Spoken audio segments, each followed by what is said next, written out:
Welcome, everyone. This is your friend, the DN What If, here with another exciting fanfiction.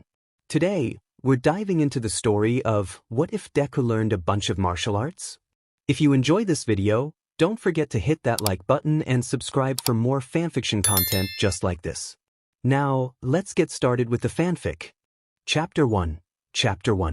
Midoriya Izuku is a boy with green hair and green eyes, with a stippling of stars across his cheeks and a gold for a heart that desires only to help others. And despite his quirkless status, despite the bullying, despite everyone telling him that he'll never be a hero, that longing has never wavered. But he's a smart kid. He knows that one cannot simply become a hero through dreams alone. He's quirkless, but that doesn't mean he's incapable.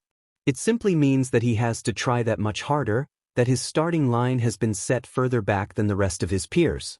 So, at the age of 7 he begs his mother to enroll him at a small dojo. It's a 30-minute walk from their apartment, and only 13 minutes from his current school. Inko never mentions how she'll manage the extra bill, but he notices that she's started coming home later on Tuesdays and Thursdays. And Izuku feels bad that he's making her work even harder than she already is. But he needs this. He needs to be a hero. The dojo he joined is just a small and almost declining dojo that taught karate. And Izuku absorbed the teachings like a sponge. To thank his mother, Izuku joined some local tournaments to earn money. Of course, he lost 2 of those tournaments before finally winning the rest. At the age of 9, Izuku left the dojo and joined another one that taught judo, and like karate, he absorbed everything they taught, and only after a few months, he joined another local tournament using only judo. He lost the first tournament and won the rest.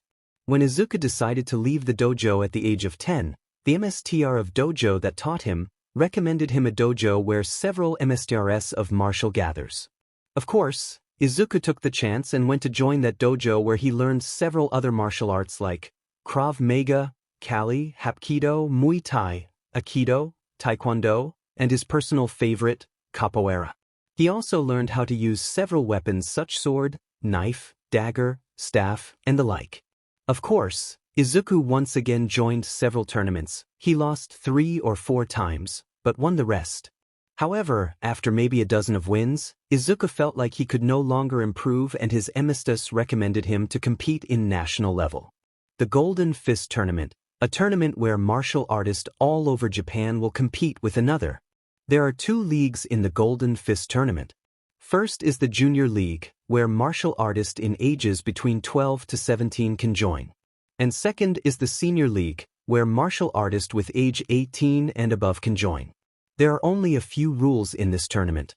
You can't use an attack that can cripple or kill your opponents, you can't use your quirk, and a few others. Weapons are also permitted, but hidden weapons are not. Izuku joined the Junior League. And he lost the first time. He lost on his first fight during the semifinals. And Izuku trained until he drops and readied himself for the tournament next year.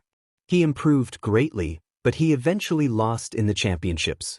Of course, Izuku did not let it get him down and trained for the tournament next year. And finally, at the age of 14, he won the nationals. He couldn't be more happier as he invited his friends and his emisters to celebrate. With the money that Izuku won from the tournaments, Inko doesn't need to take too much jobs, and with her son's encouragement, pursued her dreams of owning her own restaurant. She actually dropped out of culinary school when she got PR Gin and Tea and decided to work as a housewife. She was a pretty DMN good cook. And now, after finally taking a breather, she had pursued her dreams she once abandoned years ago. And it paid off. She now currently owned a well-known 4-star Italian restaurant, and they are now rather well off. Now, at the age of 14 and last year at middle school, Izuku's life will change. Okay, you are all in 3rd grade now, the homeroom teacher said in a strict voice as he looked to everyone. In other words, it is now that you should seriously think of your future. Izuku Midoriya sat near the middle of the class and barely paid attention to the teacher, and instead was drawing something on his hero analysis notebook. Gone was the scraggly and wimpy kid. What he is now is a confident and strong young man.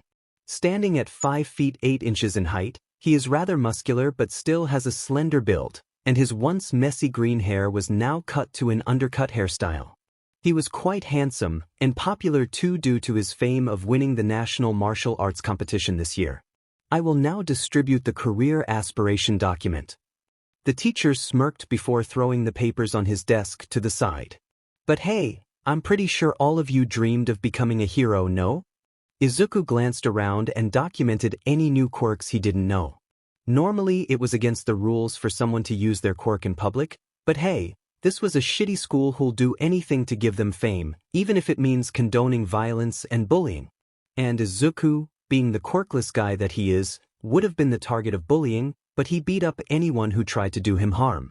In fact, he was the not-so-little protector of students in his middle school where he protects the students who were picked on by others. Well, does everyone here have a good quirk? The teacher asked while looking the class over. But be aware that the use of it outside the establishment is against the rules. Suddenly a cocky voice was heard through the class. Teach, don't put me in the same level as these extras. Izuku glanced at his friend Katsuki Bakugo. Over the years, they have some sort of rivalry going on. They pretty much compete over little things, and Izuku won the matches. 6 out of Bakugo actually tried to pick on Izuku years ago, but when Izuku fought back and made him eat dust, the blonde kid cried and swore to beat him next time. That was pretty hilarious now that Izuku thought about it. The arrogant blonde kicked his feet on his desk with a cocky grin on his face. I really do not intend to make friends with those who are weak, you know? That seemed to piss off the entire class. What do you mean by that, Bakugo? Shut up, you secondary characters. Behave as such. Bakugo yelled with a sheet-eating grin on his face. Oh yes, indeed, Bakugo. You want to go to a high school, don't you? The teacher said in a calm voice. The class, however, exploded. It was no shocker that everyone was, well, shocked. UA was literally the best hero high school in eastern part of Japan. It was known as the National High School, and some of the biggest hero names came from there. You needed a score of 79 just to take the entrance exam, and the entrance exam was also cutthroat in its own right. Izuku also took the exam a month ago and got a 93 on the test. He would have gotten more if not for the fact he was focusing on the tournament, which was 2 weeks ago. I'm not surprised that secondary characters like you are quacking, Bakugo said as he jumped onto his desk. I aced the exams, me. I am the only one here that will go to UA. Suddenly the teacher had a thoughtful look on his face as he looked through his papers. Now that I think about it, Midoriya also wishes to enter UA. The students, especially males, sent him envious looks as they whispered. What's up with him anyway, thinking he's so great just because he's famous? He doesn't even have a quirk. TSK, the national tournament probably wasn't that hard if a quirkless kid like him is a champion.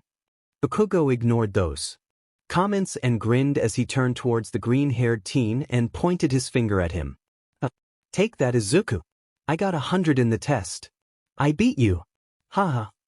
He laughed before walking towards Izuku and slamming his palm on his desk and grinned at him. You better get in, Izuku, or else we won't get to settle our score and won't know who's the best. Izuku smirked. I'm pretty sure I won our little competition 400 to 70? You didn't even come close. IT was 386 to 78 UBSRD. Don't go changing our score. Your point? Growling. Bakugo gritted his teeth and glared at his friend. Just you wait. I'm gonna be the first place in the exams. You hear me? Yes, yes. Now go back to your seat, you dandelion. What did you call me, you parsley? The teacher cleared his throat and slammed his hand on his desk. Everyone back to their seats, including you, Bakugo. Bakugo shot Izuku an annoyed glare before going back to his seat, and Izuku just smiles. The classes then resumed as usual. 14 comment. Chapter 2. Chapter 2. The rest of the day was normal, and luckily there was no test. At the end of the day, everyone started to gather their things and leave, including Izuku. Oi, parsley. Izuku raised his head and saw Bakugo with 2 girls and another boy, their classmates. The girls are Sakura and Inoue, and the boy is Jinjo. He's homosexual. Jinjo is a nice guy to hang out. He's pretty funny too, and Izuku could actually call him a friend. He's one of the few guys in school who is genuine in wanting to be friends with him even though he was quirkless. As for the girls, well, Though they are a beach, like those bullies in movies where they target the main heroine because the guy they like is interested on the heroine. Though they haven't been bullying physical and more on verbal, they also act nice if you are friends with them. Bakugo pointed his thumb at the girls. We're planning on heading to the arcade to play for a while, wanna come? Izuku shook his head. I still have to meet up with the members in Kendo Club, with us being third years, I plan on passing my position as a captain to my underclassmen. Speaking of which, aren't you the captain of basketball club? Bakugo smirked. Who cares about that stuff?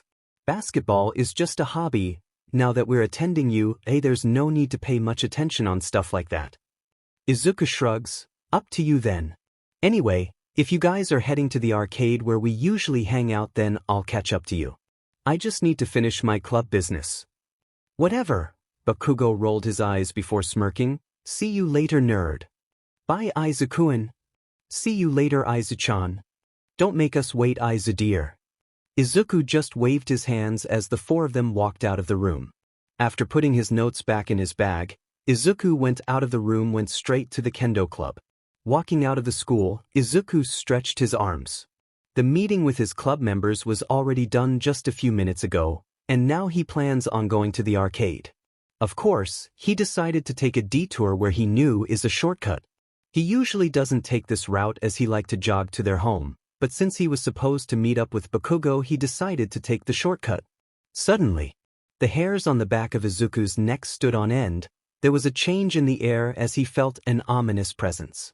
Turning his head, he saw a figure of a slime with two large-eyed and teeth glaring at him, his eyes wanting to swallow him whole. Without even as much as a pause, he sweep-kicked the tooth of the slime, sending its whole body flying. The F was that? Izuku stared at the blob of slime in shock. Sheet! My tooth! Roared the slime as it glared at Izuku. That thing hurts, you brat. I'll make you pay for that. The slime lunged towards Izuku. Let me borrow your body for a little. Izuku quickly jumped to the side before dropping his bag and opened the top buttons of his blazers before he lowered his body and began to swing back and forth. This is self-defense. Besides, I don't even have a quirk. The slime looked at Izuku, confused by his strange moves. The young man himself just smirked. He really liked the look of his opponents when using this particular martial arts. Capoeira. It's an Angolan martial arts that combines elements of dancing, acrobatics, and music. This martial arts was practiced by the enslaved Africans in Brazil in 16th century. If people were to see him now, they'll think that he was breakdancing. Well, he was, but just more deadly. Izuku easily dodged the attacks of the slime with fluid motions as he did series of cartwheels with his body rocking back and forth. The principle of capoeira is to remain in a state of constant motion, preventing the user from being a still and easy target. This has been Izuku's favorite martial arts to date. He was kind of sad that this, along with many other martial arts, are dying due to quirks. What good a martial would do if you faced an opponent who could just punch through a building, or even turn into a giant. Right now, the only reason why martial arts hasn't died yet is because people with weak quirks use them to fight those stronger than them. His body is made out of liquid, so physical attacks are pretty much nullified, unless you're All Might. The only things solid that I can hit are the eyeballs and the tooth. Demon IT. Don't move, you busy, and let me use you, the slime angrily lunged at Izuku. The green-haired martial artist just cartwheeled to the side before kicking its tooth. Izuku cringed as he saw a piece of teeth getting blown away by the power of his kick. Of course, Izuku continued his attacks without letting the slime even a second of rest. He sent kick after kick, sometimes an elbow strikes and punches on the eyes. With a shout, Izuku sent a very powerful kick that sent the entire tooth of the slime scattering everywhere. The slime laid on the ground, struggling to move. Have no fear. A strong voice said, making both Izuku and the slime villain freeze, but for different reasons. One is excitement, and the other fear. I'm here. There, climbing out of the manhole, is a tall and muscular man with blonde hair wearing a white shirt and black briefs, carrying a plastic bag. The man paused and stared at the slime villain on the ground, then to the young man with green hair. Looks like a good citizen has already did my job for me. Now I'm feeling ashamed, said the man with a laugh. Are you all right, kid? Izuku nodded his head, staring at the man in front of him with stars in his eyes. I can't believe it. It's All Might. The #1 hero. My idol. Well, normally I would have reprimanded you about illegal use of your quirk in public, but I will let this one go because it's self-defense, said All Might before taking out a water bottle from the plastic bag he was carrying. He poured out its content and put the slime villain inside it. I'm quirkless, said Izuku. All Might paused but continued doing his job. After he was done, he put it on his pocket and stared at Izuku and grabbed his right arm and began checking it. What are? Izuku stared at All Might in wonder. You are surprisingly in peak condition, said All Might before letting go. I can tell that you are even stronger than most adults, much less people your age. Well, I kind of have too if I wanted to become a hero, said Izuku as he clenched his fist. I always wanted to help people, but I know that for a quirkless kid like me it's almost impossible. But that didn't stop me. I'm quirkless, but that doesn't mean I'm incapable. Everyone just had a head start. All I need is to catch up through hard work. And for almost a decade, I busted my butt off to train just to achieve that dream. Izuku looked at All Might, staring at him straight in the eyes. Hey All Might, my mom already told me this, even my friend told me this, but I wanted to hear it from you. Do you think I could become a hero? All Might remained silent, staring at the green-haired boy in front of him as he clenched his fist. I know I should say no, a life of a hero is too dangerous even for people with quirk, but even so. He stared at Izuku's eyes, that drive, will, and that determination I can see in his eyes. Not to mention that dedication on being a hero. What kind of person I would be if I say no. So he smiled. In another time, in another life, if All Might saw the Izuku Midoriya who was skinny and wimpy with a little to no self-confidence, All Might would have said no. After all, if he did not even bother to train himself to reach his dreams, if he did not even the confidence of looking at him while asking that question, then is it really okay for him to be a hero? The answer is no. But this time, he gave Izuku a thumbs up and a smile. Of course. You, young man, have already trained yourself for your dreams. This path might be hard because you lack what the others have, but not impossible. If you work hard enough, I'm sure that you too can become a hero. Those words caused Izuku to smile. Thank you, All Might, that means so much to me. Ha! No problem, young man. Now I need to get going. I have to deliver this villain to the police. Wait! Izuku called out, causing All Might to look at him. Izuku ran towards his bag and took out 2 notebooks and pen and handed it to All Might. Can I have your autograph? All Might blinks, before bursting into laughter. Ha! No problem, young man. With that, All Might took the pen and signed the 2 notebooks. Well then, I'll be off. All Might gave a salute before jumping in the air, causing a small gust of wind. Izuku stared at his notebook with All Might's signature. I'm gonna give this one to Katsuki. I met our idol first. I'll take that this is a win for me. I can't wait to see his face when he saw this. However, what no one noticed is that the plastic bottle used by All Might to capture the slime fell from his pockets. Comment. Chapter 3. As Izuku walked, heading towards the arcade, he heard a commotion on his left, making him turn his head to see a group of people gathered in shopping district. The arcade. I need to watch first. Izuku grinned as he started to run towards the district. As the teen entered, he kept his ear open. From what he heard, a villain has taken someone hostage and the heroes were having trouble with the villain since he was forcing the person to use their quirk, which was pretty strong. So the heroes were just sitting back and waiting for someone to come with a better quirk, which was stupid. Heroes are always in hard situations since they have to worry about the villains, civilians, and collateral damage. A hero needs to know when to adapt in order to counter any situation, not just wait for someone with a better quirk, thought Izuku. On the other side, a skinny, almost skeleton-like man with blonde hair was biting his lips and clenching his fist as he stared at the hostage in grief. I'm sorry that I'm so sorry. He was trembling and almost into tears. Pathetic that I'm so pathetic. As Izuku made it to the front of the crowd, he was shocked to see the same slime villain who attacked him earlier. What the how? All Might captured the guy. No, it must have fell off when he jumped. What the F are the heroes doing? Izuku's mind screeched to a halt as he made eye contact with the hostage. It was Bakugo, and he was looking right at Izuku with desperate eyes. Eyes begging someone to save him. And eyes that someone like Izuku who wanted save people couldn't ignore. His mind went blank, and before he could even think his legs just moved as he ran towards his friend. The blonde skeleton man stared at Izuku, his eyes widened in shock. Kid, what are you doing? Stop. Stop. The heroes called for him, but he ignored them. He ran, lowered himself and grabbed some dust. When he came close to Bakugo, the blonde just glared at him. You dumb nerd. What the F are you doing here? You'll die. Izuku shouted back. You too. I don't know what came over me. My legs just move on their own.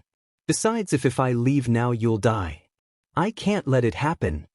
Izuku dodged the attacks attempted by the villain with fluid movements before throwing the dust on its eyes. Arf! Taking the chance that the villain closed its eyes, Izuku grabbed Bakugo's arms and pulled him out of the villain. Katsuki! Blast eyes but OFF!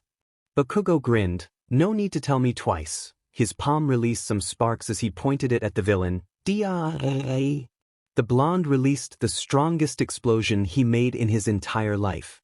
It was so strong that it caused too much pain for Bakugo's hands and arms as they immediately slumped to his side afterwards.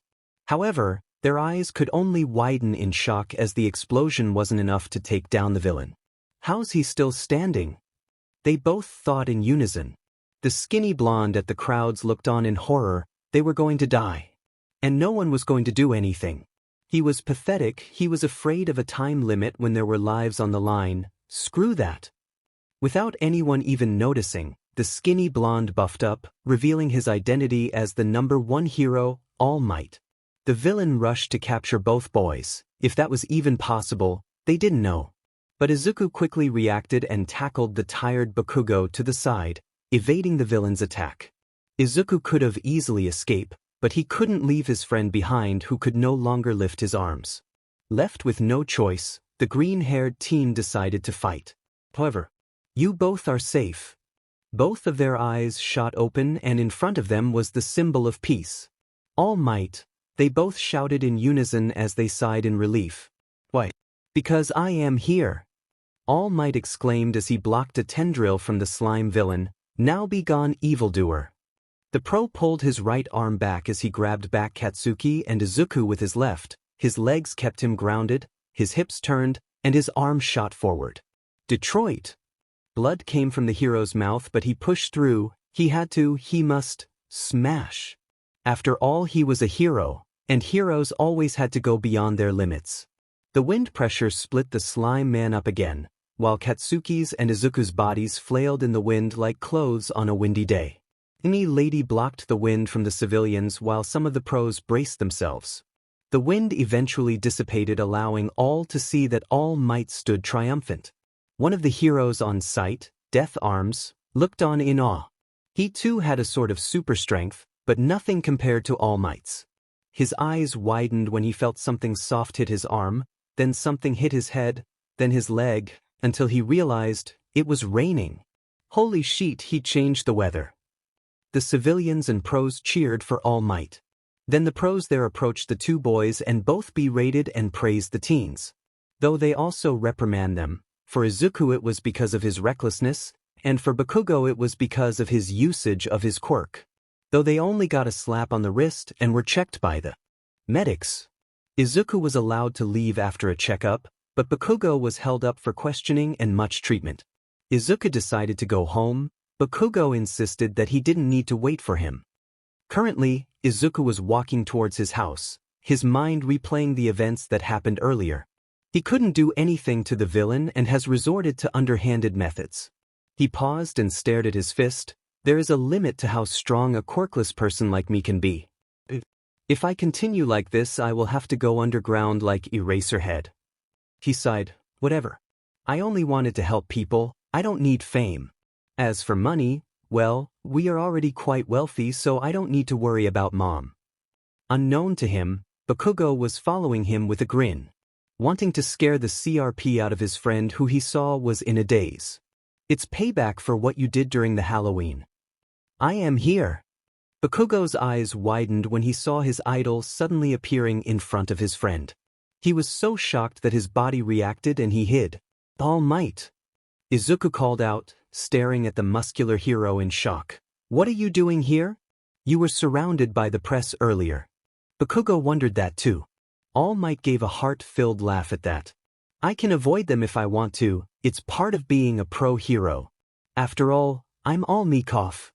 In an instant All Might shrank down to his real size, the skinny skeleton form as he spit up a lot of blood. Izuku's eyes widened in shock, along with Bakugo who was peeking his head out the corner. Holy shit! Who the F are you?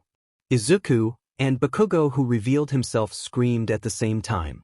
Izuku blinks as he turned his head and saw his friend running towards him and stopped beside him, glaring at the blonde skeleton. All Might, in his real form, stared at Bakugo in shock before sighing. It's quite rude to listen to other people's conversation. Forget that. Bakugo growled. Who the F are you, imposter? There's no way you're All Might. Izuku remained silent, but agreed with his friend. All Might sighed again. Look kids, I'm really All Might. This is my true form. He lifted his shirt and showed his disgusting injuries on his stomach. Disgusting, right? I got this when I fought a powerful villain 5 years ago. Result? Semi-destruction of my respiratory system and total removal of my stomach. My face is emaciated and haggard. My eyes are side effects of repeated surgeries. Currently, I can't work actively as a hero more than about 3 hours a day. This is my limit. F-. Bakugo cursed as he stared at his idol in shock and horror. 5 years ago, Izuku winced as he tried to remember the events that happened that time around. Is it that when you fought that S-class villain, Toxic Chainsaw? All Might laughed at that. You know your stuff, kid, but no, it was someone else. Someone much stronger. All Might then adopted a serious look as he glanced at the two. What I told you and what you have seen must never be publicly disclosed. I ask you to never reveal this to anyone. Izuku instantly raised his hands. Don't worry, I get it. Besides, who would believe me if I said All Might is getting weaker? Even now I find it hard to believe, and I'm looking at you, said Bakugo as he crossed his arms. All Might smiled before looking at both of them seriously. I still have something to tell you, but remember, you two must keep this a secret and never reveal it to anyone else. They both nodded, their face showing how serious they are. All Might grinned, earlier, when no one reacted to help. You, a quirkless teen, rushed ahead to help someone in need. And that really touched me. Izuku felt voice get caught up in his throat at All Might's words. What you said, my legs moved on their own. Those great heroes always said the same thing. Before they could even think, their bodies already reacted to help someone. Bakugo looked at his friend with a smirk. Well, he's an idiot. A heroic idiot. That's why I think you're worthy to inherit my strength. Huh? Izuku said with a confused expression on his face. Even Bakugo looked at All Might in confusion. That expression is a GG. All Might laughed. But what I'm trying to say is, I deemed you worthy to inherit my quirk. One for all. Ha! Comment. 10 comment. Chapter 4. Next day. Bakugo and Izuku was waiting for All Might in Takoba Municipal Beach. They were still trying to process about what All Might said to them yesterday. All Might chose Izuku as his successor and deemed him worthy to inherit his quirk. Of course, with Bakugo's encouragement, Izuku accepted the proposal. His exact words were, if I can beat you who have All Might's quirk, then it means I also beat All Might. Since I can't beat All Might at full power due to his injuries, I'll make do with you. After that, the three of them chatted for a few minutes before heading home. And Izuku stayed up late since he couldn't sleep due to excitement. He can have his very own quirk. Something he have only ever dreamed of. Not to mention it was from his idol, All Might himself. I am here. Bakugo and Izuku turned their heads and saw All Might in his buffed form with his trademark smile. Good morning, young Midoriya, young Bakugo. greeted All Might before he returned to his skinny form. Also, in this form please call me Tashinori Yagi, whichever you prefer. You know, Izuku started as Tashinori and Bakugo looked at him. Now that I think about it, All Might's like Johnny Bravo, you know, from that old cartoon. Bakugo took a moment to remember where he heard the name before snorting. Only he doesn't flirt with girls every chance he got, or does he? The blonde teen and his friend turned towards All Might with suspicious look. Well, I never heard of All Might being with a girl before. You never know, maybe he's good at being discreet about his love life. I mean, didn't he go to America? Maybe he met some girls there. Tashinori felt his cheek twitched as he karate chopped the two teens. Texas chop. Ow. That hurts. The number one hero rubbed his hands as he stared at the teens. Alright, that's enough fooling around. And for your information, I have never been in a relationship before, platonic or otherwise. So you're a virgin? Asked Bakugo. Tashinori quickly karate chop him on the head. Texas chop. Ow. Motherfucker. That hurts. Yeah, Izuku whispered. Who knew he was so strong despite looking like a skeleton? Tashinori coughed on his fist as all humor vanished from his face as he stared at the teens. Anyway, let's talk about One for All. Bakugo quickly shut his mouth and listened closely, not wanting to miss any details, but even if he did, he knew that the nerd would tell him anyway. Izuku was a quirk and hero fanboy to his core. If there's someone who knew quirks better than even the user, it was him. Bakugo won't say that he got strong using his quirk due to Izuku's help, but even so, he was very thankful. Tashinori smiled. I actually planned on training you before giving you my quirk, as to not blow yourself up. Wait. I just heard something dangerous. Izuku stared at All Might. Blow myself up? What the F dash? Bakugo looked at the sky. Where did that boy who couldn't even say a single bad word go? Am I a bad influence? Oh, that. Tashinori looked embarrassed as he scratched the back of his head. Well, you see, if your body was too weak to handle the power of One for All, there's a chance you wouldn't be able to handle it and blow yourself up. But don't worry. You are strong enough for that to not happen. Izuku deadpanned. For some reason, he doesn't have much confidence in All Might when it comes to teaching. All Might turned to Izuku. Well, young Midoriya, it is finally time for you to inherit One for All. Izuku grinned and gave a look of determination on his face. I'm ready, All Might. Good. After a dramatic pause of silence, All Might reached into his head and pulled out a strand of hair, then sticking it in front of Izuku. Now eat this. There was a moment of awkward silence, before Izuku tilted his head with a dumbfounded expression. Huh? That's disgusting. Bakugo added. All Might rubbed the back of his head with his other hand. Well, in order for you to obtain One for All, you must ingest the current wielder's din, and hair is the least disgusting part of my body that you can eat, so here, he said as he shoved the strand of hair to Izuku. Izuku stared at the strand of hair for a few seconds. WL. Eat it. All Might instructed once again. If I have to eat a hair to inherit this power, then so do you. Join the dark side. We have One for All. Izuku then sighed. Well, I guess that's how it is then. Well, here goes. He placed the hair in his mouth and quickly gulped it down as fast as he could. Big mistake, because he actually choked on it for a moment and that caused him to GG on it more than he normally would have. He struggled to get the hair down his throat, before finally swallowing it and then gasping for breath. Bakugo cringed. That looks painful. After recovering from that experience, Izuku looked down at his arms and began to stretch them out. I don't really feel any different.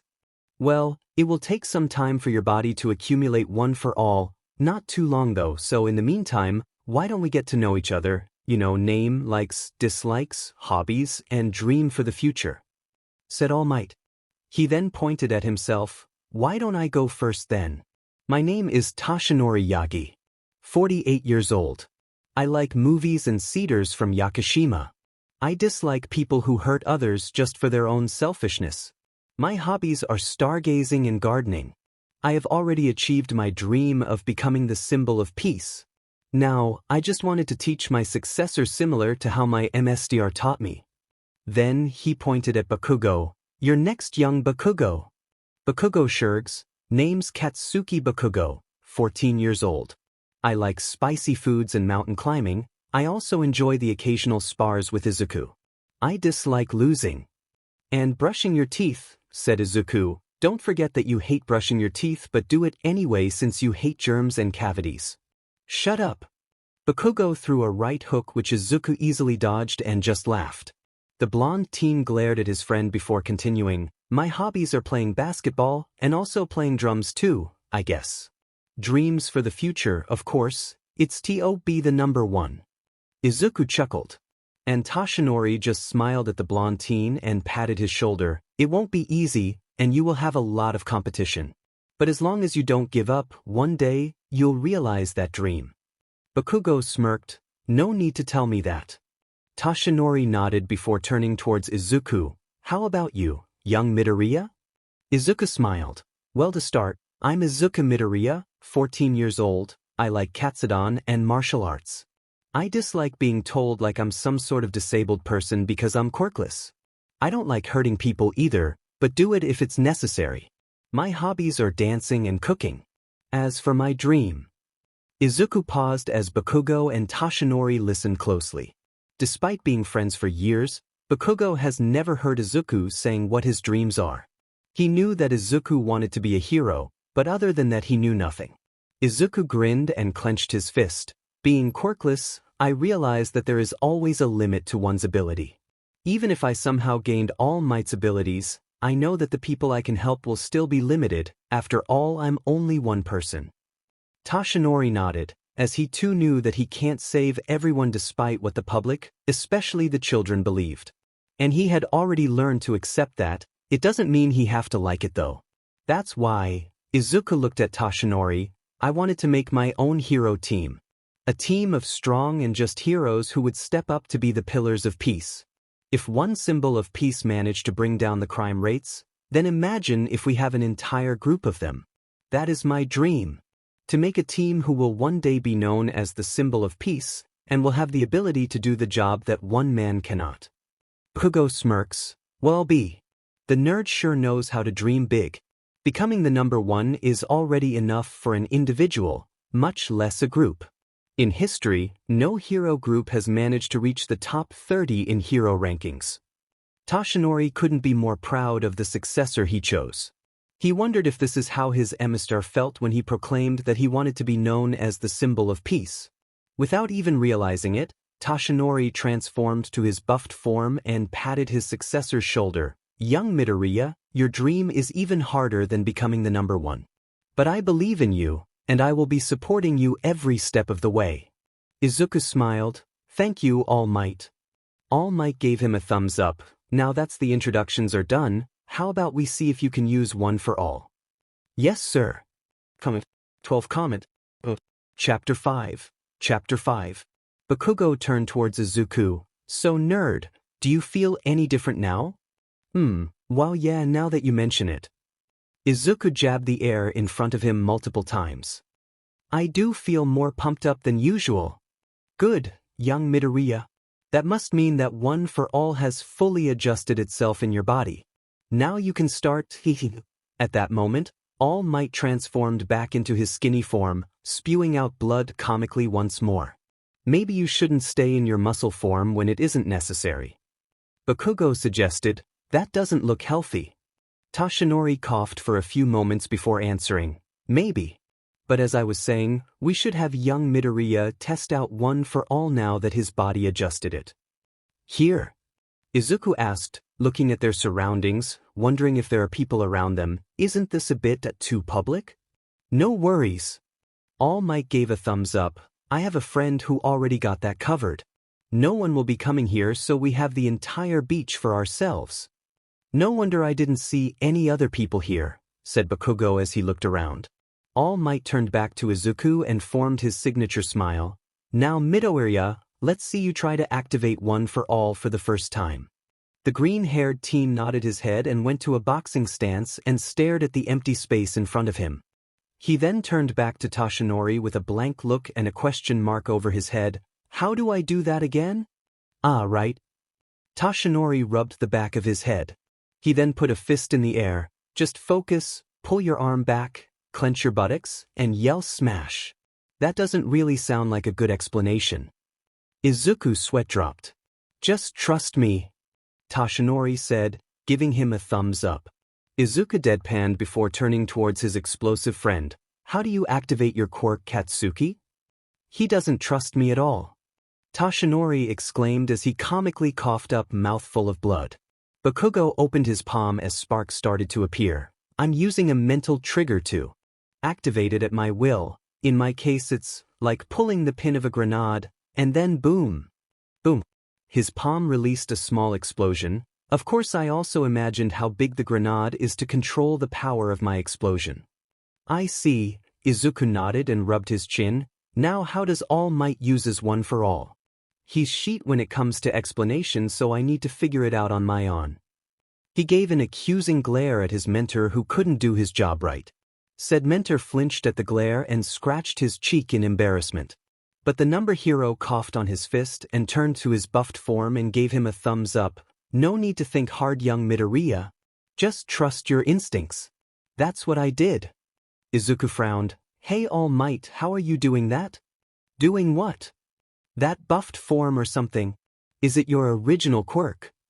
All Might shook his head, his trademark smile not leaving his face. Nope. I was, in fact, quirkless until my MSTR passed me this quirk. As for this form, well, I'm using one for fall to buff me up. Bakugo raised an eyebrow hearing his idol was actually quirkless like his friend. However, Izuku seems to not hear him as his eyes widened. That's it. I think I finally got it. Bakugo turned back to Izuku and smirked when he saw his expression. Leave it to the nerd to figure out how the quirk of the number one hero works within a few minutes. That's great. All Might exclaimed, now. Fire off a smash like your life depends on it. No way. The cough. All Might coughed up blood and returned to his skinny form hearing the words of his successor. He wanted to say something, but when he saw Izuku with his eyes close and concentrating, he shut his mouth. Alright, so All Might is using one for all on his entire body, not just parts of it like I initially thought. Good, now to activate it, I need a mental trigger. The very first thing that came to his mind is that one for all is a water dispenser, and that he was using it to pour water into a balloon. Red lines started appearing on Izuku's body. Starting from his legs up. All Might and Bakugo watched in amazement at the spectacle. All Might wondered why when he uses one for all there's no special effects, his strength, speed, and power just increase drastically. Then, Izuku's face twisted in pain. Too much powered I need lower. He imagined the balloon that was about to burst and shut the dispenser off before pouring the excess water back into the dispenser, leaving the balloon with only enough water for it to bloat, but not enough for it burst. Green electricity crackled around his body as he seemed to glow. He opened his eyes, and for the very first time, he felt like he could flatten a mountain with a smash. Oh my goodness. All Might returned to his buffed form in excitement. Young Midoriya, you have certainly surpassed my expectations. Bakugo grinned as he stared at his friend. He was already itching for a fight. Before, most of the time they spar is without the use of quirk, and he couldn't even land a hit on Izuku before losing. Now, with both of them having a quirk, Bakugo can now freely use his in their spars. And the nerd can no longer use the excuse that I only won because he was quirkless. All Might opened his palm. Now, young Midoriya, why don't you test how strong you are? Here, punch my palm. Izuku nodded as he stiffly moved his arms. It was a bit hard for him to move in this state because he felt like if he make one wrong move then something will break. And it's definitely not All Might. He pet his right arm before throwing the strongest punch he had ever made in his life. Smash! Boom! A rather strong gust of wind was generated the moment Izuku's fist made contact with All Might's punch. Bakugo shielded his face as he took a step back. All Might, though, he didn't even flinch and just have this thoughtful look on his face. That punch should be around 10%. Much higher than I expected. Only 10%? Izuku was rather disappointed. I thought it'd be higher. All Might patted his shoulder. No need to feel disappointed, young Midoriya. You already did better than expected. Now, you only need to strengthen your body. How? Asked Izuku. Let me in on it too, said Bakugo. As I am now, I am physically weaker than the nerd, not to mention less skilled. I should probably attend some dojo. And you said you don't need to learn martial arts. Izuku rolled his eyes. Yeah, well now you have your quirk. I won't have the advantage anymore. Why don't you ask All Might to teach you? Said Izuku. Since he's a close combat fighter, he should at least know a thing or two. All Might nodded. I learned boxing and grappling. I was pretty good at it too, but after I'm Stred 1 for all and pretty much one-shot most of my enemies, I probably have gotten rusty. So even though I can teach you the basics, it's still advisable for you to learn from Izuku. Bakugo nodded. He can't breach the gap with Izuku when it comes to skills with just months of training, but he still need to try. Join some local martial arts tournaments too. Said Izuku, like I did. You can earn money and gain experience.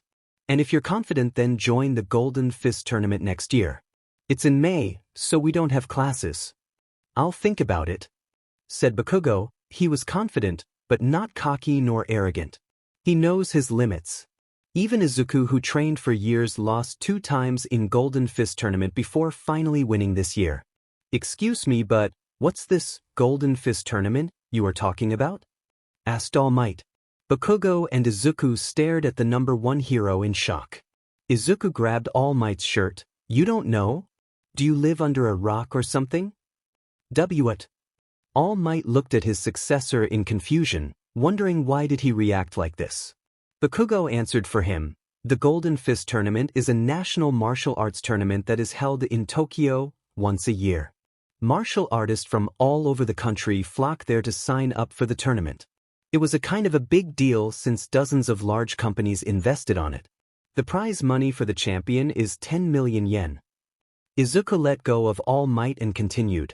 There are 2 leagues. First is the Junior League for people around 12 to 17 years old, and the Senior League for people 18 years old and above. The nerd here, Bakugo pointed at Izuku, joined that tournament 3 times in a row. He lost the first 2 times, but he won it this year. You could say that he's one of the best DMN fighter in our generation. Wow, All Might stared at his successor who was grinning at him. I didn't know about that.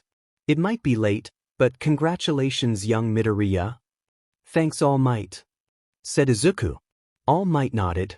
Well now, why don't I tell you what you're going to do for training? The 2 teens leaned closer. 14 comment. Chapter 6. First week of training. Izuku was pulling a large fridge from the mountain of trash in the beach, while Bakugo was carrying 4 car tires on his shoulders and several more tires tied by a rope and wrapped on his waist. Go! Go! Go! Young heroes! All Might cheered while sitting on top of a broken-down car. Pull those trashes like your life depends on it. Izuku gritted his teeth. This was definitely hard. But still he persisted. All those years of training with his MSIS definitely won't go to waste. Move it, nerd. Bakugo yelled. Shut up. And move your legs. You're not moving. Izuku shot back. Less talking and more moving. All Might yelled. Young Bakugo, if you keep yelling you'll exhaust yourself faster. You too, young Midoriya. First month of training. Holy shit. Nerd, come over here. I found a paper in a bottle. Bakugo called Izuku, who was pulling a crate. I'm 100% sure that this is treasure map. Seriously? Izuku stopped pulling the crate and quickly ran towards Bakugo. Well? What are you waiting for? Take it out. Don't order me. Bakugo roared out but took the paper from bottle anyway. He looked at Izuku, who was also looking at him, and nodded their head. Bakugo opened the paper and was a bit disappointed that it was only a note. Still, Bakugo decided to read it. My treasures? If you want it, you can have it. Go ahead and find it. I left everything I have in that place. Pirate King? Holy shit. Bakugo flipped the paper, and their eyes widened when they saw a map as a grin made its way on Bakugo's face. IFNG knew it. Let's go and search for the treasure. Wait. Izuku grabbed his shoulder. We should finish our training for today first. We're having a 3-day break after this, right? Then let's just search for it tomorrow. Bakugo frowned, but quickly nodded. Fine. Then let's finish this quickly. Next day, first day of 3-day rest. Are you sure this is the place? Izuku asked while looking around. They were currently in the middle of an island in eastern coast of Japan. They got here through All Might's help. He let them ride on his yacht. The man might not care about his fame and rankings, but the wealth that came from being the #1 hero is no joke. He may as well be one of the richest men on Japan. Of course I'm sure. Bakugo answered while looking at the map. It's just a few minutes walk, I'm sure. And true to his words, after walking for a few minutes, the two teens arrived in a lake, where a ruined and abandoned temple can be seen on center, and there, on the temple was treasure chest. Hey look, Izuku grabbed Bakugo's shoulder before he could jump. Isn't that a Komodo dragon? Bakugo followed where Izuku was pointing at, where he saw a 3 meters long Komodo dragon, sleeping. Let's just walk quietly and not disturb it, said Izuku, and Bakugo nodded his head. However, the moment they took a step closer, the Komodo dragon woke up and immediately glared at them. Then, right before the teens' eyes, the Komodo dragon grew bigger and longer. Roar! The Komodo dragon roared. Now standing at 5 meters tall with a length easily reaching 10 meters, not counting the tail. It has a quirk? The two exclaimed in shock. The dragon roared, its saliva dripping on the ground which quickly corroded it. Izuku groaned, Its saliva is corrosive too. He sighed and went to a boxing stance. Red lines appeared on his body followed by green electricity. Well, are we fighting or what? Bakugo grinned, and also went to a boxing stance. What do you think? The two teens immediately lunged towards the dragon. Second month of training. You know, Izuku started as he pulled a broken car. I still can't believe that the treasure is actually pawn. Boom. Bakugo accidentally exploded a fridge with an annoyed look. Don't even remind me. If I ever find out who this pirate king is, I'll blow him to bits. Well, at least we managed to beat a dragon, Izuku shrugs. Speaking of which, I can't believe we now own that island. Bakugo grinned. He remembered the day where they beat the dragon, and literally every animals, insects, arachnids, and other life forms in the island came to bow to them. Some of them even have a quirk. One of them, a monkey with telepathy quirk, managed to communicate with them and told them that the dragon they slayed is the tyrant and overlord of the island. With it dead, they were now the owner of said island. Izuku, after looking at the map of Japan, couldn't find the island, and after further research, he found out that the island was unknown and was left undiscovered. He doesn't know how that's possible as it's relatively close to Japan, but he wasn't gonna complain. In fact, he even named it Sabadobi Island. But don't slack off, you two. All Might called, who was eating ice cream on a bench. Bakugo cursed. Third month of training.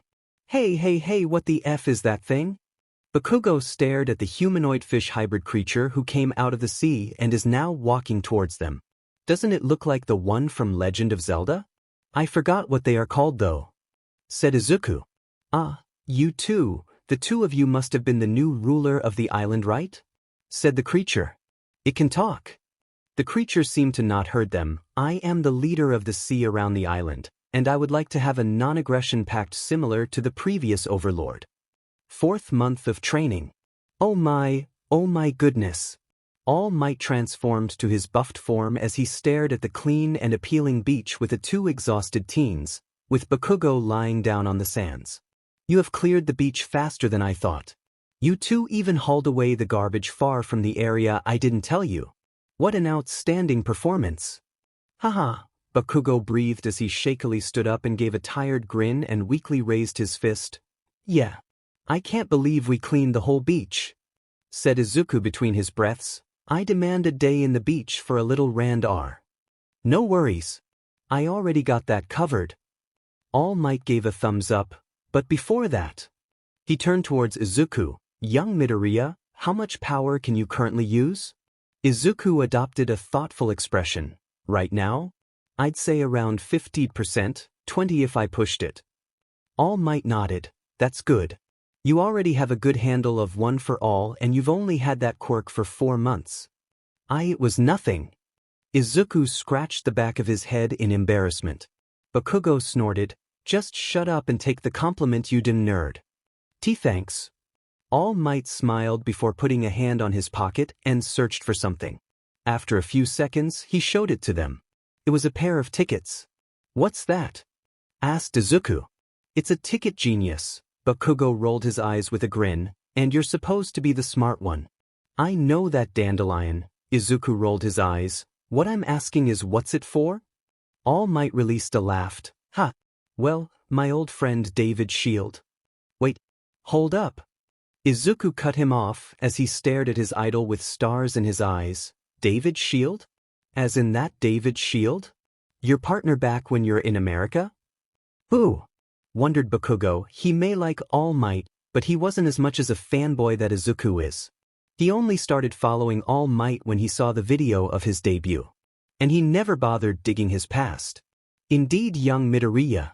David has invited me to the Island and gave me 3 VIP tickets. And since the two of you worked so hard, I decided to invite you. Oh yes. Yes.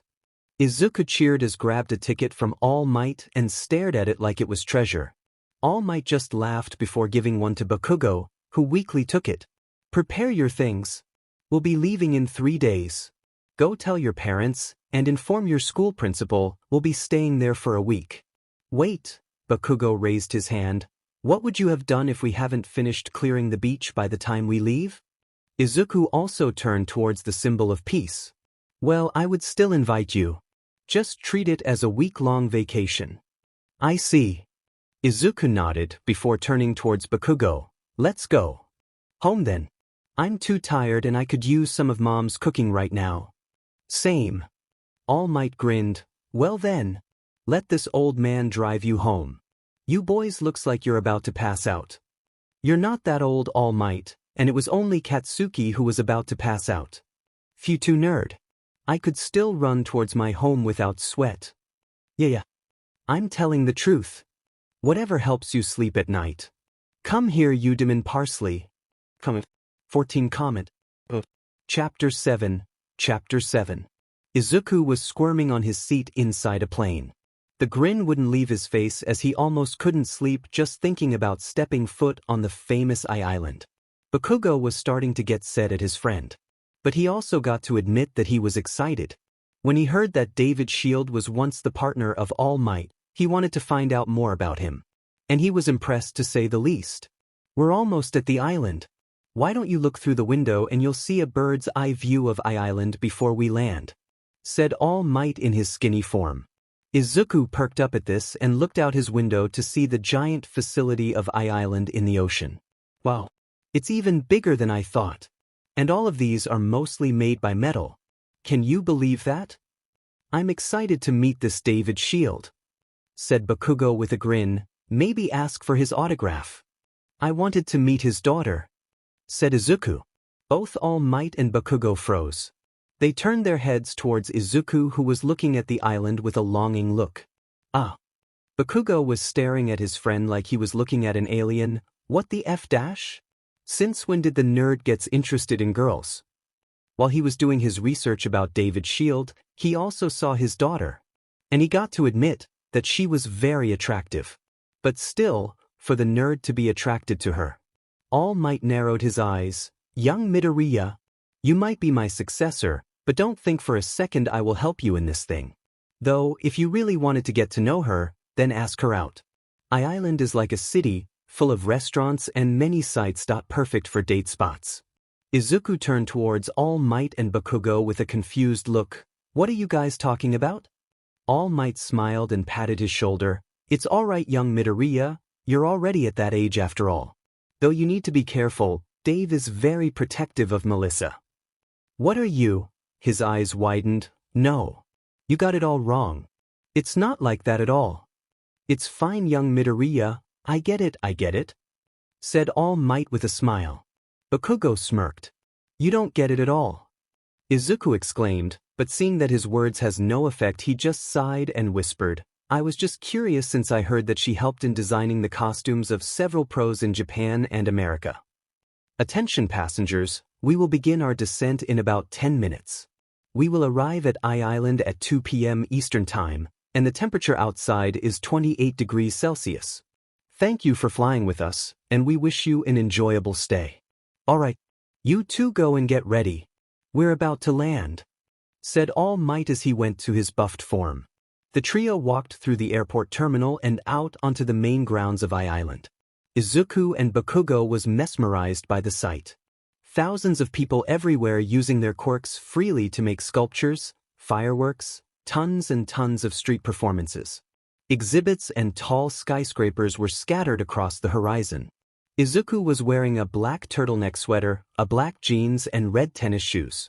He was also wearing a silver chain necklace, while Bakugo was wearing a white bomber jacket over a blue shirt, a white jeans, and blue tennis shoes. Wow. It's incredible, All Might. All Might? Izuku looked over to his mentor to see him take a wide stance as if he were preparing for something. What are you doing? I'm preparing for the horde of fans. We might get stuck here for a bit, said All Might as he adopted a serious expression as if he's facing a powerful villain. What?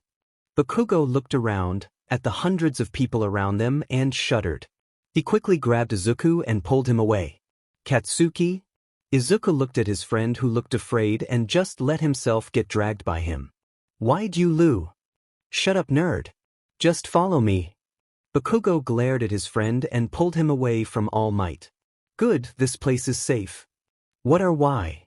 Oh my god, is that All Might? Where? All Might? It is him. Bakugo turned to Izuku. That's what I'm afraid of. A horde of fans. If we stayed there we might have been consumed by that swarm. Izuku turned to see a gigantic mass of people running straight towards All Might and couldn't help but shudder. Is that what will happen to us if we became pros? I'd rather go underground. Bakugo remained silent. In fact, he was also thinking the same thing. He'd rather face the sludge villain from before than face these people. At least, he can blow away the villain, while he couldn't even touch them. I love all my adoring fans. If you could just make a line, this could be much easier. He started spastically signing more and more posters and pictures, but then suddenly a group of fangirls got close. Can we give our hero a big kiss on the cheek? The women all started leaning up to All Might's face and started kissing him. All Might, having already experienced these things, just laugh it off. He knew they don't mean anything by it. Probably. Phew. All Might wiped an imaginary sweat and released a sigh of relief. That took longer than expected. Anyway, now that's all over with, we can finally head to the main tower and meet Dave. Yeah. Izuku said with a tired voice and dead-looking eyes as he whispered, fans that are dangerous. Bakugo leaned towards him. Hey, are we going to tell him that his face still have some kiss marks? Are we? They looked at each other before shrugging. All Might turned towards them. Before we go, I need to warn you that even though Dave knew about my condition, he doesn't know anything about One for All or the fact that young Midoriya is my successor. So please keep quiet, okay? Sure. Bakugo shrugs. Izuku grinned and gave a mock salute. Roger? All Might grinned before slapping their back. Good. Now onward to Tha. Boing. Boing.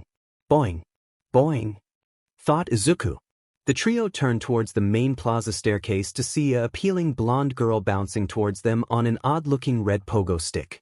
Her blonde tresses fell over her red cardigan top, and her verdant eyes peeked over a stylish round glasses. Izuku's eyes widened in recognition. Uncle Might. The girl called in English, bouncing off of her contraption only to be caught by All Might and pulled her into a hug. Melissa. All Might seemed delighted to see her. She hugged All Might tightly and giggled like a child. Long time no see, Melissa. I almost didn't recognize you. The girl, Melissa, pulled back from the hug, but All Might was still easily carrying her. Hee hee, I'm 16 now, Uncle Might. Aren't I a little bit heavier? Never, my dear. You're still the same darling child I used to carry in my arms. They laughed, and All Might set her down gently. Where's Dave, that old rascal? All Might boomed. Papa's in his lab, waiting for you. He couldn't come get you himself, so he sent me instead. It looks like he was finishing the last stage of some research he began years ago. You're just in time to see it. I see. What was the research about? Confidential. He wouldn't even tell me. That d-med Dave, keeping things from his daughter like that. I'll be sure to give him a talking to for you. That's right. You tell him, uncle. Melissa pouted in faux anger. All Might patted her head before motioning at Bakugo and Izuku. Melissa, I want you to meet my students. I have been training them for the last 4 months. Melissa smiled and turned towards them with a curious look. All Might coughed and pointed at Bakugo. This blonde young man is Katsuki Bakugo. He then pointed at Izuku, and this is Izuku Midoriya. He's a bit of a fanboy. A bit? Bakugo rolled his eyes before looking at Melissa and gave a nod, before speaking in a rather fluent English. Nice to meet you, I guess. As for how he knew how to speak English, well, Izuku forced him to, just so they could watch some pre-Quirk American movies without subtitles. And though he wasn't as good as Izuku, he can at least hold a conversation. Izuku was looking at Melissa's stars in his eyes that seemed to confuse the girl as she blinks her eyes a few times. Hello? Izuku immediately appeared in front of her and grabbed her hands, startling her. Using English language, he said, "You are really Melissa Shield. Is it true you helped in designing a lot of Pro Heroes' costume? I heard you even helped on Endeavors. Oh my god. It's really nice to meet you." All Might sighed and pulled his successor back and gave Melissa an apologetic look. Sorry about him, Melissa. Like I said, he's a bit of a fanboy. Melissa just smiled. It's fine, Uncle Might. I'm just not used to being approached like that by people around my age. She was usually the one to approach and not care about personal space, but that was only when her mind is on a working mode and doesn't care about other things. Not only that, her contact with other people her age is very limited since she spent most of her time in her workshop, or in the lab where she was surrounded by middle-aged people working as a scientist or engineer. It doesn't help that she skipped grades and doesn't feel quite comfortable with her classmates. Anyway, I'm Melissa Shield. It's a pleasure to meet you too, she introduced herself as the two boys greeted her back. Smiling, she turned towards All Might with a confused look when she saw kiss marks on his cheeks. Uncle Might, why'd you have those kiss marks on your cheeks? What? Comment 5 comment. Chapter 8. Young Midoriya, young Bakugo. I want you meet my friend and partner, Ivy. David Shield. Izuku interrupted All Might. Professor David Shield, a top scientist in quirk research who received a Nobel Quirk Prize. All Might's partner in America. He was the one who designed your costumes, all the way from young age to golden age. I never thought I'd be able to meet you in person. Bakugo grabbed him by the collar of his clothes. Calm down, nerd. You're getting annoying. David seems taken aback by Izuku's outburst while Melissa just giggled since the same thing happened to her earlier. It took a few moments for David to calm down as he gave Izuku a smile and fixed his glasses. I guess I don't have to introduce myself then. Now, may I ask the name of the students brought by All Might? Izuku quickly calmed down and extended his hands for a handshake. Izuku Midoriya, sir. And I just wanted to say how happy I am to finally meet you in person. David smiled and shook his head. It's nice to meet you, Izuku. Wait, you're Japanese, right? So should I call you Midoriya? You can call me Izuku, sir. David nodded. I see. And wow, your English is pretty good.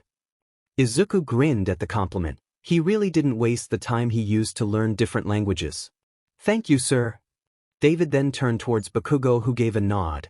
Katsuki Bakugo, you can call me Katsuki. It's nice to meet you, Professor Shield. David smiled, nodded. Yes, it's nice to meet you to Katsuki. And just like Izuku, your English is pretty good too. Where did the two of you learn how to speak English? Bakugo glanced at Izuku. The nerd taught me. Izuku rolled his eyes and playfully punched his shoulders. You should be thankful. At least now you can watch American movies without subtitle or dub. Tisk. Bakugo looked away with an annoyed look. Melissa, who was standing at the side, was watching the two rather intently. All Might was watching the interaction between his students and friend, but suddenly frowned as he suddenly gave 2 short coughs. Cough, cough. All Might quickly covered his mouth as David, Bakugo and Izuku looked at him worriedly.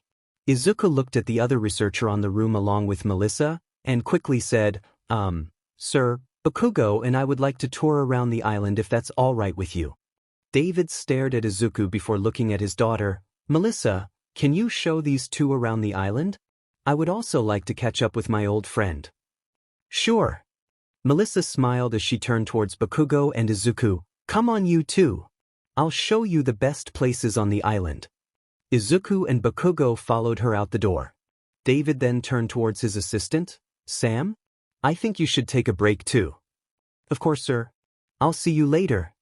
Once the door was closed behind Sam, All Might popped into a puff of steam and emerged from the cloud as his normal self, coughing profusely.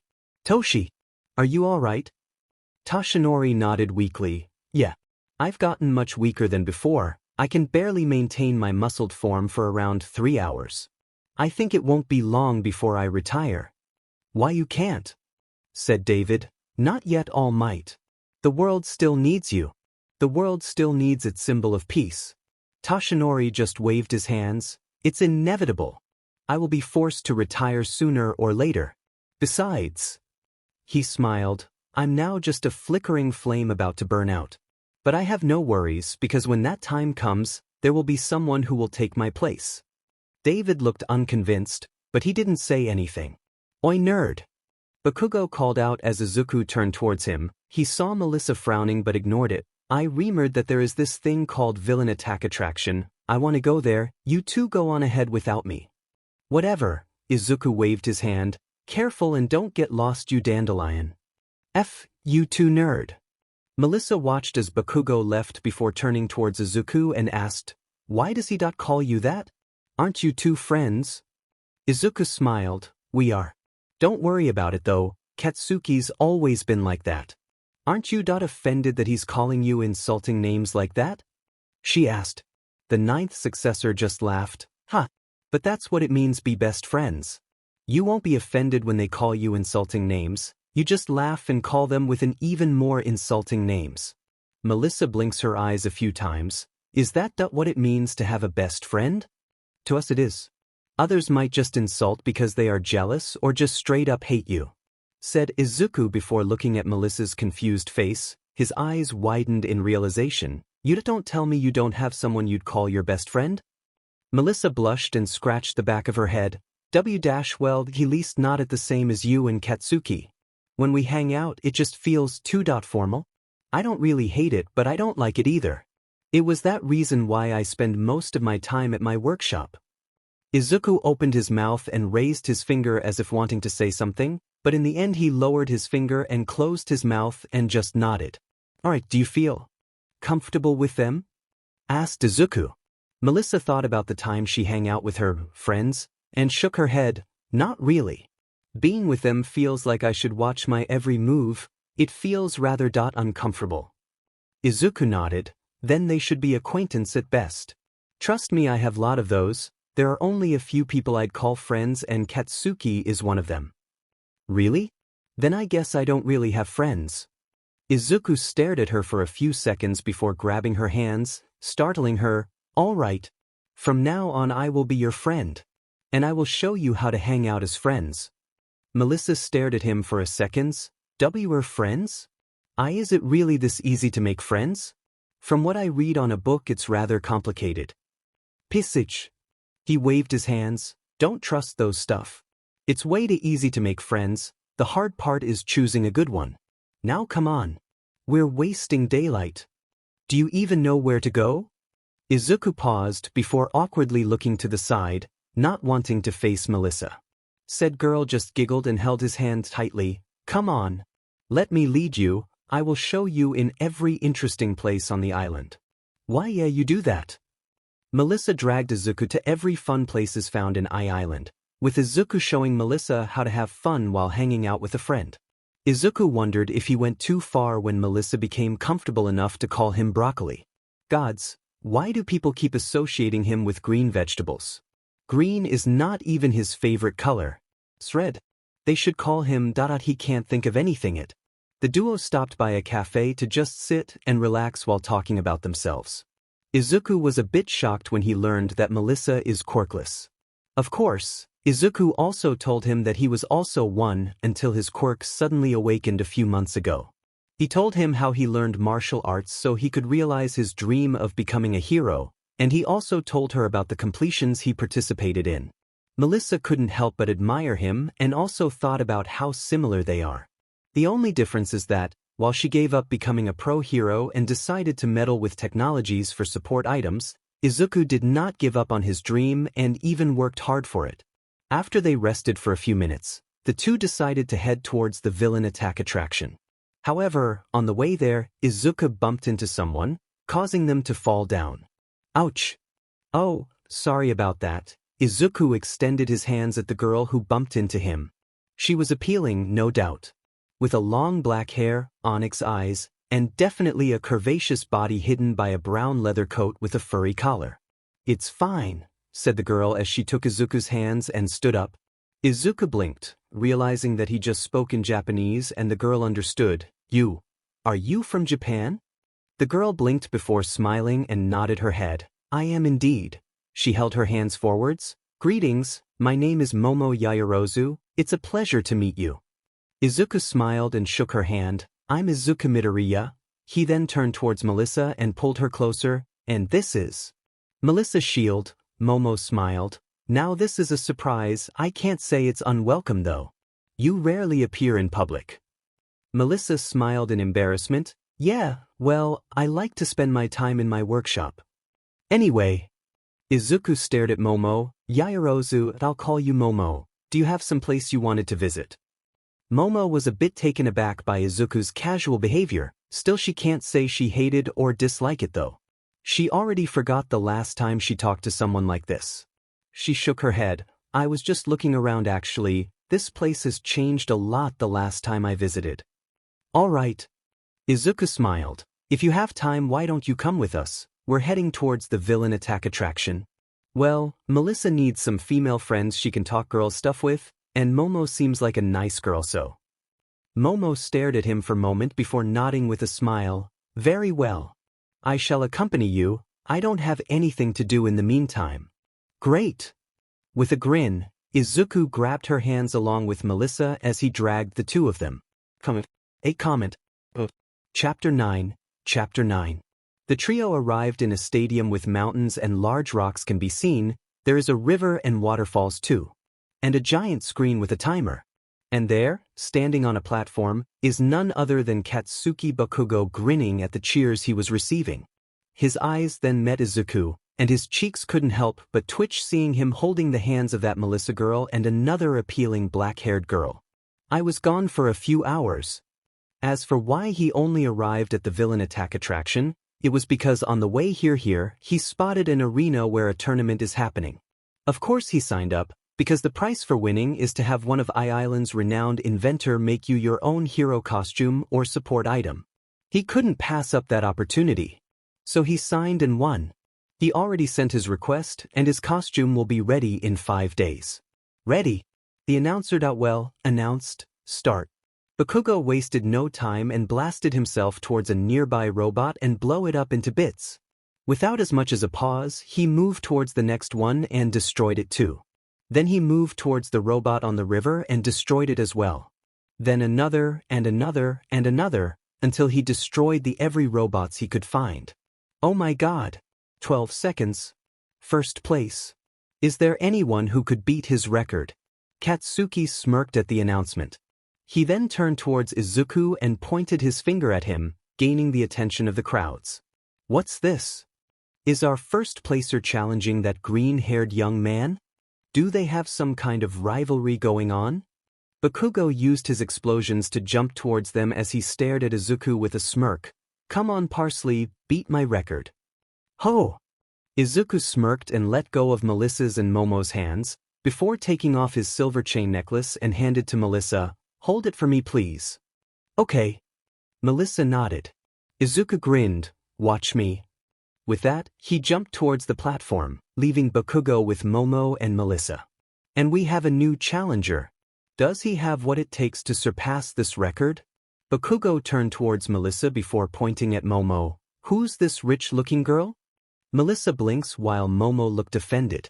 Melissa remembered what she and Izuku talked about earlier and giggled. She's Momo Yaoyorozu, she's from Japan like you. Izuku and I met her earlier.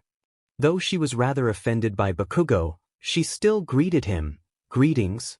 I'm Momo Yaoyorozu. Bakugo looked at her before rolling his yes. I'll stick with rich girl until you earned my respect or impressed me enough to call you by your name. Excuse me? Momo furrowed her brows. Melissa just giggled. Leave him be, he's just like that. But he's definitely a softie on the inside. Izuku even calls him Dandelion. A tick mark appeared on his forehead. What did you call me, glasses? Look, Izuku's starting. Don't ignore me. Izuku, who was standing on the platform, looked up to Melissa, only to see Bakugo screaming bloody murder. Melissa was waving at him, and Momo was giving him a smile. Izuku returned it with a smile of his own. Ready? Izuku turned towards the closest robot he could find and immediately activated his quirk. One for all, 10%. Red lines appeared on his body followed green electricity, signifying the activation of one for all. A roar. The platform he was standing in cracks, as he caused a strong gust of wind. Start. Izuku rocketed forward into the first few bots before the first second was even over. He shot up the cliffs and hills, destroying every bot in sight. Then, he finished the last bot by punching the air, creating a strong air pressure that destroyed it. Holy smokes! 6 seconds? This is insane. We have a new record, folks. And this one is even less likely to be broken. With a satisfied smile, Izuku jumped back to his friends and was immediately greeted by Bakugo's annoyed glare. You got lucky, Bakugo spat out. What was that? Izuku gave a smug smile and put a hand on his ear. I couldn't hear you over the sound of the crowds cheering me for being first place. Bakugo grunted and took out a notebook and pen. Izuku did too. The two girls just stared at them, wondering where they got the notebook and pen. What's our score again? Asked Izuku with a grin. I kinda forgot to count after my last win. Dunno, said Bakugo as he angrily wrote something on his notebook. I think it was 500 to 70, right?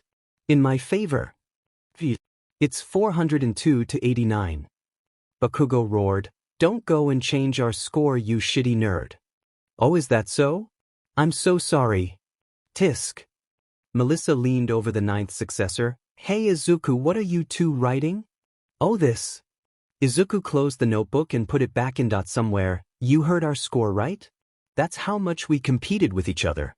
And every time after that, we took notes about our performance and how to improve even further. Wow, Momo looked at the two, impressed. Such dedication to improve. Are you two planning on joining U.2? Huh? Bakugo stared at Momo. So you're planning on joining too? Momo nodded. Yes, I got in through recommendation. Wow, Izuku stared at her in amazement. You must be pretty amazing then if you managed to impress a pro with high enough ranking to recommend you to you. Thank you. Momo smiled. It's nothing really. Izuku wasn't kidding though. After all, only heroes within the top 100 can recommend a student to you today, and not only that, they can only recommend one student each. After all, if every hero could recommend a student, then U.A. wouldn't be such an elite school. By the way, Momo, said girl turned towards Melissa, are you invited to the party tonight? Well, yes, Momo nodded. I'll be attending along with my mother since my father couldn't attend. He's currently in Italy for business. What party? Asked Izuku with a raised eyebrow. Melissa tilted her head. You don't know? There's a party in the tower later tonight. Since you and Katsuki came with Uncle Might, you are probably invited too. Probably. Izuku looked a bit nervous. What if we're not invited?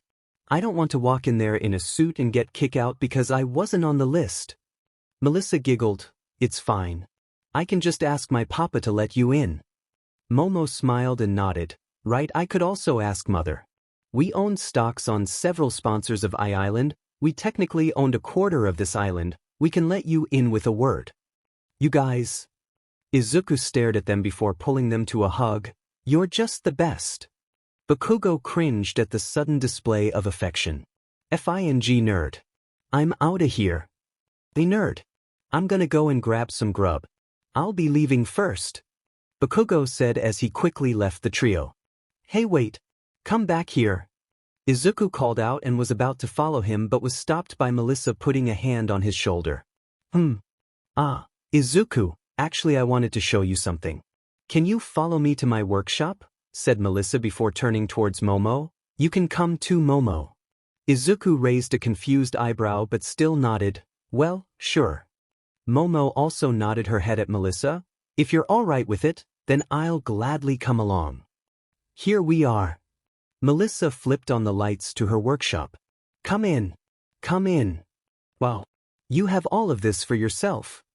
Izuku said, examining all of the lights and computers. Impressive, said Momo as she looked around. She's all mine. Come over here. Melissa led him to a shelf in the corner of the room. She picked up a steel black box and took off the lid. Izuku watched as she pulled out a red high-tech wristband. Pull up your sleeves and hold out your hand. Izuku did as he was told and she clipped it onto his wrist. Your quirk is rather similar to Uncle Mite's, as it enhances your body. But I could tell by your careful movements that you were holding yourself back. Izuku nodded. My body couldn't handle my full power, and if I tried, I would probably break my bones. I try to limit myself using only 15%. Momo blinked, staring at Izuku in shock. 15? That was 15%? Just how powerful would he be if he uses 100%? She furrowed her brows. He's planning on attending you as expected. That school has such high standards. I thought that I would be placed at the top with my quirk and skills, but it seems I became a bit arrogant. I guess I have to train more. That Bakugo earlier is also powerful. 15, huh? Melissa adopted a thoughtful look. Well, this should help you out. Melissa tapped the center of the wristband and it glowed a bright blue. The band expanded and wrapped its way up to Izuku's elbow before fully forming back to its solid state. Oh, a gauntlet? Yep. Melissa smiled. I made this to be able to withstand Uncle Mite's power up to 3 times. I don't have a name for it yet, but that gauntlet should allow you to use your full power, so how about we call it Full Gauntlet? Uncle Mite? That name again. Who's that? Thought Momo. Whoa! His eyes widened. Are you serious? My full power? Even Momo was staring at the gauntlet in shock. As expected of someone who won first prize in the GSSA competition and received a trophy in the Australian Schools Science Competition, ASSC. She's really impressive. I can't take this. Melissa smiled and grabbed his gauntlet-covered hands. Izuku, please take it. I decided to pursue being a support engineer so I could help heroes. All I wanted from you is to use this to be hero you always wanted to be. Melissa. Izuku stared at the blonde girl with wide eyes. It took a few moments before he calmed down. Thank you. A comment. Chapter 10. Chapter 10. Izuku, wearing a black briefs and red high-cut tennis shoes, along with a black button-down long-sleeved shirt. Of course, he also wore his full gauntlet on its wristband mode. He was sitting on a couch in the Island Tower's lobby while waiting for his friends to show up. He was playing this century-old app called Mobile Legends from pre-quirk era through his phone. Aside from heroes, state-of-the-art technology, and legal use of quirks, one of the best thing in Island is the Wi-Fi. Even 100 gigabytes worth of app will be downloaded within a few seconds. Where the heck are they? Izuku thought in annoyance. I can't wait to go to the party. I want to socialize. I want to dance on the dance floor. I haven't gone dancing in a while. Yeah, Izuku really liked dancing. At first he only learned how to dance due to necessity. It was an important aspect you need to have if you want to learn capoeira. But he started to enjoy it after a while. Recently he was also learning how to sing and other exercises to strengthen his lungs, like that one from pre-quirk anime he watched, Demon Slayer. As for why he was trying to strengthen his lungs, well, he was thinking, what if he used one for all there? Would he be able to scream like Present Mike? Loud enough to send people flying and shatter eardrums? That was a what-if scenario. He shook his head. I should be careful about practicing that though, I could blow my lungs up. You're pretty early, Izuku, said Bakugo as he arrived. He was wearing a white formal attire which honestly looked good on the teen, to be honest. Izuku raised his head and quickly waved at Bakugo. Katsuki. I thought you don't want to attend, you know. You never did like fancy parties like this. Meh, I changed my mind, said Bakugo as he sat down on the couch. A grin made its way to his face. What do you say about spiking the punch? Izuku smirked. I thought you'd never ask. Remember what happened 3 days ago? When Jinjo invited us to his birthday party. I was the one who spiked the punch. Izuku snapped his head to Bakugo, his eyes widened in shock. Dash. It's you? Seeing Bakugo grin caused Izuku to glare at him. Do you have any what happened that time? You got laid. Tarasum too. Sakura and Inoue, right? Izuku choked on his saliva. Cough. That's not it. Do you know how weird it is when I woke next morning with 2 of them on my chest? I couldn't look at them in the eyes even after we left. Don't be such a baby, Bakugo rolled his eyes. It's not like they are asking you to take responsibility and marry them. They said it themselves, they don't want to be tied down, and even told you to come to them if you want to relieve some stress. Your relationship still hasn't changed, dude. You 3 are still friends. Friends don't sleep with each other. Then you 3 are just really close friends with benefits. Oh, don't give me that look. It's not like you have girlfriend to feel guilty about. Do you? What? Do you? Oh. Izuku's eyes widened before a wide smile made its way to his face. Katsuki. You sly dog. Who is it? Tell me. Back off, nerd. Not until you tell me. It was at that moment that Momo and Melissa arrived at the lobby. Momo was wearing a lime green sleeveless dress and heels with her hair tied to a ponytail. Melissa, on the other hand, wears a stunning blue dress with white skirt. Her hair was also tied to a ponytail, with a red headband. Her glasses were now also gone. What are you 2 doing? Asked Momo. None of your business, rich girl. Bakugo glared at her. His face turning red in anger hid the blush on his cheeks. Momo frowned. Geez, I was just asking. No need to be so rude. Melissa turned towards Izuku. Aizu, what are you 2 doing? Aizu. Wondered Izuku, but didn't give it much thought and just smirked slyly. Well, I'm asking him about his G. Bakugo interrupted his friend by elbowing his chest. Cough. That hurts. Izuku sat back down on the couch while massaging his chest. Izuku. Melissa came towards him. Are you all right? Why did you do that? Momo came in front of Bakugo and glared at him. Is he not your friend? Why are you hurting him? Bakugo rolled his eyes. Please, as if that is enough to hurt him. Even so. Momo cast a worried glance at Izuku, who was smiling while massaging his chest. She blinks and decided to ask, Are you okay? Yeah, I'm fine. Izuku stood up with a grin. I just found out something interesting. Is that so? Izuku nodded. Yep. Now onward to the party. I can't wait to shake my body on the dance floor. Nothing can ruin this night. Suddenly, metal door after metal door slammed down over the regular doors and red lights began to flash. Emergency lockdown. Engaged. DM it. Bakugo looked at the metal doors before giving Izuku an unimpressed gaze. Really, nerd? Murphy's Law, remember? I thought you're smarter than that. Warning. Explosives found on site. All citizens, please stay indoors until told otherwise. All citizens found outside after 10 minutes will be detained. Melissa scrunched up her face in confusion. That's not the protocol for explosives. Izuku walked towards the elevator and keeps repeatedly pressing the elevator buttons. The elevators are down. Bakugo took out his phone and raised it up and moved it around. I don't have any signal either. Momo checked her phone as well and found that she also had no signal. Me neither. Just what is happening? Melissa bit her thumbnail as her brows furrowed in frustration. Something is definitely wrong. None of this are part of any emergency protocols. Izuku took a deep breath. All right, let's calm down first. He rubbed his chin in thought. If something did happen, then we should probably head to the second floor, in reception hall where the party is being held. All Might is there, he can help us. All Might. Momo looked at Izuku and thought, that's not to be expected. David Shield is, after all Might's partner when he was in America. Izuku turned towards the blonde inventor. Melissa, is there any way to the reception hall from here?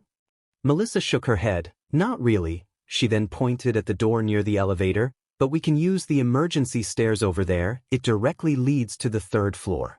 The reception hall has a glass ceiling over we can look down through. Alright, let's go then. Izuku quickly rushed through the door and ran upstairs. Momo, Melissa and Bakugo followed after him. Momo glanced at Bakugo, who noticed this and sent her an annoyed look. What do you want, rich girl? Nothing. She shook her head. I was just wondering why you are so quiet. From what I've observed, I expected you to angrily yell at Izuku for not taking command. Bakugo scoffed. The nerd's a better strategist than I am. I know my strengths and weaknesses, and I know he's better than me at this. So I usually follow his words. Usually, huh? Shut up or I'll blast you pieces. After a few minutes, the group finally reached the third floor. They followed Melissa as she led them to the place where they can overlook the second floor. After arriving, the teens looked down over the railing into the reception hall. Their eyes widened in shock and horror. The entire crowd was being held hostage by a multitude of armed gunmen. All Might was being constrained on the stage. Momo couldn't help but tremble in fear and worry when she saw her mother at the crowd, along with several other people crouching on the floor with their hands on their head. Melissa frantically looked around the room. I don't see my papa down there. You don't think they took him, do you? Izuku pursed his lips. He's the head scientist on the island. It's likely that whatever they're here for, they would need him. I don't see that assistant from earlier either. Melissa's expression went from worried to panicked and scared in an instant. Izuku searched his pocket and took out his phone. I'll try and get All Might's attention, then we can ask about the situation. How? Asked Momo. I mean, we don't even have any means of communication. It's fine. Izuku smiled as he started turning the flashlight of his phone on and off. I just knew that learning sign language would come in handy. As for why Izuku learned sign language years ago, without a quirk, he knew that he'll definitely have a hard time being a pro hero, so he thought about going underground like Eraserhead. He learned sign language because he thought it would be helpful to him when he's out on a patrol at night. After a while, All Might finally noticed him. Izuku then started moving his hands. What the situation? You know sign language? Asked Melissa. How would you even know that All Might knows sign language? Asked Momo. I don't. Izuku smirked as he watched All Might doing some signs using his hands. Bakugo leaned to watch too. Izuku once taught him the basics so he can understand a bit. Villains have taken over the tower and have control over the security system. Even the pro heroes are being held hostage, which means the entire island is held captive. You all need to get out of here. It's far too dangerous. Izuku and Bakugo stared at each other in shock. This is bad, said Izuku as the girls turned towards him. This is so bad. 13 comment. Chapter 11. Chapter 11. The four teens retreated back to the staircase landing. They were discussing what their next course of action should be. All Might's a pro. He instructed us to leave. We should do as he says. We can't go against his will, said Momo with a frustrated look. Any logical person would have agreed with her statement. But not Izuku and Bakugo. The green-haired teen was chosen to be the successor of One for All for a reason. And Katsuki, as brash and aggressive as he is, he chose to be a hero for a reason. And for someone like him who dreamed of surpassing All Might, he couldn't find it himself to just leave those people alone even if it meant going against the words of his idol. We can't just leave them, said Izuku with a serious expression. Momo shot him a frustrated look. I know. My mother is there. But we don't have our hero licenses. If we fight, it would be breaking the law. Not mention we haven't even attended a hero school yet. We aren't properly trained to fight villains. Quirks are allowed to be used freely on the island, said Bakugo as he turned towards Melissa. Am I right? Melissa nodded with an uncertain expression. Yes, but we've never experienced a villain attack before. So I don't know. Meh, Bakugo shrugs. That's good enough loophole for me. Now hold on just a minute. We're not fighting. Momo exclaimed. I really wanted to help. Trust me, I want to. But there's only 4 of us versus the unknown number of villains in the central tower. We don't have to fight, said Izuku. We don't. Bakugo looked disappointed. Even Momo was a bit taken aback by Izuku's words. She actually thought that she needed to convince him a lot more. No, we don't. We just have to call some help from the pros around Island. Izuku turned towards Melissa. Is there any way to contact the outside? Melissa bit her lips in frustration. There is. But I'm afraid it's almost impossible. The security here rivals Tartarus, where they kept the most dangerous villains around, and the tower is on its highest level of security. It's nearly impossible to send a message, much less leave. We'd have to shut down the system for that, and that's on the top floor. You're right, that's nigh impossible, said Bakugo before turning towards Izuku. So what's the plan? Izuku bit his thumbnail in concentration. It's hard, but it's the best chance we have. If we get the system to shut down, we can contact other heroes and get more help. We'll have to discreetly climb the tower and avoid fighting as much as possible. Everyone in. Bakugo smirks. You know I'd follow you. We can't just leave the people here. Leaving people behind is not something I'll do. Melissa nodded with a determined smile. I can help shut down the system once we reach the top floor. I doubt any of you knows how it works. All eyes then turned towards Momo, who sighed and massaged her forehead before giving them a rather shaky smile. You know that I'm really afraid right now. But even so, I wanted to help. I wanted to save them. Izuku smiled. I don't think any of us here doesn't feel fear. We are just teenagers who's about to face an unknown number of villains with guns. If we mess this up, who knew what will happen? He then extended his fist forward. But heroes always risks their life to save people. And right now, we are the only one who can help everyone here on the tower. He looked at his friends in the eyes. The enemy's number are unknown. All Might is captured. There's only 4 of us. We are in a great disadvantage. But so what? Heroes are the one who will always find themselves in disadvantage, but still manage to save the day anyway. What's that saying again? Go beyond. Bakugo smiled and bumped his fist. He was followed by Melissa and lastly by Momo. Plus Ultra.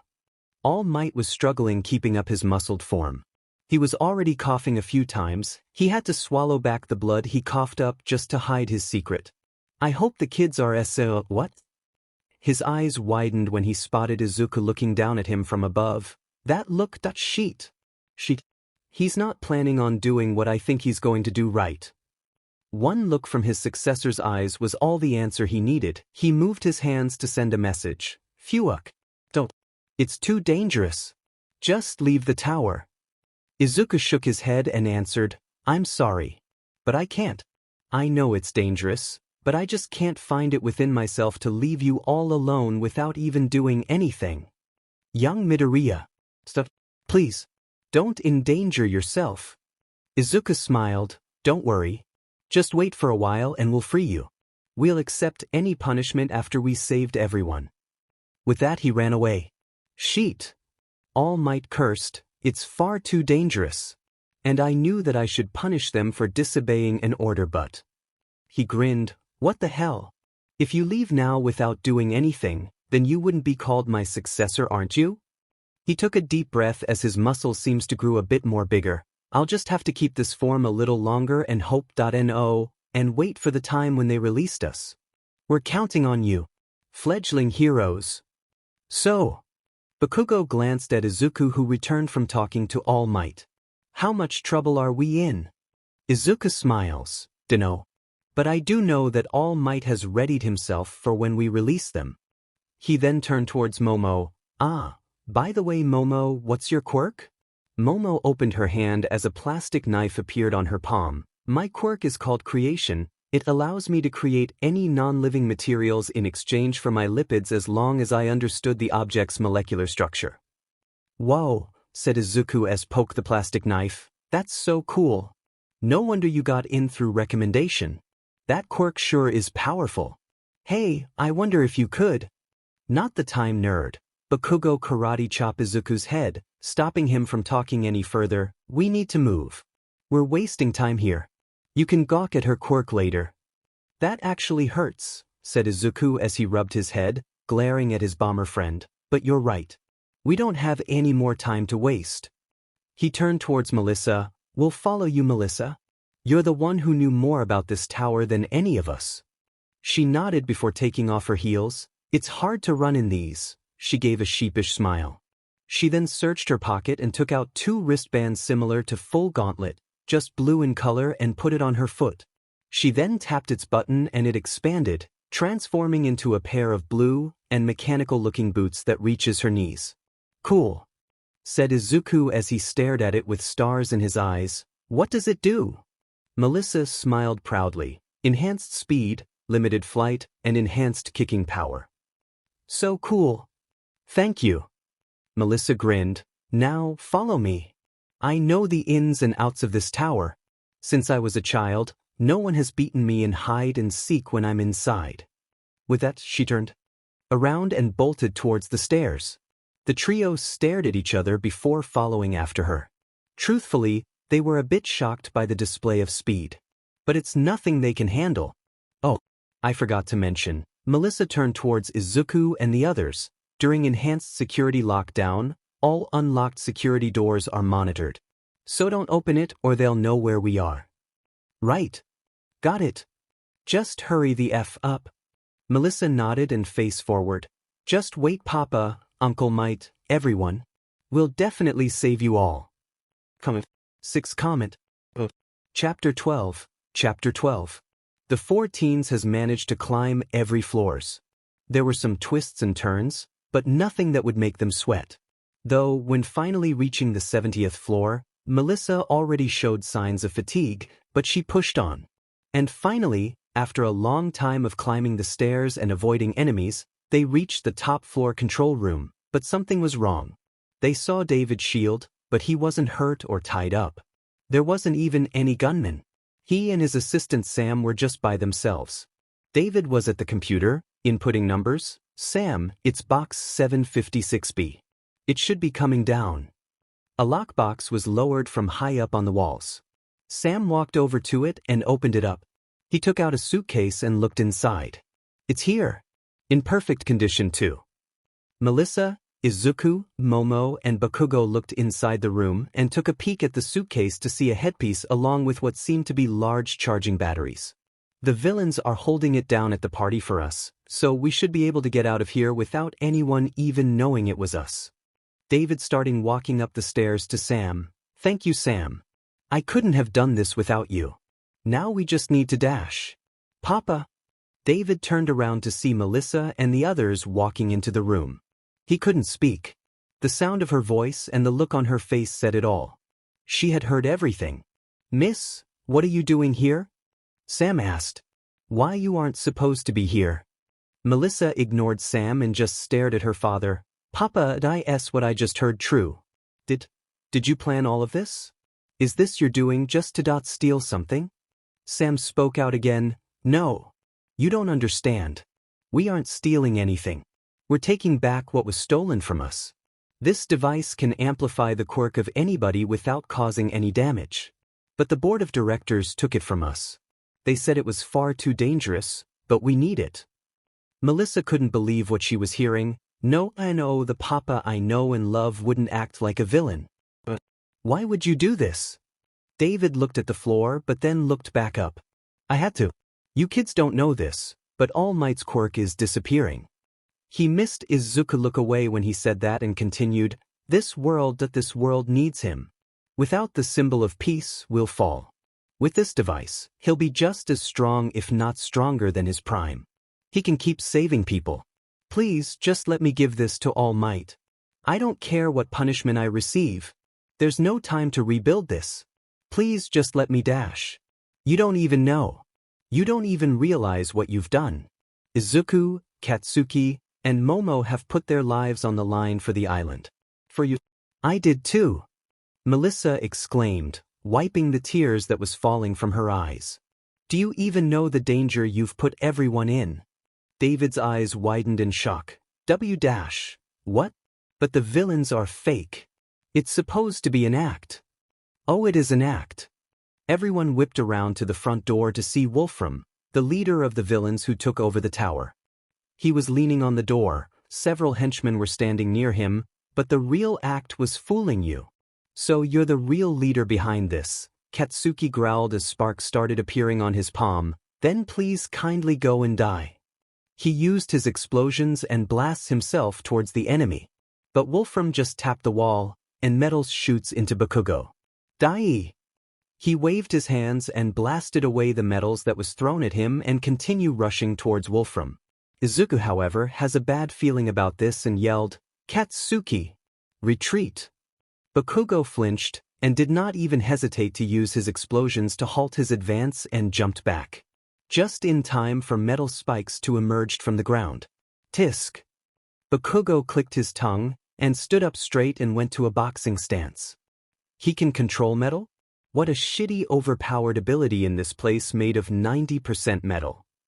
It could also be polarity or magnetism, said Izuku as he activated one for all. Whatever it is, he's dangerous. So we're pretty much at his domain then?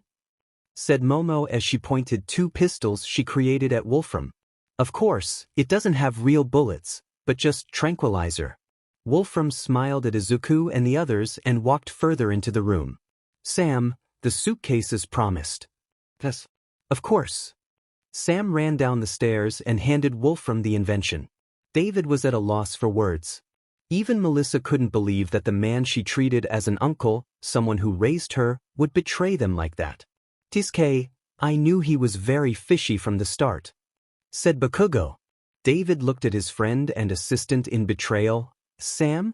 You have betrayed me? Sam shook his head. Incorrect. You are the one who betrayed me, Professor. You didn't even put up a fight when they took the amplifier. You let them take it. I've been your assistant for years, and if my work goes unrewarded, then my career was worth nothing. David gritted his teeth and glared at him in hate. You traitorous, selfish bee. Wolfram stopped the professor's rant. Don't you worry, Mr. Shield, Sam here will get his due reward right now. He pointed a gun on Sam and grinned, enjoying the look of betrayal on the assistant's face. However, before he could pull the trigger, a flash of green appeared in front of him and kicked his gun away. It was Izuku and he was glaring at Wolfram. Boom. Bakugo followed after Izuku and elbowed Sam on the back of his neck, knocking him unconscious. Wolfram gritted his teeth and was about to use his quirk when he felt a powerful force hitting him on the back of his head. Before he could think about what happened, Izuku proceeded to kick him on the ribs, sending him flying a few meters away. Izuku turned towards the one who knocked Wolfram and smiled. Nice work, Momo. Yes, Momo created a wooden bat and smashed his head with it, followed by a kick from Izuku who was using 10% one for all. Izuku then turned towards the other girl of their little group and saw her standing on top of several bodies. He sent her a thumbs up. Nice work, Melissa. Melissa just smiled at him. Thank you for the compliment. She then frowned and looked at her boots. This is just a prototype, so I shouldn't be surprised at that it eats too much energy, but still, this is a bit much, isn't it? I barely even have 30% left. Ugh. The four teens turned towards Wolfram who was rubbing his jaw and wiped the blood at the corner of his lips. Nice try, kid. Wolfram put his palm on the floor and grinned, but you should have gone for the head. With that, Wolfram suddenly sunk into the metal floor, disappearing from sight. He was soon followed by David and the briefcase who sunk on the as well. Papa! Melissa ran towards her father, trying to reach him. Even Izuku and Katsuki moved to try and reach him, but they were too late as David sunk down. They heard the creaking of metal and turned to the front door. There they saw Wolfram with the case, and David's shield bound at his legs and feet by a metal pedestal next to him. Wolfram mockingly smiled. Sorry, but I need your papa to mass-produce these machines for a pretty penny. I'll see you all around. The metal door slammed shut, and Wolfram locked and blocked it off with more metal. Smash! Izuku used 15% and punched the door. He frowned when he only caused a dent. Sheet. Sheet. Sheet. Phuck. He activated his full gauntlet and prepared to launch a full power punch but was stopped. Stop it, you idiot! Bakugo roared as Izuku turned towards him. Don't fire off 100% here. Do you remember how strong All Might's punch is?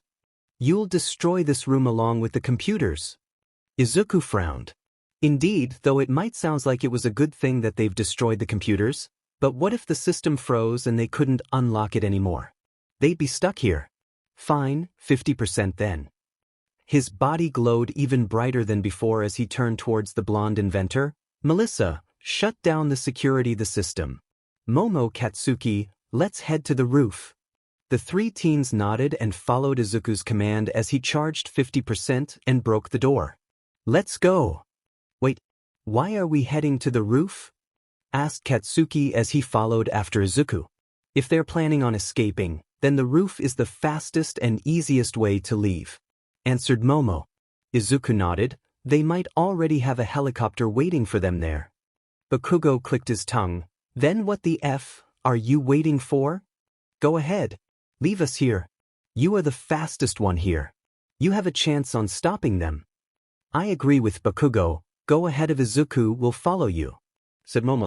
Izuku turned towards his friends. They stared at each other before he nodded. Thanks. Don't worry, I will save the professor. Just shut up and go. Izuku nodded as he literally disappeared with a flash of green. Comment. 10 comment. Chapter 13. Chapter 13. So close, Wolfram thought. Just a few more minutes and I can get the hell out of here. He examined his prize, currently held within his hands. It was a delicate piece of machinery, looking like a thin metal crown, meant to wrap around the temple. Hard to believe such a tiny thing could amplify quirks. As expected of the #1 genius inventor David Shield, who was currently being dragged by him. David's shoulders was injured due to Wolfram stabbing him with a metal spike for being uncooperative. Where are we going? You already have what you want, asked David while glaring at the villain. To meet my real employer, of course, answered Wolfram with a grin. Your real employer? Who? Ah, not so fast, Wolfram wagged his finger. I won't be telling you anything until I'm sure we're secure. I'm not like the other second-rate villains who let down their guard at the last moment. Wolfram put a finger on his earpiece, activating it. Hey, is the ride ready? She's been ready all night, boss. Just waiting on you. Good. We'll be there in a minute. Get ready for takeoff. He grinned sinisterly. What about the others, sir? What about them? They were just pawns in the end. Nothing consequential, and definitely not needed after tonight's operation. There was silence of the radio for a little bit, before the other side responded. Roger that, sir. Over. After walking for a bit, they eventually emerged from within the eye tower to the rooftop, upon which a helicopter was already prepped and ready for takeoff. Wolfram grabbed the professor by the scruff of his shirt and began dragging him over to the aircraft, keeping a close eye on him the entire time. If he was going to stage an escape, now would be the opportune time. Fortunately, he seemed relatively docile and obediently got into the aircraft without much resistance. Everything was going smoothly. Yet, there was a certain sense of unease that Wolfram couldn't shake off. This operation had been almost too successful. Too smooth, well, aside from those kids earlier, but they were of no problem. Wolfram had purposefully cut off radio communications with his men downstairs because he had been planning on abandoning them in the first place, but now he wondered if that had been a good idea. He had no clue what was going on downstairs. What if All Might had gotten free? Unlikely, but this was the world's best hero we're talking about. Doing the impossible is a staple for someone like him. If that's the case, then there's even less reason to dally around here.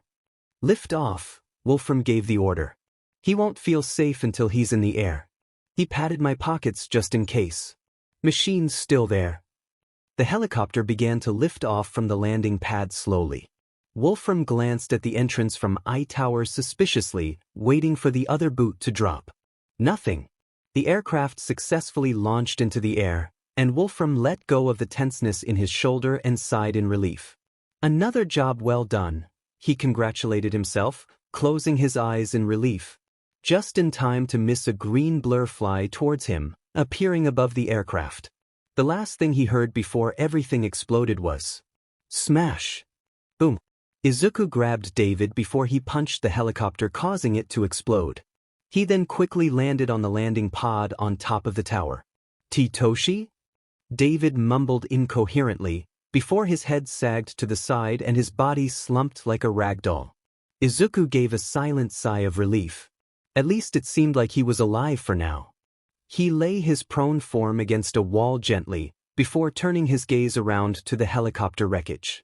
Izuku! Izuku! Papa!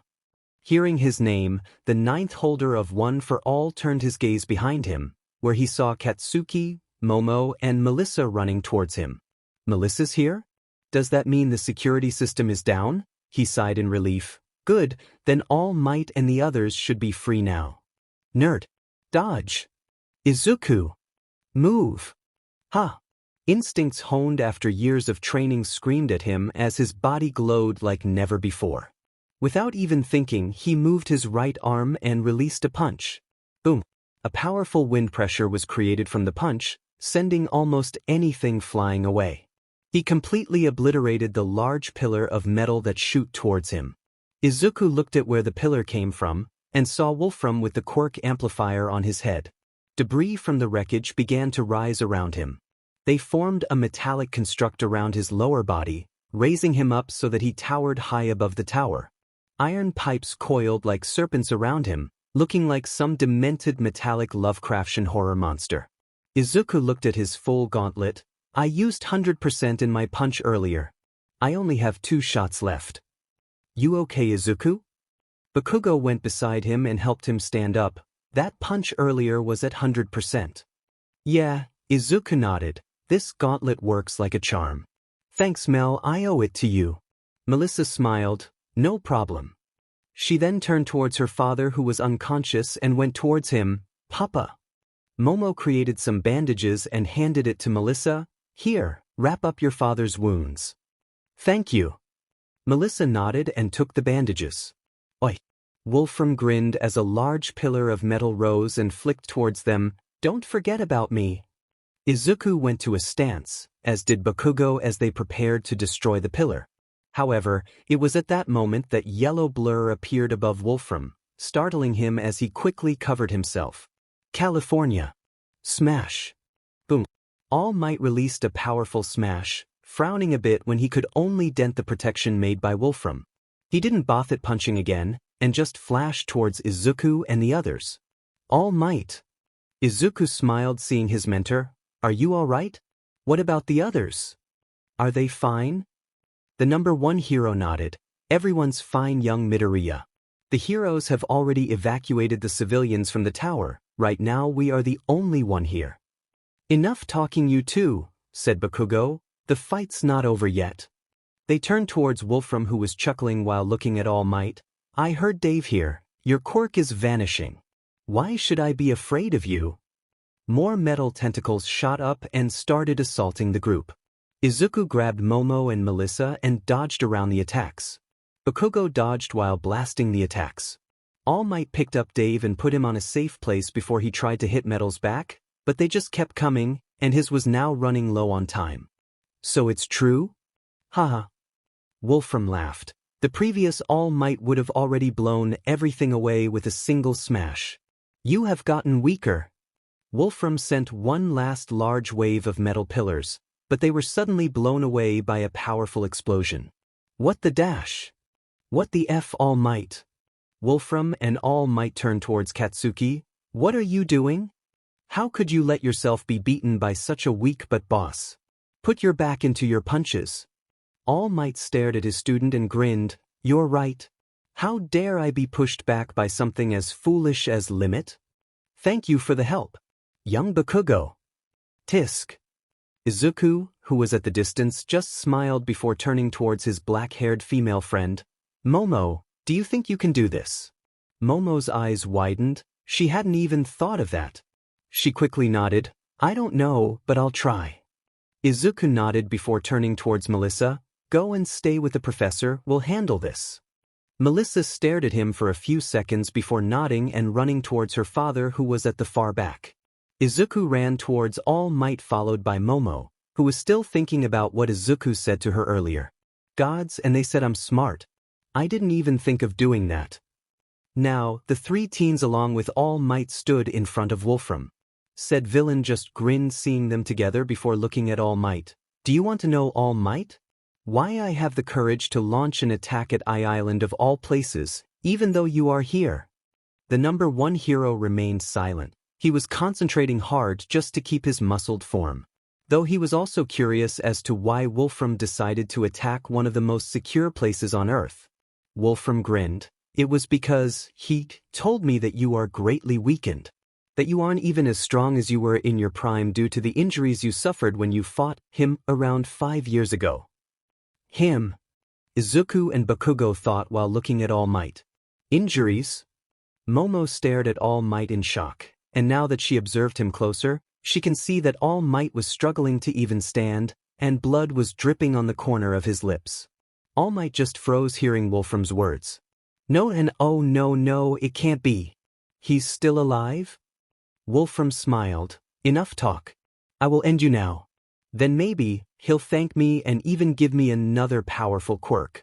He quickly sent a wave of metal pillars the four. Go to hell!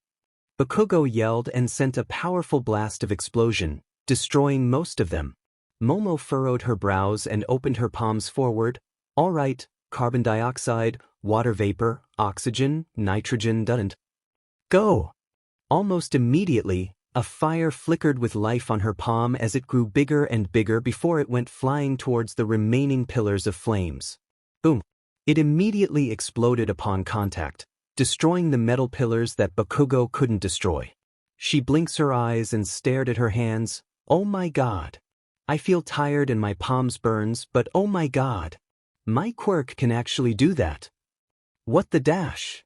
Bakugo turned towards Momo. Since when could rich girl do? Never mind, I get it. Create any non-living things as long as you knew its molecular structure at sheet, and they said I have an OP quirk. Bakugo turned towards Wolfram.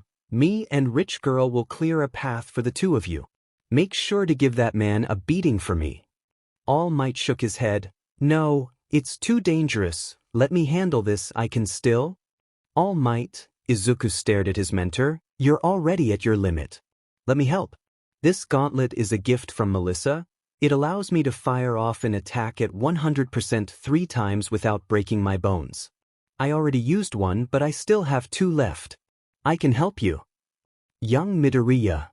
All Might stared at his protege before smiling and stretched his fist. Very well. Please help me in defeating this villain. Izuku grinned and bumped his fist. Yes, sir. Enough talking and go, said Bakugo. The mentor and protege stood side by side as they faced Wolfram, who was already preparing countless metal pillars to fire at them. Izuku's body glowed, and a beat later, the two of them shot off to the villain. Bakugo and Momo doing their best to clear a path for them. Melissa, who was at the back watching her father, looked up at Izuku. At first, she could still see him moved, but in the next moment, he vanished from her sight. If before when she saw him use his quirk at the villain attack attraction, he was like a streak of light, now he was quite literally a streak of light. Fire and sparks trailed behind his green lightning. A cone of fire was in front of him as he shot through metal attacks after attack. He was keeping up with All Might without issue. Is this his 100%? She thought before looking at her father. Papa, you don't have to worry about losing the symbol of peace. There is already someone who was rising to take that title. Wolfram's head felt like it was splitting open. His nose was bleeding. The quirk amplifier and the concussion he suffered from Momo's attack earlier seemed to not like each other. He couldn't use his full power anymore or else he'd risk his head exploding due to pain. While Izuku and All Might continued to move unobstructed due to Momo and Bakugo clearing a path for them. Raya! Wolfram roared and built a massive city block-sized cube of metal and threw it straight at the All Might and Izuku. Izuku and All Might glanced at it, and as if they've done this multiple times, the two ped their fist at the same time. Double! They clenched their fist as hard as they can. Detroit! When they were about to meet the large block of metal, they immediately threw a punch. A blinding light erupted from their clash. and Izuku and All Might pierced right through the cube, blasting it to bits. They immediately shot off above Wolfram, and prepared to fire off a powerful smash once again. Bakugo stared at them with a grin and screamed, "Go! All Might! Izuku! Finish him!" Melissa and Momo soon followed after and screamed, "Izuku! All Might! Do it!" All Might coughed up mouthful of blood but still continued to smile, push through every obstacles. Izuku's gauntlet was already showing signs of being destroyed, but he still showed a grin on his face. Go beyond. For some reason, the two released a bright light with myriad of colors as they flickered towards Wolfram, who created a metal cocoon to protect himself. But it proved to be futile as they easily broke it, causing a massive explosion which shook the entire island. Plus Ultra. 13 comment. Chapter 14. Chapter 14. The immediate aftermath cleanup took all the way till morning. Wolfram was taken away in a quirk containment cell by the police. Professor Shield was sent off to the emergency rooms for treatment immediately, with Melissa following along. She gave Izuku and the others an appreciative but apologetic look as she hurried away. They smiled, except Bakugo, at her and gave her a nod. Family came first, after all. Even Momo went to check up her mother. She wasn't too far away. She was hugging her mother and crying in relief. Before leaving though, Melissa wrapped her arms around Izuku, giving him a tight hug, which Izuku returned. "Thank you for saving my father," she whispered into his ears, before looking at Bakugo. "You too, Katsuki." The explosive blonde just grunted. Melissa just smiled and followed the doctors who brought her father. The island police force was crawling all over the scene, talking to victims and the like.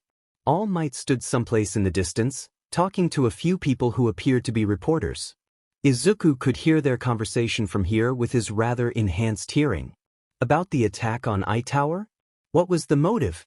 Who was the villain? All Might responded, "A villain who called himself Wolfram. From what I could tell, he tried and succeeded on stealing something from the Central Tower Vault, a technology that allowed people to amplify the power of their quirks. The villain possessed a quirk that allowed him to manipulate metals." The reporter gasped, "That's a powerful quirk, especially on I Island, which is constructed mostly of metal." All Might nodded. Thankfully, both the technology and the villain was subdued before they could escape. I am afraid to even imagine the chaos that technology would bring if it falls in the wrong hands. Yes, definitely. As always, thank you for the good work, sir. All Might shook his head with a smile. Oh no, it wasn't just me. The villain proved to be too much for me to handle. I had helped defeating the villain, and someone else shut down the security system, allowing us to call for backup and save the hostages. The reporter looked nonplussed. What do you mean, All Might? Are there other heroes with you? Yes, the villains knew I was here on the I Island, so they came up with a plan for restraining me. They also took the entire island hostage by taking over the Central Tower control room, to prevent me from acting. However, they didn't take into account the actions of other heroes. All Might turned towards Izuku, Katsuki and Momo. They weren't pros, but they acted more heroic than most heroes I know. The reporters followed All Might's sight and gasped when they saw how young they looked. All Might appeared before Katsuki and Izuku and put an arm on their shoulders. "Ladies and gentlemen, allow me to introduce to you Izuku Midoriya and Katsuki Bakugo. My students. I have been training them for a while now." He then pointed at Momo, who was looking at them while hugging her mother, and Momo Yaoyorozu. "The three of them helped me on taking down the villain. Not only that." All Might paused and glacéed at the tower before looking back at the reporters. "My niece, Melissa Shield, was the one who shut down the security system and freed us, allowing us to call other heroes for help." He spread his arms and grinned widely. "Truly, the spirit of heroism burns brightly on these young ones. I couldn't be more proud of them." There was silence, and a beat later, the reporters burst into chaos as they began asking questions. A few days later, "This suit is uncomfortable." Izuku groaned while looking at himself in the mirror, wearing a formal attire. "I don't want to wear this." "Shut it, nerd," Bakugo sighed. "Just bear with it." Indeed, we need to look presentable for the press, said Momo, wearing the dress similar to the one she wore for the party. The conference is live and is being shown all over the world. Probably hundreds of millions of people will be watching us. She's right, guys, said Melissa, also wearing a dress similar to the one she wore for the party. We don't want to embarrass ourselves. Bakugo glanced at Melissa. You don't look nervous at all. This isn't your first time with the press. Melissa shook her head. Nope. I also got interviewed when I won my awards, though not to this degree. Just keep calm and answer the questions, don't let them lead you around. Guys, Momo called out as she showed them her phone. Look, there's a video showing our fight with Wolfram.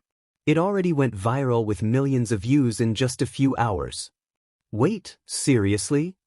Bakugo took the phone, causing Momo to frown as she put a hand on her hips and tapped her foot repeatedly in annoyance. It's blurry. Bakugo grunted in annoyance, though we still look recognizable at least.hm? For stars? Seriously? He looked at Momo, who shrugs. That's what the public decided to call us. You, Izuku, and I are said to have the highest chance on becoming the next Trinity, after All Might, Endeavor, and Hawks. And Melissa was called a prodigy who's destined to surpass her father.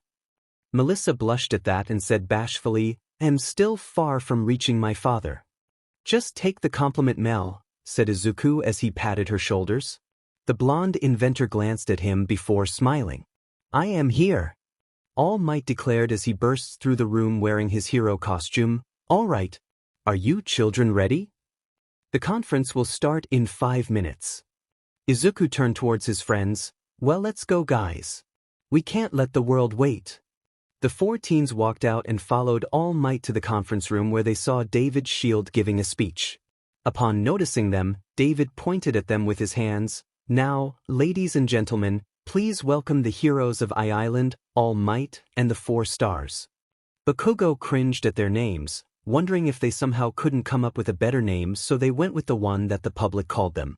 Izuku was nearly blinded as dozens of cameras flashed, and deafened as reporters from across the nation and world stood and started yelling questions. They were led to a row of chairs as All Might took the mic from David as he flashed his trademark grin, as the room was suddenly engulfed in silence. Good evening, everyone, and thank you all for coming here today. All Might turned towards the 4 teens. I'd like to start this with a very sincere thank you to these young heroes. Without you, who knew what could have happened? Maybe Wolfram would have escaped the island to do who knows what. And with the quirk amplifier, he has the power to contend to me. So thank you for your efforts on saving everyone on the island. He spread his arms. As you all know, Midoriya and Bakugo are my students whom I trained for months only. And I couldn't be more proud by what they achieved at such young age. I heard a saying that heroes and ordinary people can be brave, but heroes are braver for much longer. He continued, motioning at the 4 teens, and these 4 young heroes have been far braver than anyone else. All Might bowed his head as everyone else in the room cheered and hooped, giving a standing ovation for the man that became the world's symbol of peace. Thank you, everyone, said All Might. I really appreciate it. But tonight, the spotlight isn't on me, but to these young heroes sitting here on the stage. Now, I think you ladies and gentlemen have some questions to ask. The reporters broke into shouts again, as the 4 teens mentally cringed at the noise. With Bakugo wondering if it's really worth it to be the #1 hero if he had to face these sort of thing again and again. All Might was still smiling, causing the 4 heroes to wonder if this wasn't affecting him or is he already used to this. The #1 hero pointed at one reporter, a middle-aged man. Yes you, fine gentlemen. You can now ask your question. He coughed and turned towards the 4 teens. I just wanted to ask, why did you decide on climbing the tower and risk your lives? Bakugo, Momo and Melissa pointed at Izuku, while he pointed at Bakugo. Blinking his eyes, Izuku turned his gaze at Bakugo, then to Momo and Melissa before pointing at himself. The 3 nodded. Oh, come on. Izuku groaned, but he still answered, well, we just can't leave the people inside the tower, you know? We know it's dangerous. All Might himself ordered us to not get involved. But how could we not? After seeing those people, I just can't find it within myself to ignore them and save my skin. That answered that question. Next. All Might smiled at Izuku before pointing at another reporter who smiled and stood up. But have you thought about the consequences of your actions? You haven't even attended a hero school yet. If something went wrong, not only would you endanger your lives, but the lives of the people in the tower too. Not mention you even brought Melissa's shield with you. No offense, but she's quirkless. Izuku looked at Melissa at corner of his eyes. She was struggling to even keep her smile and looks like she's about to burst into tears. Her father, David, was seated next to her and was holding her hand. With all due respect, sir, Izuku stared at the reporter. I believe that a true hero isn't measured by the size of their strength, but by the strength of their heart. Melissa might be quirkless, but I'll be dead if she wasn't the most helpful. If it weren't for her, we wouldn't have easily reached the top of the tower. We would have been caught since we don't know the ins and outs of the tower like she does, and she was also the one who shut down the security system of the tower, freeing the pros who are captured, and made it possible to ask for help. I believe that is already more than enough to prove that she might lack a quirk. She wasn't any less heroic than most heroes. Next. Melissa, upon hearing his words, barely held herself back from crying in happiness. Those were the words she wanted to hear the most. Even without a quirk like everyone else, she can still become a hero. Not a pro though, but a hero who keeps people safe through her inventions. The reporters began screaming and shouting their question as Izuku sighed and looked at his friends. It's gonna be a long night. 11 comment. Chapter 15. Chapter 15. A month has passed since the incident in Island, known to the world as Wolfram Incident, happened, and with daily villain attacks, the wave it brought started to settle down. The name, 4 Stars, was known throughout the world as the 4 young heroes who helped All Might take down the villain Wolfram, and helped in saving several thousands of people on the Island. Izuku Midoriya, the young man who was being compared to All Might. The one the public undoubtedly referred to as the next symbol of peace. Katsuki Bakugo, the young man with explosive personality matched only by his rumbling mouth. Despite this, his power is definitely the real deal. Momo Yaoyorozu, a demigoddess, capable of bending the power of creation on her whim. With her beauty, grace, and quirk, she was definitely destined to be one of the best heroes of her generation. And lastly, Melissa Shield, the normal one of the group. She is someone born without a special power or quirk, but she isn't any less than the other 3. She's a prodigy who is definitely destined to leave her name in history as one of the best support engineer in the world. And currently, these 4 are having a blast in the Sabadobi Island, the one found by Izuku and Bakugo while they were out treasure hunting. Melissa actually asked her father if she could go to Japan with Izuku and the others. She wanted to spread her wings, is what she said. While Momo accompanied Izuku and Bakugo in their training with All Might, and soon after learned the secret about One for All and All Might. Melissa did too, along with David. To say they were shocked was an understatement. Anyway, that the girls are still on the yacht they rode on to this island, wearing their swimsuit. The boys are already on their trunks, and with the help of some monkeys, built a hut similar to the one made by a certain zebra in a certain movie. Bakugo was grilling some fishes, while Izuku was making a drink using coconuts given to him by some monkeys. I kinda felt bad for All Might, said Izuku as he sat down on a chair while placing a straw on a coconut and began drinking from it. Bakugo smirked. His fault. The guy just can't take a day off. At least, we have all the island for ourselves. We're the unofficial owner of this island, Katsuki. Of course we have all of these for ourselves. Izuku rolled his eyes. Give me some, said Katsuki, pointing at the coconut on the desk, and put some of those little umbrellas. Seriously? Izuku gave him a deadpanned look. Katsuki shrugs. What can I say? I have class. The 9th holder of One for All just rolled his eyes and tossed a coconut to his friend, followed by a little umbrella and a straw. Thanks. So, why didn't you invite your girlfriend? Asked Izuku with a teasing grin. What was her name again? Kami or something? Bakugo narrowed his eyes at him. Right when Izuku was already expecting him to blow up, the blonde just sighed. That I invited her, but unlike us who are pretty much absent in class most of the time, Cammy still attends school and is very diligent. Is she planning on being a hero? Katsuki nodded. Yeah, she's joining UA. He took one fish which was already cooked and put it on a plate. She actually wanted to join Shiketsu High first, but when we got together she decided to go to UA. Izuku rubbed his chin in thought. If I remember correctly, Shiketsu students are forbidden from getting involved romantically. The green-haired teen finished put down his coconut drink. I wonder when will I have a girlfriend? He thought about Inoue and Sakura, the girls he slept with. But he couldn't really find himself being in any one of them. Not to mention he also doesn't have much experience on opposite SEC when it comes to romance. He can befriend them, but that's it. Izuku's eyes was drawn to a laughter. His heart couldn't help but skip a beat when he saw the girls walking down from the yacht on their swimsuit. Melissa was wearing a blue tie front bikini top and a matching blue bottom. She wore a brown sun hat and a pair of light brown beach sandals. She was carrying a ball on the side, while Momo wore a red halter top and a thin string bottom. Her trademark ponytail was let loose. She was wearing a red trimmed sunglasses and a pair of white flip-flops. Bakugo took a moment to stare at the girls before turning towards Izuku and smirked. The ninth was looking at the two girls with widened eyes and wide open mouth. The blonde took the fish on the plate and shoved it to his friend's mouth. Izuku quickly snapped out of his daze and took the fish of his mouth and slapped Bakugo's hand away, to which the blonde bomber just laughed. Izuku! Melissa called out with a wave of her hand, can you help me with something? Izuku ignored the sly grin on Katsuki's face as he smiled and ran towards Melissa and Momo. What is it? He asked as he stood in front of the girls. Wait. Momo raised her hand in front of him before she created two blankets and umbrellas. Melissa laid the blankets carefully while Momo placed the umbrella to shade them from the sun.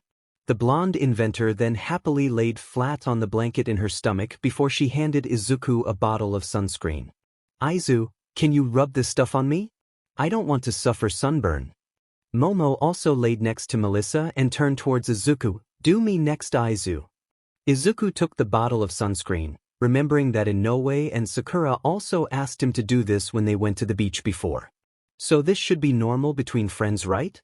He honestly doesn't know. After all, only Sakura and Inoue are his female friends, so he couldn't make other reference. Squeezing a good amount of sunscreen on his hands, Izuku decided to start rubbing her with this white stuff. Gods, that sounded so wrong. Large and not so surprisingly powerful hands continued to roam across Melissa's exposed flesh in order to protect the young inventor from the burning rays of the sun, until they seemed to hone in on a particular spot on her back just below her right shoulder blade. Izuku narrowed his eyes before his thumbs pushed down and rolled up, and Melissa's back arched up. Oh, she ummed uncontrollably, her breath hitching her in throat and eyes widening in response to the involuntary noise which had just slipped through her lips. Izuku blinked. What the Why are you miming? Momo whipped her head towards Melissa with a confused look. Melissa blushed. He found a knot just below my right shoulder blade. Oh. Momo nodded and once again closed her eyes, waiting for Izuku to rub a sunscreen on her. Well, I'm just gonna. Izuku went next to Momo and squeezed some sunscreen on his hands. Melissa just buried her head on her arms, feeling utterly mortified by the sound she just made. She decided to clear her head by taking out her laptop from somewhere. I'm starting, Momo. Izuku rubbed his hands before pressing it on her back. This is strange, said Melissa as Izuku and Momo looked at her. What is? Melissa turned her laptop and showed it to them, the screen showing red with words, error, on it. Error. Momo raised an eyebrow while Izuku from the same place where he kept his notes, which was unknown. He opened his phone, and it showed the same thing as Melissa's laptop. He then showed it to them. My phone's down too. There's probably something interfering with our devices, said Momo. This might also be related as to why this place can't be found by a satellite, and it probably messes with radars as well. And those creatures living in the waters around the island also probably helped on stirring away the ships who got close, said Melissa. Izuku frowned. That's not possible. Or else we wouldn't have found this place as well. Maybe you need to follow a certain route to get here, said Momo. You said that you managed to find this place through a map, right? Well, yeah, but this time we haven't followed the same route we took when we first arrived here," said Izuku. "It might be because the creatures living on the sea around the island already recognizes you," said Melissa. Momo nodded at her. "And didn't you guys said that you have a non-aggression pact?" That's... Izuku furrowed his brows and actually thought about it. He rubbed his chin before looking at the center of the island. Then, is it possible that whatever is in here that is interfering with our devices might also be related as why most animals here developed a quirk? The girls remained silent and just stared at each other. Comment. 7 comment. Chapter 16. Chapter 16. The most mysterious place on the island, huh? Muttered a monkey while looking at the 4 teens in front of him. Fumo, if it's the most mysterious, then it could only be that place. This monkey was the one with the telepathy quirk that communicated with Izuku and Bakugo when they conquered this island. "Can you tell us where it is?" asked Bakugo as he crossed his arms. "Anything for you, Lord Bakugo," said the monkey. "Under the lake where the Komodo dragon previously lived is a mysterious cave that gives off this sort of feeling that I don't know why, but I was attracted to it, and before I know it that I can already think that and have this ability to communicate with others through my thoughts." He developed a quirk after staying at that place? Izuku rubbed his chin in thought. Just what the heck is in that place? "Have you been to that cave before?" asked Momo. The monkey nodded. "I have. There is also this strange metal thing inside there, and some glowing crystals and flowers having petals with different colors. I immediately left though. There is something there that is very dangerous." The 4 teens looked at each and nodded. "Thank you," said Izuku. "Can you watch our ship for us? We're heading there right now." "No problem, Lord Midoriya," said the monkey. "Would you like me to send some SRs for you?" "No need, but thanks." Izuku smiled before turning towards his friends and ran towards the center of the island, with Melissa, Momo, and Bakugo following after him. On the way there, the girls were in awe at several animals and insects they saw that displayed quirks. They saw a meter-tall bird with flaming wings, a spider that can generate electricity from its webs, a bison with iron armor, and many more. Even Izuku and Katsuki were a bit shocked. The first time they came here, there are almost a little to no signs of life. Now there are particularly everywhere. Most of them have quirks too. Izuku wondered if the Komodo dragon terrified them so much they were forced to hide. But now that the Komodo is killed, they finally showed themselves. After a few more minutes of walking, the 4 teens finally arrived on the lake where Izuku and Katsuki fought the Komodo dragon. "We're here," said Izuku as he closed his eyes and tried to feel the sensation described by the monkey elder. I can't feel anything." Katsuki also did the same and shook his head. "Me too. Maybe only animals can feel them?" "I don't think so," Momo frowned before turning towards Melissa. "How about you, Mel? Maybe we can't feel it because we already have a quirk."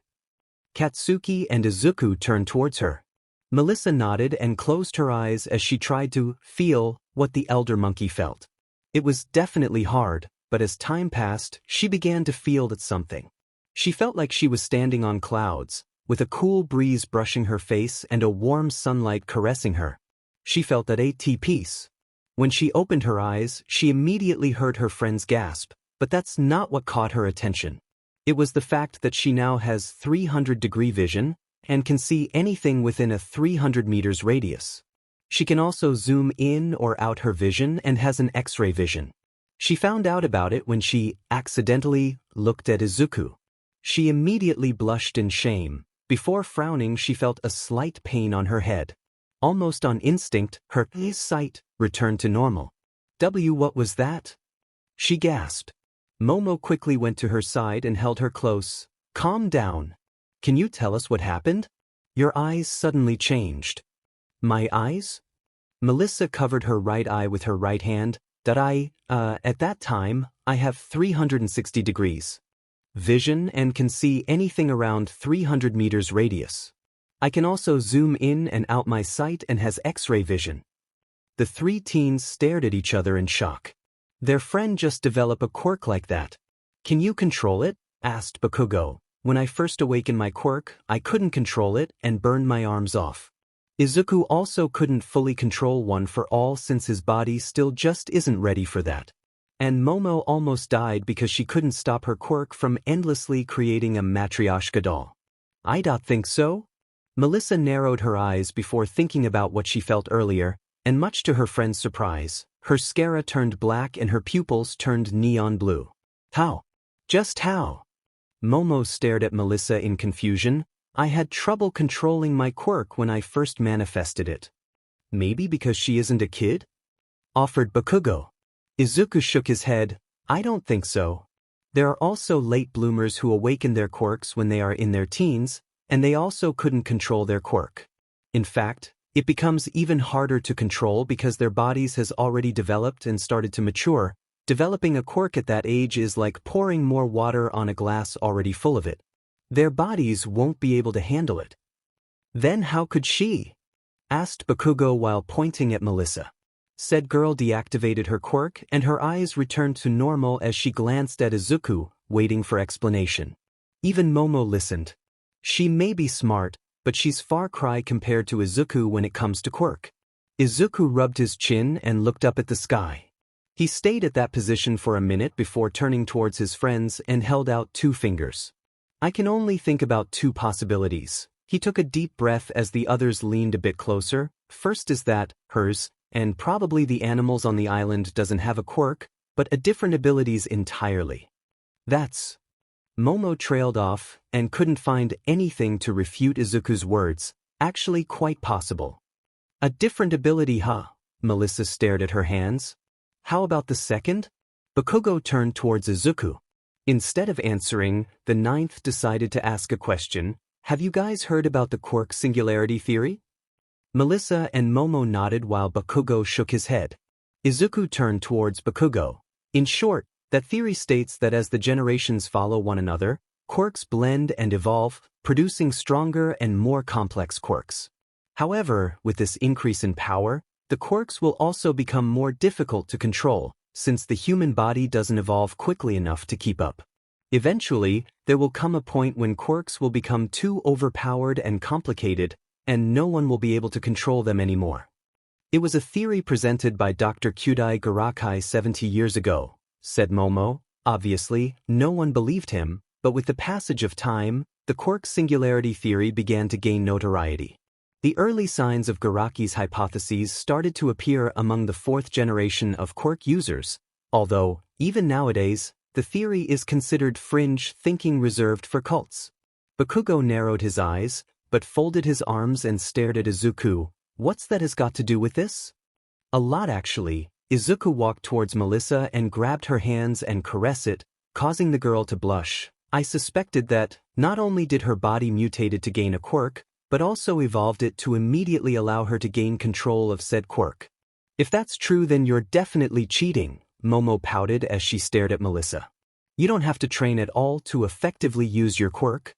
Hee hee, I don't really need this though, said Melissa, but it might also prove useful. All right. Izuku smiled as the 3 turned towards him. Mel, can you use your quirk to look down at the lake? See if you can find the entrance to the cave. Melissa nodded and her eyes changed, signifying that her quirk has activated. She took a peek at the lake, which is around 50 meters deep. She then saw the entrance of the cave, but her eyes couldn't see what is beyond that point, as if something is blocking her sight. She deactivated her quirk and turned towards the other 3. I found the entrance, but something is blocking my sight and couldn't see what is inside. They frowned, remembering what the monkey said earlier, that there is something dangerous in the cave. Can you try again? Asked Bakugo. Just focus your sight on the cave and not anywhere else. Melissa nodded. I can try. Again she activated her quirk, but this time, she only focused on the entrance of the cave. She frowned, knowing that she couldn't see through further than the entrance. But still, she persisted, and finally that she felt something break.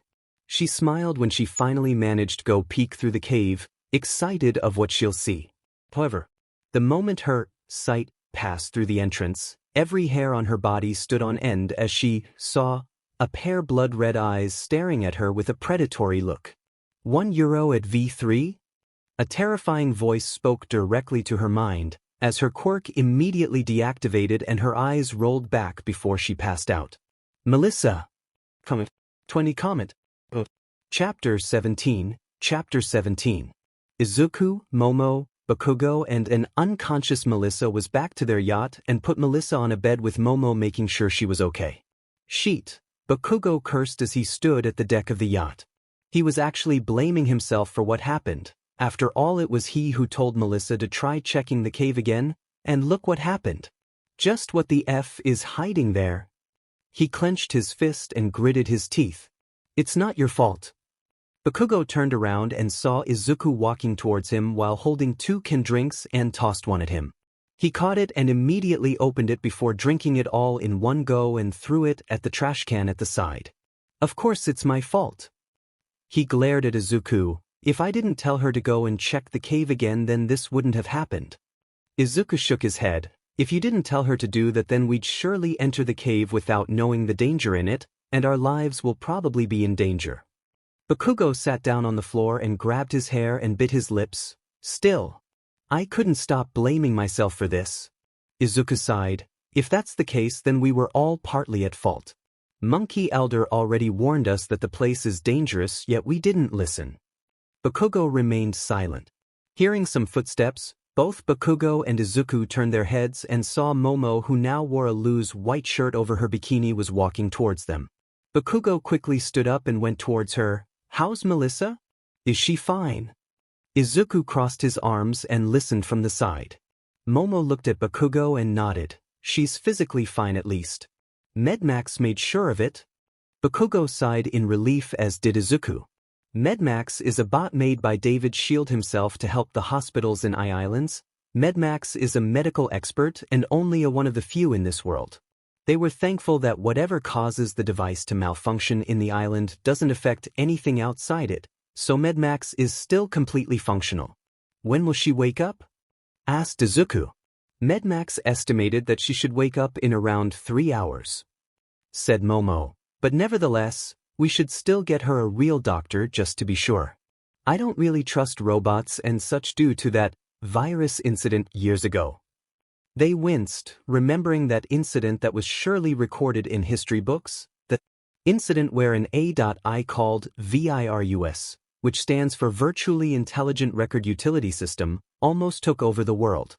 Virus was an AI that UN poured their wealth into making.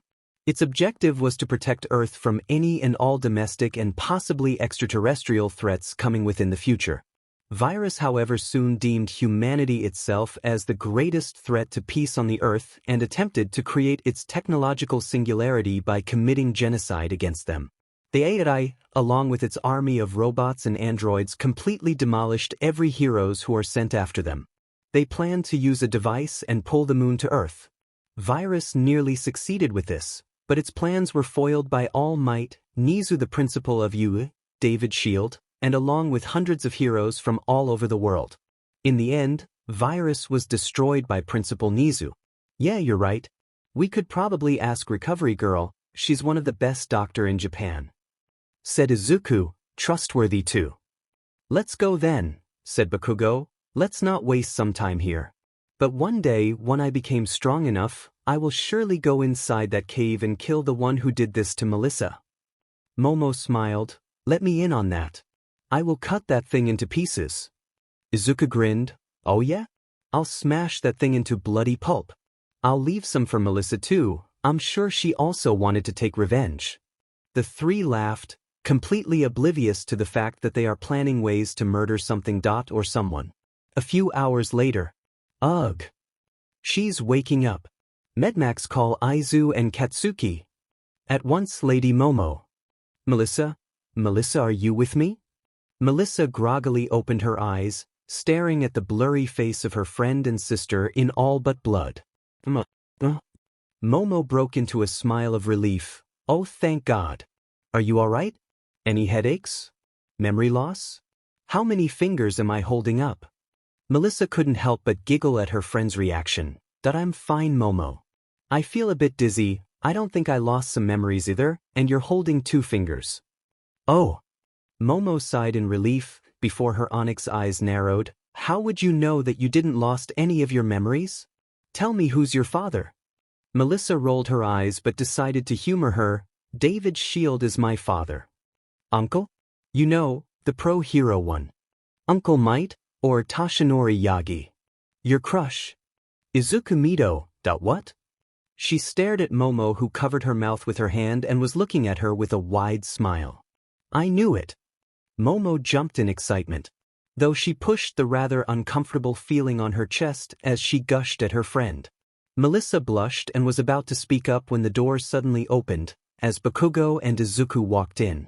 The blonde inventor's face turned even redder seeing Izuku coming close to her. Izuku narrowed his eyes and placed the back of his hand on her forehead before turning towards Momo. You said she's physically fine? I knew it. That Medmax cannot be trusted.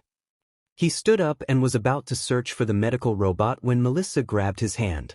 It's fine, Aizu, she said with a small smile. Her cheek still has a hint of red. I'm all right. Momo just said something that really embarrassed me. Izuku stared at her and sighed. If you say so. He then glanced at Momo, who looked away, conveying that she doesn't want to talk about it. Melissa smiled before turning towards Bakugo, who couldn't look at her on the eyes. Hey.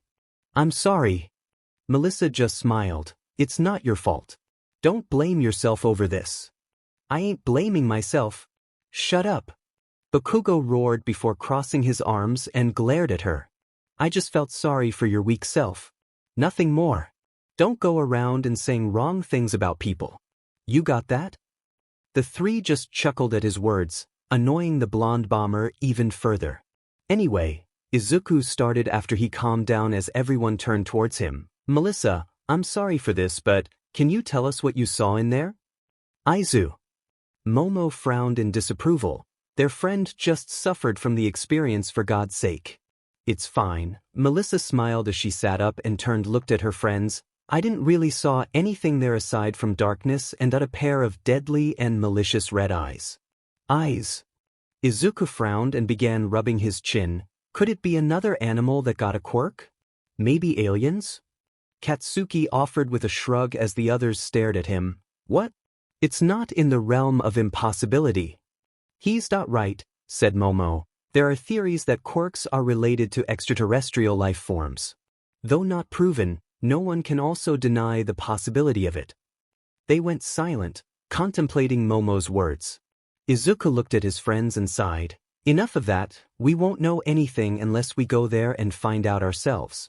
And sad to say, I don't think I'll be going there until I can safely use at least 50% of One for All. Momo nodded. Indeed.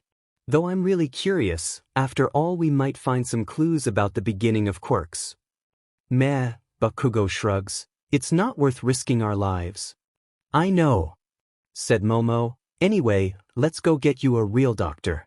I don't really have much trust on robots, even if it was made by your father. No offense. None taken. Melissa giggled. Izuku smiled and clapped his hands, earning him the attention of his friends. All right, he turned towards Bakugo. Katsuki, you come with me and bring back our things from there on the island. Momo stay here with Melissa?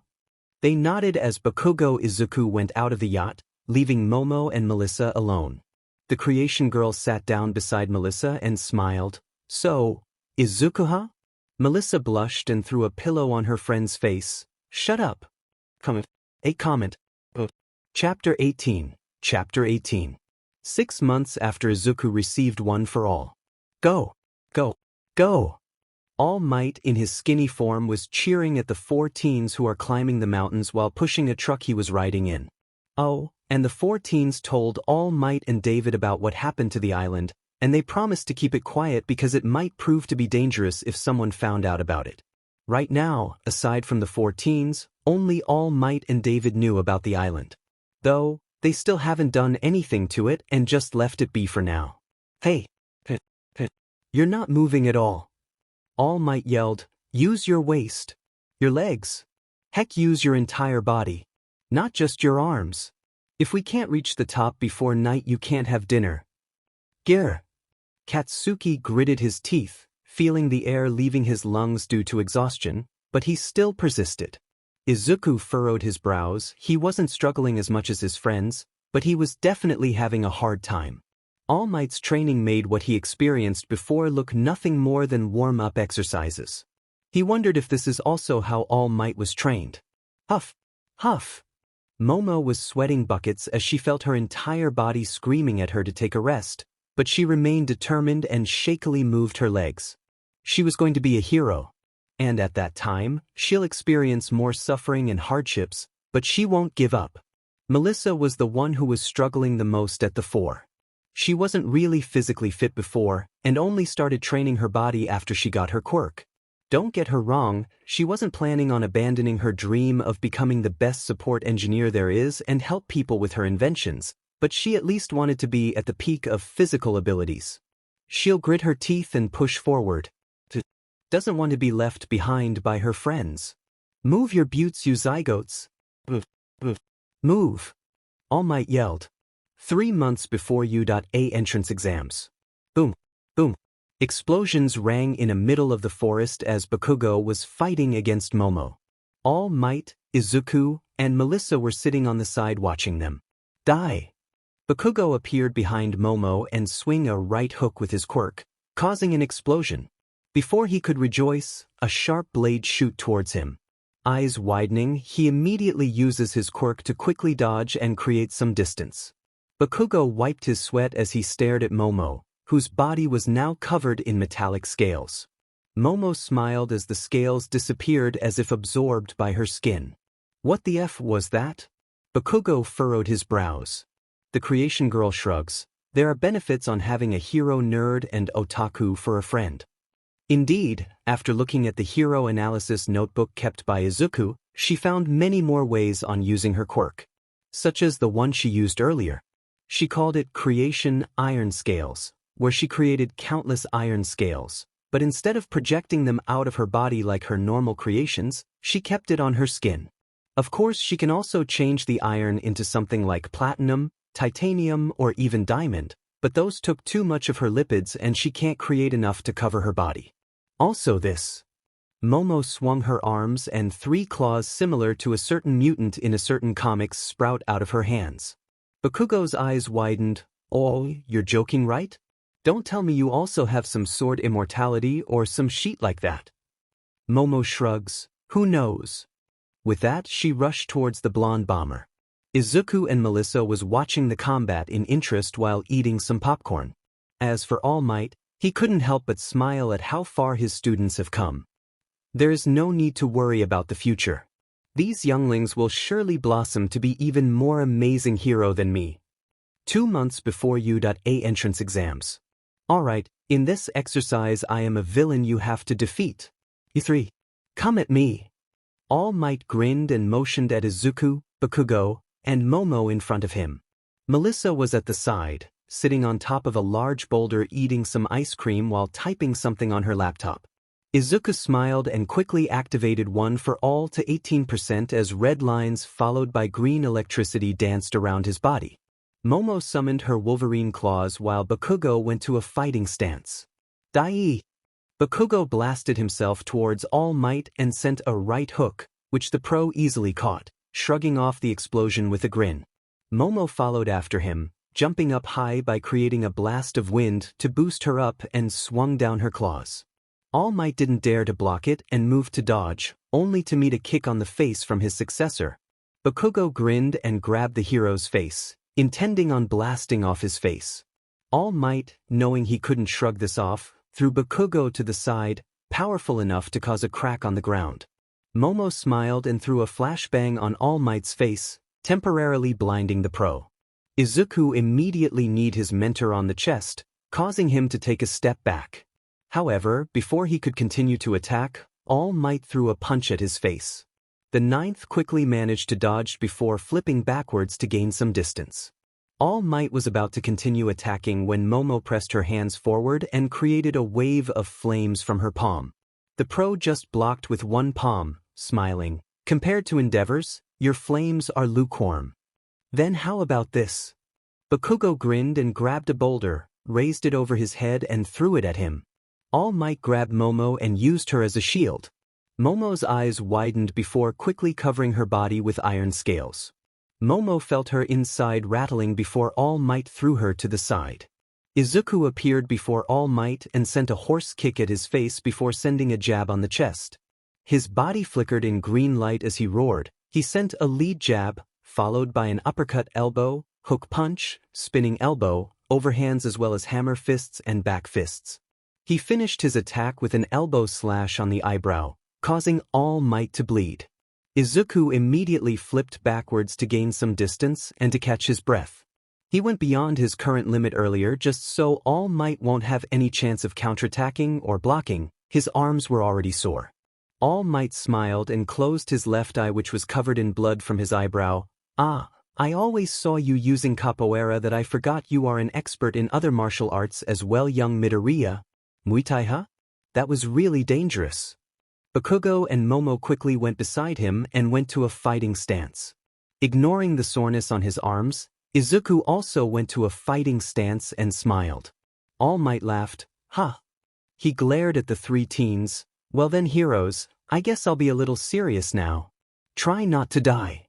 The three grinned. "Come." A month before U.A entrance exams, Izuku was standing on Tokaba Beach while staring at his right hand.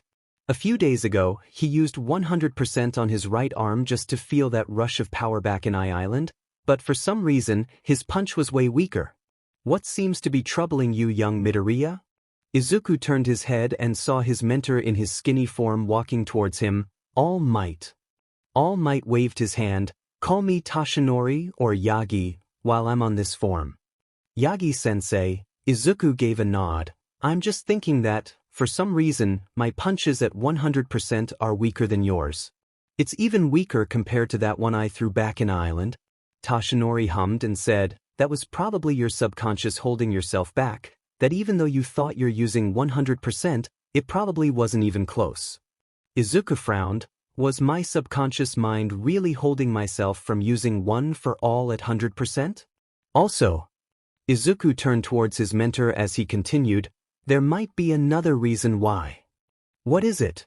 Tashina looked around before transforming into his All Might form and held his palm forward. "Try focusing one for all on your arm and punch my palm." 100%? "No need, just use how much you can handle." Izuku nodded and covered his right arm with 20% one for all. There are no green electricity, but his arms did glow as red lines appeared and covered it. He pet his fist before punching forward, aiming at All Might's palm. Boom! A small gust of wind was generated when the two made contact. Izuku frowned. That was definitely much weaker. It's only as strong as 10%. What the heck? All Might nodded. "Now, try to use it like how you normally use and punch my palm again." Izuku furrowed his brows but nodded and activated one for all on his whole body. With a shout, a powerful gust of wind was generated as the sand below him was blown away. One for all, 20%. Without any warning, Izuku pulled back his fist, preparing a punch. All Might readied himself, knowing that this was going to sting. The ninth launched a punch, and his eyes widened when a miniature tornado appeared for a brief moment when his fist made contact with All Might's palm. "What the?" All Might smiled. "Noticed the difference, young Midoriya? When you punch, you're not only using your arms, but your foot, to your legs, waist, then upper body that you are using your whole body when throwing a punch. That was why when you used 100% only in your arm, it would definitely be weaker than using it in your whole body." Izuku blinked before smacking his head. F dash. F dash. F dash. All Might look at his successor in slight worry. "How could I forget?" Izuku screamed. "That was the F basics? How could I forget it?" F dash. "It seems like having a quirk made me complacent and I forgot the basics." "All right. For the whole month until the entrance exams, I will go back to basics and won't use my quirk. This I swear." Izuku screamed to the sea. All Might smiled behind him, satisfied with the way his successor took his mistake and learned from it. "Now that you have realized your mistake and have learned from it, your path to success has been shortened. I can't wait to see you achieve your dream, young Midoriya." Comment. 20 comment. Chapter 19. Chapter 19. Izuku wore his current junior high uniform proudly and took a deep breath as he walked with his head held up high, preparing mentally for the practical exam he would be taking. When he looked up, he found himself in awe at the gigantic gates of UA, also watching many students walking past him inside. They were whispering while looking at him, some look envious, some look at him in despair and various other emotions. That guy will be taking the exams? We're doomed. Tisk, if I had his quirk I would. Didn't UA offered him a recommendation? Why the hell is he here? He sighed. Many months already passed, yet why can't they seem to forget about me? As for the recommendation, he along with his friends were given a recommendation letter from UA and they really don't have to take the exams. Melissa took the opportunity and joined in support course as a third-year student. As for Izuku and Katsuki, they didn't took it as they both promised each other that they will compete on who could score the highest on the exams. He then felt his phone vibrates. Izuku quickly pulled out his phone and checked his messages. A smile made its way to his face. Momo, huh? Momo, good luck on your practical exam today, Izuku. Do your best and be sure to pass with flying colors. Let me know how you did. Momo, oh, and Melissa was asked by the principal to help in the exams. So it might be harder than the previous years. But I know you'll be fine. Good luck, Izuku. A heartfelt smile appeared on his face as he responded. What's with the creepy smile, you effing nerd? Izuku turned his head and saw the blonde bomber walking towards him, wearing the same uniform as him. Beside him is an appealing young woman with blonde hair and a mole below her lips. Kami Atsushimi was her name, the girlfriend of none other than Katsuki Bakugo. They have met each other a few months ago, when Izuku, Momo and Melissa followed Katsuki when he was going on his date. Katsuki, my man. Izuku smiled. How nice of you to show up. And Kami too. It's nice to see you again. Kami smiled and gave her a wave. Hey Midori, it's so nice to see you again. Bakugo grunted. Anyway, let's get going, nerd. We don't want to be late for the orientation. Oh, wait a sec. I just need to send my reply to Momo, said Izuku as he responded back to Momo. Kami gained a teasing smirk. Oh? Is there any, I love you, there? Or maybe, Zaxo, you forgot to type. Izuku sent her a deadpanned look. We're friends, okay? Nothing more than that. He won't admit that he had entertained that thought before though. Oh, so you already thought about it before? Izuku froze. What the? He turned towards Kami and Katsuki, who was slyly smirking at him. Guys, it's not like that. Kami giggled. Don't worry Midori, I totes got it. Bakugo rolled his eyes before looking up slightly to Izuku. He's gotten taller. He thought with an annoyed click of his tongue. Currently, Katsuki was 5 feet 8 inches in height, the same as Momo. Melissa is 5 feet 6 inches, Kami was 5 feet 3 inches, while Izuku was standing st 5 feet 10 inches, the tallest of their little group. Follow us after you're done texting your girlfriend, said Bakugo as he began to walk, leaving Izuku with a red face. Kami laughed at Izuku's reaction and followed after Bakugo. Those two. Izuku swore in his heart that he will surely take his revenge one way or another. The green-haired teen shook his head and texted Momo, and the two engaged in a short conversation before Momo decided to end it as she doesn't want Izuku to be late.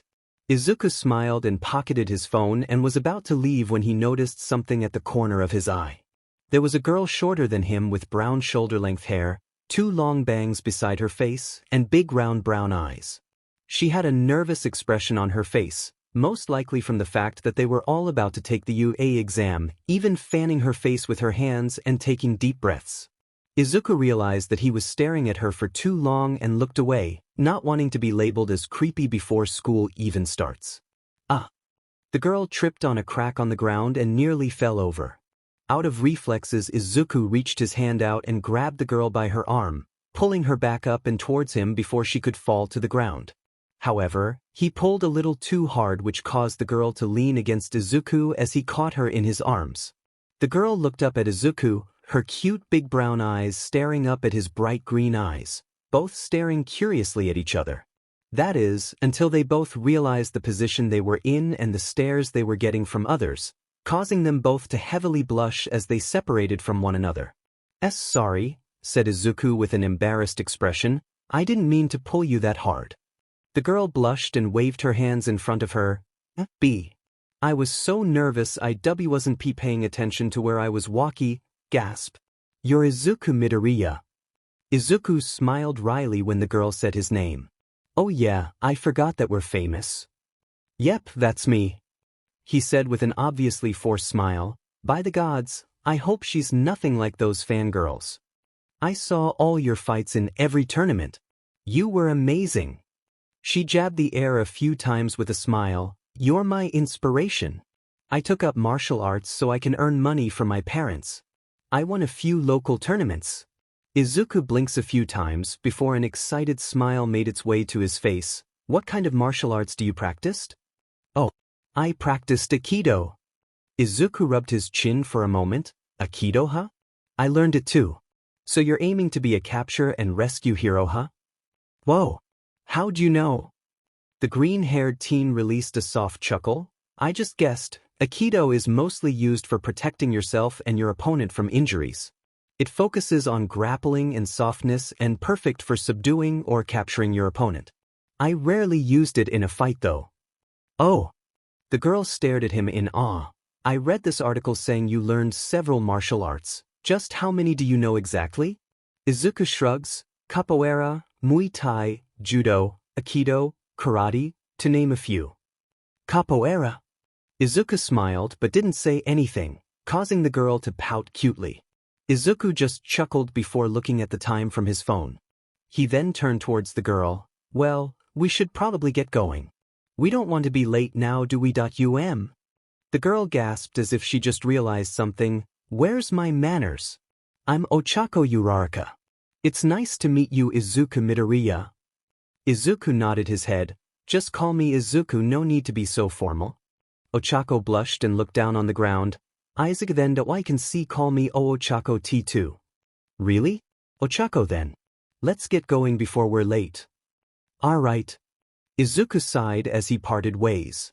From Ochako within the amphitheater, going to find their own assigned seat that the school gives to organize students by schools or groups. He sat right next to Bakugo, who just gave him a nod before focusing on the platform. Izuku returned his nod and also focused his attention on the platform. After a while, a pro hero Izuku recognized for his signature long blonde hair spike upward along with his unique costume, walked up to the podium with a grin on his face. It was the voice hero, Present Mike. Welcome one and all here today. Everybody say he yelled, cupping his ear with a hand toward the audience, only to receive no cheers back. Izuku was tempted to scream, but held himself back. Present Mike just smiled as he pointed finger guns to them, quieting down a little. Oh, tough crowd. Don't worry, I'm just as nervous as you all are. He then pressed a button on a remote in his hand and large screens appeared around the room, displaying a city of some sort. Alright, so we'll be testing out your style through a 10-minute practice run at our replica city district. Take anything you want and gather at your designated areas after the presentation. You dig?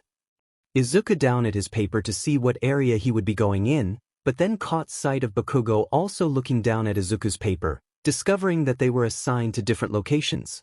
Bakugo smirked and shot Izuku a look. If we're in the same site, we'd probably dominate the place and force the others to disqualify. Izuku said nothing but just smirks. It didn't take long for Present Mike to explain what the rest of the exam consisted of. The students' main goal was to obtain as many points as possible by destroying different point-valued robots within the district. They weren't allowed to interfere or attack other students. Present Mike then warned everyone about a 0-point robot that would emerge within the city as an obstacle to interfere with the students, so he suggested that they avoid encountering it. May you suffer greatly for trials to come. Go beyond. Plus Ultra. 16 comment. Chapter 20. Chapter 20. Izuku, now wearing a green-trimmed black tracksuit, was now standing in front of a large gate and large town beyond it. However, his focus was on the words said by Present Mike earlier. He was rubbing his chin in thought. He said that destroying robots gives villain points, not points, but villain points, emphasis on villain. Why did he say it like that? Is there other way to earn points? His green eyes narrowed. Of course there is other way to earn points. If not, then those who doesn't have combat quirks will be in great disadvantage. They might not be able to pass. He began to stretch his body, while his mind was still on the matter of points. Hero points? Yes, of course. A hero's job is not only to beat up villains, but to save people as well. Holy shit, you'd really thought things through. And with the examinees busy fighting for points, they'd be able to easily pick up those who are more heroic and those who aren't. He was cut off his thought when he heard others talking about him. Seriously? We have the Izuku Midoriya in our sight. Why didn't he take the recommendation? Yurei offered him one, didn't they? That dude could keep up with All Might for God's sake. Izuku looked around the examinees and scoffed. If they act like this just because I'm here, then they don't deserve to be in you. He saw a few people who remained calm and composed despite obviously looking nervous, but he can see their determination on passing the test. Like the glasses dude who looked familiar for some reason, and French dude with some dot belt or something. Probably something that assists him on using his quirk. He then saw Ochako at the corner, closing her eyes and taking a deep breath. He smiled. She'll be fine, I need to prepare myself too. Start! A sudden yell echoed down at the students. Izuku quickly activated his quirk, one for all, 20%, and bolted towards the city the moment its gate opens, leaving many people confused and dumbfounded. Present Mike was in a tower grinning down at the students. What? You think there's ever a timer for heroes? At least one of you had the right idea. Hearing him say, at least one of you, the others shifted their attention to the now open doors of the replica city and saw a green light flashing in towards the robots. He was followed by Ochako, who was already inside the city. The others were taken aback for a moment before quickly bolting towards the city as well. Izuku jumped high and sent a downward kick on a three-pointer robot, easily destroying it. That was 8. Was this easy or what? He then ran to the closest robot he saw, which was a 2-pointer, and drop-kicked it right on its chest, causing it to be blown away and crash into a 1-pointer, earning him another 3 points. Izuku landed on his feet and then immediately jumped towards another 2-pointer and landed right on top of it, using his weight and pushing down his feet to crush it underneath himself. Hearing something ring through the sky, he looked up to see 2 3-pointers firing missiles at him from the top of a building. What the F dash? With a swift movements, he dodged the missiles, only to curse when he saw it following him. A homing missiles? Is you crazy or what? Who the F thought that it's okay to add this on a test? Achoo! Melissa sneezed while looking at the robots rampaging on the city. She was seated along with the U.A's teachers, observing the test. Are you all right, Melissa? Asked All Might in his skinny form. Melissa waved her hands. I'm fine, Uncle Might. I endured your Spartan-like training. Sneezing isn't going to kill me. Nizu, a mouse? Bear. Cat. A chimera, and the principal of UA was watching the test in satisfaction while sipping his tea. Fufufu. He laughed. With Melissa-san's upgrades, the test became even harder, so earning points will be even tougher, and in time of desperation that people will show a part of their real face. They saw an examinee ignoring someone who was stuck on a rubble and continue to gather more points. They someone stealing points from another, and all sorts of actions that isn't befitting of a hero. However, All Might smiled. It is also in this moment where true heroes will get to shine. They saw someone helping others, someone saving another from the missiles, some were teaming up, some are assisting those who are injured, and many more. Still, a female teacher began, looking at the screen that showed Izuku and Katsuki. This exam is way too easy for these two. Even while dealing with the robots, the two of them were also helping and assisting other examinees. They are All Might students, what do you expect? Said a tall and muscular male teacher. That Midoriya kid is holding back though. If he used his full power he would have destroyed an entire district with a single punch. Now that I think about it, that's probably not good. Isaac can't use his full power, said Melissa as everyone stared at her. Isaac's quirk is too powerful for his body to handle, and if he used 100%, he'll definitely break his bones. But didn't he used it back on I Island? Are you telling me that wasn't his full power? Because that would be scary. Melissa shook her head. No, that was definitely his full power. The reason why his body didn't break was because of the device I gave him. I called it Full Gauntlet. It was a device that allowed him to fire off 100% punch. 3 times without damaging his body. Some teachers looked at her. Now we know why they said you are going to be the best support engineer in this generation. Melissa blushed at the compliment and pressed his fingers together. I'm still not as good as Papa. Soon you will be, said All Might, and I can already see his proud expression when that time comes. Melissa smiled. Thank you, Uncle Might. Smash! Izuku swung his fist forward and completely punched through the body one of the 2-pointers, his arm stuck inside of it. But then he used it to his advantage by dragging his arm to the right to smash apart the robot on his arm onto a 3-pointer beside him. Izuku then ran to the edge of the building and leaped to the building across from him. There was another 3-pointer already aiming at him on that building before Izuku came soaring down and crushed its head with his fist. He pulled his arm out of the robot and grinned. 38 points already, not bad, but I could do better. From there, Izuku continued to smash robots left and right, rushing through the city and trying to find the areas with more robots and fewer people. He jumped from building to building until he came to a stop, overlooking a street filled with robots. 1, 2, 3.9 huh? With a flash of green, he jumped down and sent a downward kick on a 1-pointer, completely obliterating the thing. It exploded into bits, causing a small crater on the ground. The robots immediately turned towards him and aimed at him. Izuku reacted to this by doing a backflip high in the air, narrowly avoiding several missiles that came from behind him. However, just like the missiles earlier, they followed him. Still in the air, Izuku pointed his hands at the missiles before flicking his finger. Delaware smash! His flick sent a powerful shockwave that actually caused the missiles to explode. He then kicked on the air, creating a powerful wind pressure that sent him flying towards the closest robot, which is a 1-pointer. Smash! He elbowed the head of the 1-pointer before moving to the next robot. In a flash of green, the robots were being destroyed one by one. It wasn't even a challenge that he decided to try out his new technique at the last robot, which is a 2-pointer. He stood in front of the 2-pointer and grinned, before taking a deep breath as his chest raised and he roared. Fuss Roda! A powerful force shoot out from his mouth, completely shattering the robot and ripping it apart. Even the surroundings weren't spared. Glasses were shattered, the ground cracks, and the fake cars was blown away and exploded.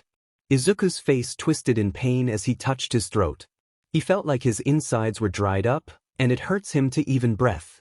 Phew, he cursed, it hurts. But Demon, I always wanted to do that.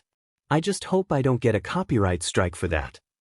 It took him a full minute before his throat no longer felt like it was killing him.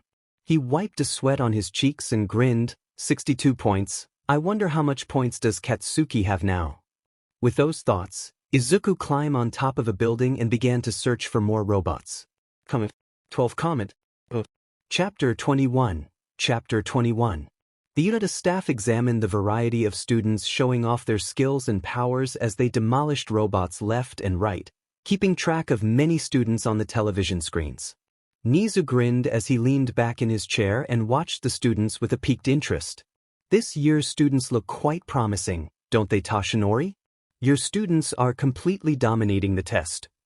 All Might watched beside him as Bakugo was on the screen, shooting a compressed blast of explosions out of his fingers towards robots on top of the buildings. This is the first I've seen him shoot out his explosions like a gun. Though the explosive power is weaker, its penetrative power is rather high. Toshinori then glanced over at Izuku, throwing a robot onto another larger robot with a satisfied smile. Still, to think he can actually use one for all to make an attack similar to present Mike, young Midoriya, you're so cool. But now their true test is here. Nizu grinned evilly, pressing a big red button in front of him. Melissa, who was skiing a lollipop in her mouth, was looking at the screen excitedly. She was the one who upgraded the 0-pointer, and now she gets to see it in action. As for Bakugo and Izuku? Meh, she shrugs, they'll be fine. She saw them fight All Might, and though they lost, they are still powerful enough to deal with the zero-pointer, upgraded or not. Though, even if I know that Aizu will be fine, I still can't help but worry about him. I wonder if this is because Izuku was sitting on the edge of the building, swinging his legs back and forth. He already has 113 villain points, and if his theory are correct, then he should also have some hero points or something. Right now, he was just resting and watching the other students below him destroying robots left and right.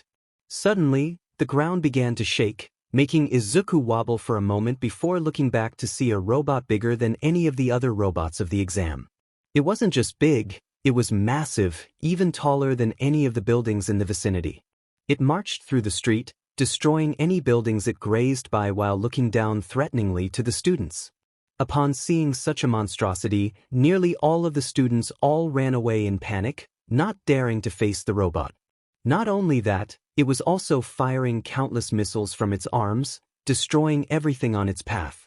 He frowned, not because of the robot, but because the examinees seems to have abandoned all their restraints as they were pushing and pulling each other as they ran. No one was helping those who tripped, or those who are injured, they were just leaving them on their own. And they wanted to be a hero. He clicked his tongue before jumping down from the building, using the wind pressure from his smash to lessen the impact of his fall before flashing towards the fallen and injured examinees. Thanks for the help, man. Thank you, Midoriya-san. Sorry for the inconvenience. Those were the words he was hearing, and he'd be lying if that didn't make him happy. Just as he was about to leave, his mind went to a complete halt when he saw Ochako with her ankles stuck on a rubble. Oh my god, how did I miss her? He watched the gigantic robot as it neared Ochako.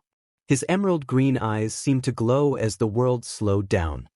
His mind went to a hyper-focus state as his body released a good amount of green electricity as he flashed towards Ochako. He grabbed the rubble that was on top Ochako's ankle. He spun a few times before throwing it towards the zero-pointer. Eat that, you Biasudi. Ochako, you alright?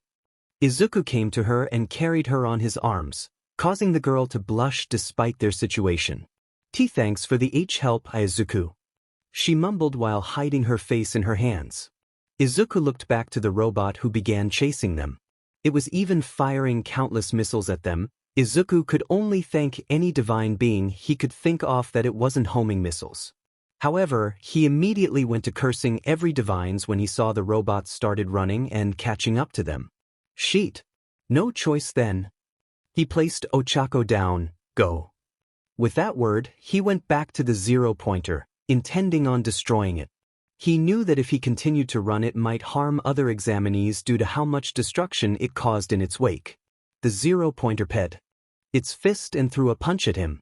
A crater was formed from its punch and destroyed the surroundings. Izuku remained unharmed as he jumped on the robot's arm and used it to climb as he ran straight to its head. Smash! In a flash of green, he appeared beside the robot's head and kicked it on the side of its head.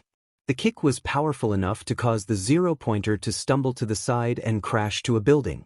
Izuku blasted himself towards the robot by creating a strong wind pressure. He ped his fist and threw a punch as he neared the robot. Smash! Boom! The building started to crumble down from the shock of his fist and weight of the robot. Ha! He sent a punch again, before stomping it. The robot was still moving, so Izuku jumped up high before blasting himself down towards the robot and raised his right leg. Manchester smash!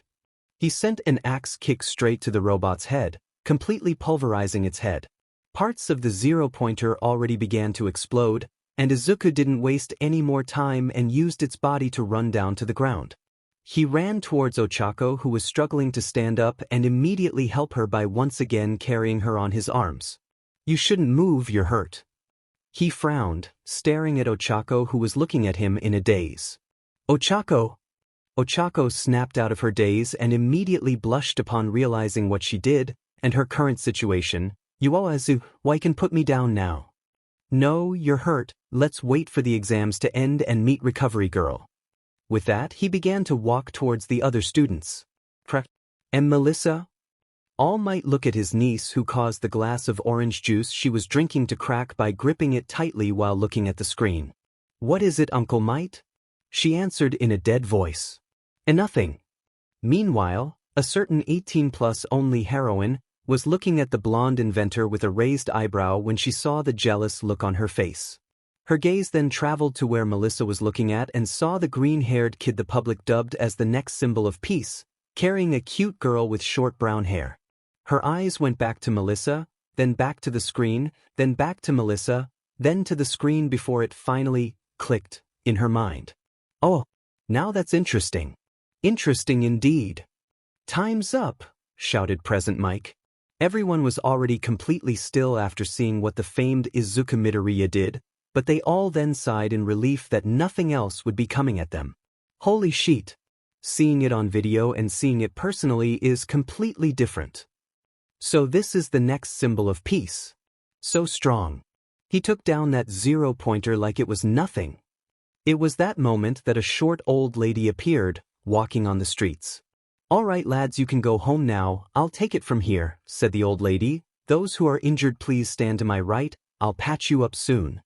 She then searched her pocket and took out something before giving it to some examinees. "Here, have some gummy bears, don't be shy." As she neared Izuku, who was carrying Ochako, she took out more gummy bears from her pockets. "Here, have some gummy bears, young man, and put her down, I'll patch her up real quick." Izuku put Ochako down and received the old lady's gummy bears and began chewing it. He rubbed his chin as he watched the old lady kissing Ochako on the forehead. Recovery girl, one of, if not the best doctor in Japan. Her quirk allows her to accelerate her patient's healing process. He threw another gummy bear on his mouth. "It's because of her that Yuhei can go wild on the exam." Ochako suddenly felt very tired, but the pain on her ankle already disappeared and she quickly stood up, feeling as good as new. "How about you, lad?" Recovery girl asked Izuku, who shook his head. "No injuries here."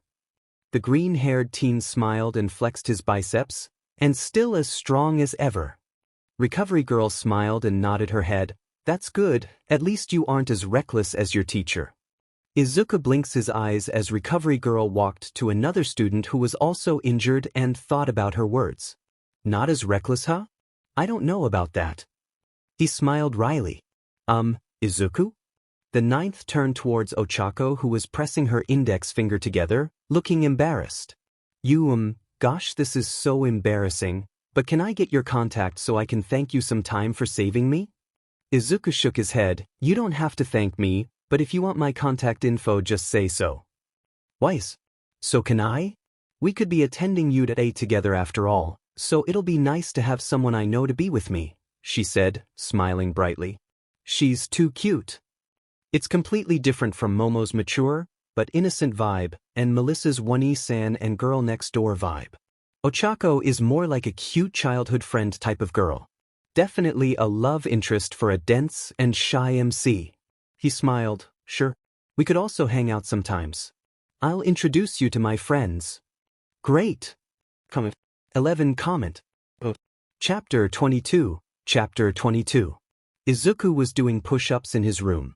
After having enough wealth, the Midoriya duo have left their apartment and bought their own house, which was a 7,500 square feet, 2-story mansion with 5 bedrooms, 6 bathrooms, a first-floor MSTR suite, a pool, garage, a kitchen, a mini-bar, and an underground floor for the mini-gym. Their mansion is located in a rather affluent area in Mizudafu City.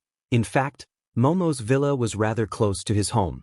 Since Momo's home was rather far from Mizudafu where Yude is located, she was given a villa by her parents and she lived there together with Melissa and several maids, butlers, gardeners, and drivers. Walking from his house to Momo's will take about 20 minutes. Less than that if you jog, ride a bike, or a car. Izuku's room was rather big, enough to fit a queen of bed, a large closet, 6 PC monitors, a 55-inch TV, and still have room for more. He also has a shelf for his trophies and medals from his time of winning tournaments. He also has a lot of hero merchandise. Most are rare and limited edition. "Aizu? You there? Come in, Mom, the door's open," said Izuku, not even pausing while doing his push-ups. The door opens and an appealing middle-aged woman with green hair and green eyes walks in. Izuku sometimes wondered how come her mother looks like she hadn't aged a bit. Her slim and curvy figure is something that many women would kill for. And since Izuku's father, Hisashi, died when he was born, Inko has been getting a lot of suitors lately. However, Inko was already satisfied with Izuku, and she was always busy managing her restaurant and doesn't have time for going out on a date or something. Inko stared at her son, who was more focused on his push-ups than her, and couldn't help but shake her head and smiled, waving the envelope on her hand. "Looks like you don't have time for this letter from U.A? Where?" Izuku flashed in front of Inko, who just smiled at her son, not even the least startled, as it already happened a lot of times. She handed the letter to her son. "It says there that it's for your eyes only. I'll be in the kitchen, tell me the results later." Giving him a kiss on the cheek, she then went out of his room and proceeded to her kitchen. Izuku closed the door of his room and placed the letter onto his desk and sat down, staring nervously at the letter. He knew that he has enough points to pass, but still he couldn't help but be nervous. What if his points were deducted? What if there is a secret test which he failed? However, after a few moments of silence, he grabbed both sides of the letter and tore it apart with one pull. Out of the letter, a small circular device came out and landed onto his desk with a small clink. The device then activated and projected a holographic video of All Might wearing a yellow and black striped suit. "I am here as a projection," All Might said with a close-up of his face. Izuku's eyes widened in shock as he looked from the ripped envelope to All Might. "What the dash? Isn't this letter from U.A? Then why is All Might? Unless he was dash. You must be surprised, aren't you? To tell you the truth, I came to this town in order to become a teacher at U.A. Izuku knew that he should feel excited, but for some reason he wasn't impressed. All Might is a great trainer, but he sucks at being a teacher. Though, Izuku also has to admit that All Might has improved his teaching skills after months of teaching him, Katsuki, Momo, and Melissa. Izuku decided to give him the benefit of doubt. All Might pointed a finger to the screen. "Now that I've said that, let's move on to the reason for this letter. Izuku Midoriya, your performance on the exam was spectacular. You showed great strength and skills eliminating all of those robots. But what the judges were impressed about the most was your heroic heart." Izuku smirked. "So I was right, there is another way to gain points through helping others. You see, Midoriya, the exam wasn't solely graded on villain points. There was a whole other category." He crossed his arms into a dramatic pose. "Rescue points." "I totally got it," he smirked. "It's the other basic ability we at U.A look at. The whole job of a hero requires risking one's own life to save others after all. It was graded by a number of judges here at the school." The screen then changed to show Izuku's name with his scores. Villain points, with a total of 113 points. And hero points, with a total of 85 points. Coming to a total of 198 points. One of the highest points anyone has ever gotten since the founding of U.A. Izuku clenched his fist with a grin. He can feel excitement bubbling inside him. He felt like he could run a few times around Muzutafu and he will still have energy to spare. "You pass by an exceptional amount." All Might then turned back to Izuku and offered his hand towards the screen. "Come, young Midoriya. This is your hero academia." "Yee!" he screamed loudly as he stood up. On the kitchen with Inko. The single mom was washing a rice. She may own an Italian restaurant, but she's also a Japanese, and like most of them, she liked rice. When she suddenly heard her son screaming, she smiled and looked up with a proud expression. "I guess he passed then. I'd better cook his favorite to celebrate." Back to Izuku.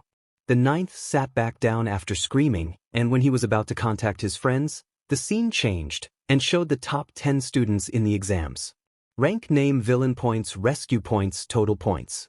First, Izuku Midoriya, 113 villain points, 85 rescue points, 198 total points.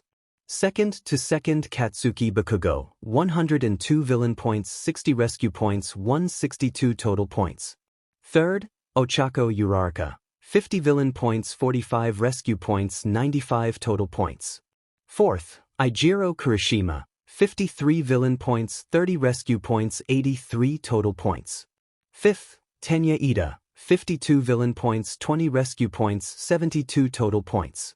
6th, Ibara Shiozaki, 36 villain points, 32 rescue points, 68 total points. 7th, Itsuka Kendo, 25 villain points, 40 rescue points, 65 total points. 8th, Tessitisu, 49 villain points, 10 rescue points, 59 total points. 9th, Fumikage Tokoyami, 47 villain points, 10 rescue points, 57 total points. 10th, Hitoshi Shinso, 12 villain points, 44 rescue points, 56 total points. Ha! Izuku laughed seeing that he was in first place. Take that, Katsuki Bakugo. I got first place. He quickly took out his phone. Hee hee. Let's see what his reaction is. Hee hee. On a different city from Yuzutafu, on a room inside a certain house, a purple-haired young man was staring at the holographic image of the ranking board. More precisely on his name. 10th, Hitoshi Shinso, 12 villain points, 44 rescue points, 56 total points. Tears were threatening to fall from his eyes when he saw that. Not only did he get into U today, he was one of the top 10 students who passed as well. Suddenly, the door of his room opened and a middle-aged woman with a long curly purple hair walks in. She walked towards Shinso and hugged him from behind. Sniffles. Shinso turned towards the woman with the teary eyes. See that, Mom? Even with this villainous quirk of mine, I, too, can become a hero. The woman smiled. Yes, yes, you can, my dear son. Shinso clenched his fist, as his thoughts went back towards a certain press conference a few months ago. He was watching the live interview of the 4 stars, the 4 people around his age who are guaranteed to leave their names in history. When he saw the green-haired teen, Izuku Midoriya, fighting side by side with All Might, he'd be lying if he said he didn't feel any jealousy. If only he has a quirk like that, if only I wasn't born with this villainous quirk, thoughts like that invaded his mind. However, a certain word said by Midoriya during the conference lit up something in his heart. A true hero is not measured by the size of their strength, but by the strength of their heart. Those words echoed in his mind and filled him with energy.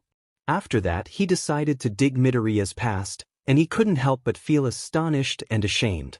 Midoriya was quirkless for the majority of his life, but even so, he did not let it bring him down. Instead, he pushed through and denied his weakness. He trained in various martial arts since he was a child, and became one of the best fighters after winning the Junior League of the Golden Fist Tournament. And his hard work was rewarded when he awakened his quirk, which was powerful enough that it lets him contend with the symbols of peace himself. Seeing all his achievements, Shinso couldn't help but feel ashamed. Here was a guy who probably suffered more than he did due to being quirkless, but still achieved a lot of things. Yet what did Shinso do? Nothing. He drowned himself in self-pity and depression, wasting his time getting jealous of others for having a heroic quirk. He really doesn't have the right to be jealous of Midoriya when he actually worked hard for everything. It was a week after that conference that Shinso decided to change himself for the better.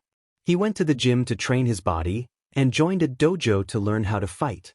And during the U.A practical exams, he only destroyed 3 2-pointers and 6 1-pointers, and helped the other examinees who he sees are in trouble. He actually thought that he failed the exams, but who would have thought that there is a little twist and he passed. All his efforts for the past months has finally been rewarded. Shinso looked at the first rank and smiled. Izuku Midoriya, it was all thanks to you that I achieved these.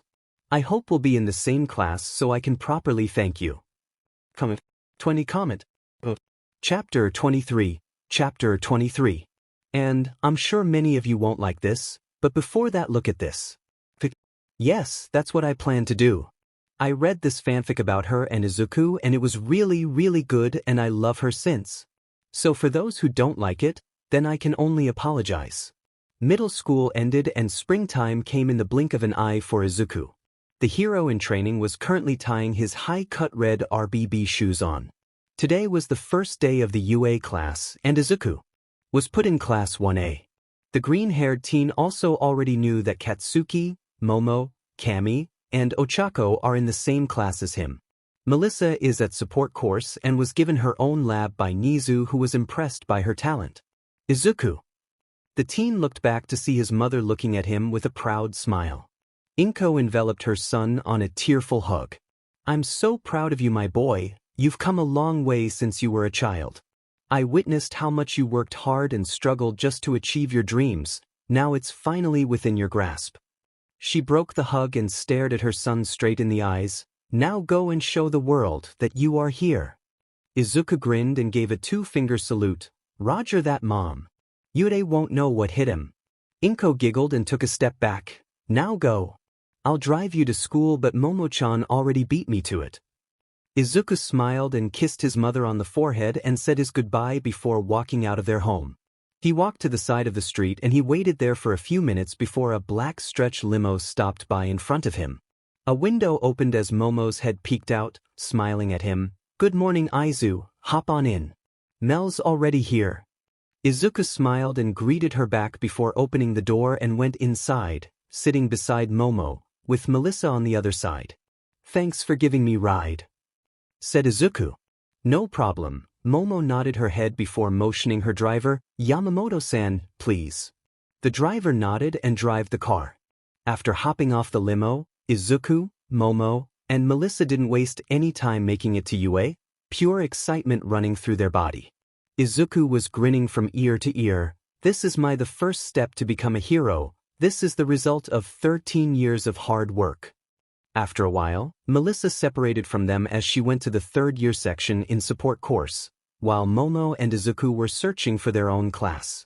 After about 5 minutes of searching, they finally found the 1A classroom door.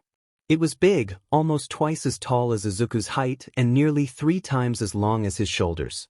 Must be for people with mutation-type quirks that made them huge, Izuku said as he stared at the door, feeling a whole lot of excitement. "I'll be learning alongside the chosen few who passed the exam. And some of them might be a good candidate to be on my team." Nearly 1,000 people applied for the UA entrance exam, and only about 40 people were taken into the hero course. The rest who still wished to enter UA were put in the general education course. They could still work alongside heroes as a sidekick, or work on hero agency as assistants. But becoming a pro is almost impossible. Taking a deep breath, the 9th glanced at Momo beside him before opening the door. The room was fairly wide, with 20 seats altogether. However, there are only 2 students currently inside. One is an appealing girl with 2-toned hair, with the right side being white and left side being red. She appears as a serious person, and her cold eyes seems to be capable of freezing the room. The other is a black-haired male who appears to be too formal and stiff. He was wearing glasses and has this strict and disciplined aura around him. As Momo and Izuku entered the room, the 2 students immediately turned their gaze towards them. The tall glasses guy immediately stood up and walked towards them. "Ah, good morning, fellow classmates. I hail from Semi-Private Academy. My name is Tenya Ida. It is pleasure to meet 2 of the 4 stars and hope we all could work together to be best heroes we could be." "He's way too formal," thought Izuku with a wry smile before introducing himself. "Nice to meet you too, Tenya Ida-san. I'm Izuku Midoriya." Momo gave a court nod and introduced herself. "My name is Momo Yaoyorozu. It is a pleasure to meet you as well, Tenya Ida." Izuku noticed a cold glare directed at him and turned his head to face the other girl in the room. Hello." The girl just narrowed her eyes at him, but didn't say anything. She eventually closed her eyes and leaned back on her seat. "Ah, she's Shuko Todoroki," said Ida while readjusting his glasses. "Don't mind her, she's always been like that." "Todoroki?" Izuku thought before looking at Ida. "You two know each other?" Ida nodded. "Indeed, our family is in the same social circle.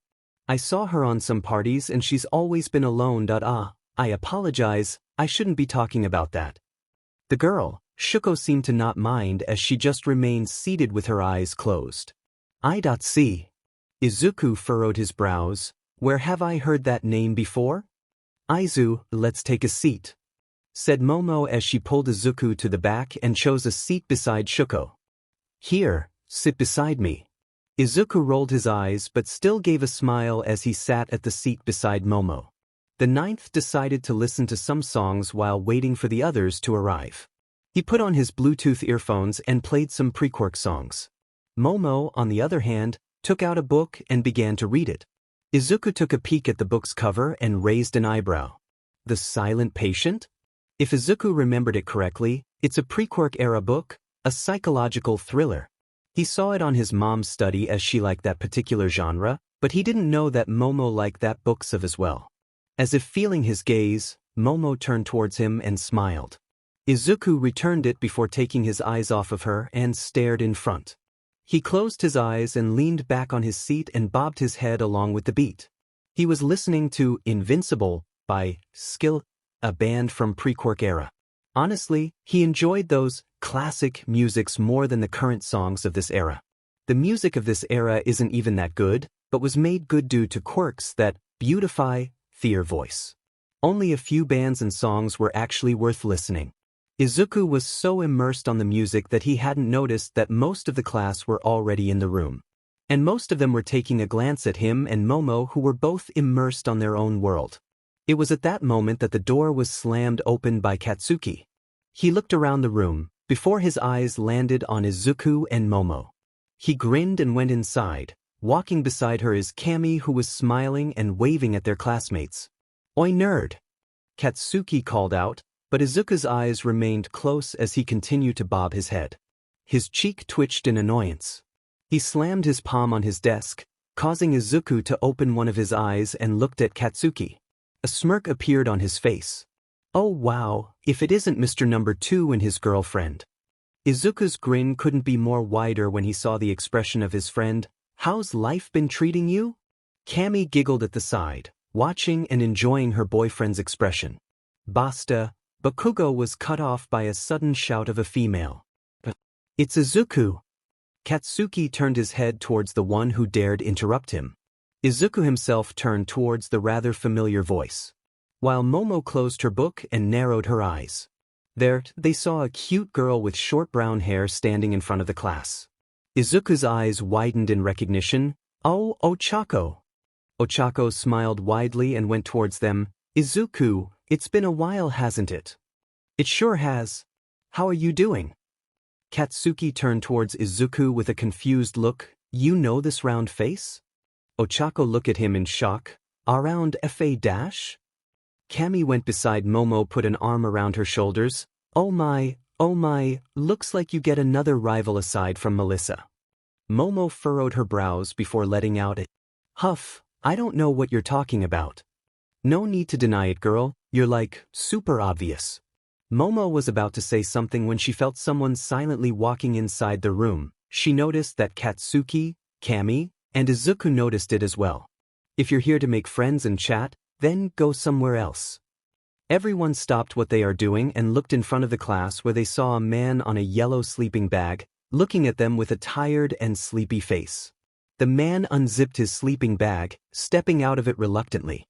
He was a slender man with messy shoulder-length black hair and had an overall worn-out appearance, looking like he just got out of bed with his eyes tired and droopy. "You are all busy with your own business. You didn't even notice me walking inside." "Well, except a few." The man stared at Momo, Kami, Katsuki, and Izuku for a few moments before looking at everyone in the class. "If I were a villain, you all would have been dead by now." The class gulped, with the only exceptions being Momo, who still looked as calm as ever, Kami, who was just giving him a laid-back smile, Izuku, who was looking at the man in excitement, and Bakugo, who was grinning. The man sat down on his chair. "I'm Shota Aizawa, your homeroom teacher. And my first impression of you all is..." He narrowed his eyes. "I am not impressed." Aizawa then reached into his sleeping bag and pulled out a number of PE uniforms, tossing them to the students. "It's kinda sudden, but put this on and go onto the field. Don't make me wait." He then left the room as quickly as he was in it, leaving everyone completely confused as to what happened. "Wait, where's the field again?" 14 comment. Chapter 24. Chapter 24. A quirk assessment test? Nearly everyone in Class 1A shouted in shock, hearing their teacher already testing them. Everyone had changed into their gym uniforms and went out into the courtyard. "But what about the opening ceremony?" Ochako shouted. "The orientation?" Someone added. If you're going to become a hero, then you won't have time for such pointless events. Today's main appeal is how unrestricted the school is in decision-making. The teachers take advantage of this for their teachings. Aizawa stated. Katsuki, Izuku and Momo just looked excited to finally test themselves against other students their age. Aizawa pulled out a phone from his pocket and showed a list of exercises to the students. You know how you did physical fitness tests in junior high? This will be like that, but you will be using your quirks to go even further in your scores. Kami pouted and nudged Katsuki. You sure is tough, huh? It's like our first day and they're already making us do some physical tests. Katsuki rolled his eyes. Despite your quirk, you are in peak physical condition. This will be easy for you. My flattery will get you everywhere. She then tiptoed to reach Katsuki's ear and whispered, especially in bed. Katsuki froze. And Momo was looking scandalized as she stared at her friend. Izuku just snickered from the side. Now then, Midoriya, since you were the one to get the highest score on the practical exam, walk into this circle. Aizawa instructed, pointing at the white circle outlined on the ground. So that's Midoriya, huh? Not gonna lie, he looks hot. Said a girl with short messy pink hair, a pair of horns, and pink skin. He got 198 points, first place. It's as expected for him, I guess. Said a blonde-haired dude. He's so manly. Said a boy with a spiky red hair. Before anyone could say anything more, Aizawa turned to them all with menacing red eyes. Shut it. Everyone shut their mouths. Izuku walked inside the circle and stared at their teacher, waiting for instructions. How far can you pitch a softball in middle school? Asked Aizawa. Izuku shrugs, 92 meters I think. Aizawa nodded, feeling a little impressed by that record. When he was at Izuku's age, he can only throw up to 75 meters or so. I want you to send this ball as far as you can using your quirk. You can do whatever you want as long as you stay in the circle. As Aizawa said as he tossed Izuku a small softball which he caught easily. Sounds simple enough, said Izuku as he activated One for All. Red lines started appearing all over his body, followed by his signature green electricity. Ha! With that shout, a powerful gust of wind was generated, startling the students except Bakugo, Momo and Kame, who just watched in fascination. One for All, 20%. And right before their eyes, Izuku threw the ball. Smash! His throw was so powerful he caused a whirlwind to briefly appear, causing the other students to take a few steps back and covered their eyes and mouth to not let dust enter them. Holy shit! That was manly as hell. He caused a tornado to appear just by throwing a ball. He really is the next All Might. It's still weaker than All Might Karo. Monsieur Midoriya hasn't shown the strength he used in Island. After a few seconds the device in Aizawa's hands beeped. Before anything else, one must know what they're capable of. The pro hero said as he showed what Izuku's score was, which was 953.2 m. This is a rational metric that will form the basis of your hero foundation. Oh man, we're really up against these monsters? Do we even need to try? They'd beat us anyway. 953 meters, that's so unreal. Still, this looks so fun. Izuku couldn't help but frown when he heard someone said, do we even need to try? He also saw Momo and Katsuki frowning too. You'll face villains who will, most of the times, be an advantage and would probably beat you, but is that a reason to not try and give it your all? He looked at around the class. With that kind of mindset, you're not suited to be a hero. Aizawa seems to have the same opinion too as he glared at everyone in class. Fun you say? Do you even need to try you say? He took a deep breath. Egocentric villains, villains who hide in the shadows, psychopaths. Once you became pros you'd always find yourself in a disadvantaged position with your enemy knowing almost everything about you. You'll face a villain you couldn't beat no matter what you do, and knowing that, you're just going to give up. His glare intensified to the point that most students almost wet themselves. What about the people you swore to protect? You're just gonna leave them because you can't beat the villain? If so, then pack up your things and leave. The hero course doesn't need someone like you. His hair seemed to stood up and his eyes glowed crimson. You said this is fun? All right then. In that case, new rule. The students who ranks last in total points will be judged hopeless. The next words to leave the man's mouth sent a chill of dread through everyone. And instantly expelled. Izuku knew he wasn't kidding when he said this. He did his research on you today and found out that their homeroom teacher expelled the entire class last year as he deemed them hopeless. Our freedom means we can expel students as we please, Aizawa said while pulling his hair back, an almost mad grin on his face. Welcome to the hero course. Wait. Everyone cried out instantly. He can't be serious. It's the first day. The pink-skinned girl said. But this isn't fair. Chuko cried out. Aizawa resisted the urge to roll his eyes at this naivety. Life's not fair, kid, get over it. Some are born with powerful quirk, some doesn't and have to work hard because of it, some are born rich while others could barely feed themselves. This is reality. Your plus ultra performance, there's no way you'll ever become real heroes if you don't. Aizawa finished. From there, the rest of the tests began. 19 comment. Chapter 25. Chapter 25. The first test is a 50-meter dash. The first two to go to the starting line were Bakugo and Ida. Ida started to stretch while Bakugo clapped his hands together and closed his eyes with a grin. He and Ida then crouched down into a sprinter stance as they waited for the go sign. A small robot held a pistol up. On your mark, get set, go. It pulled a trigger as it released a pop sound.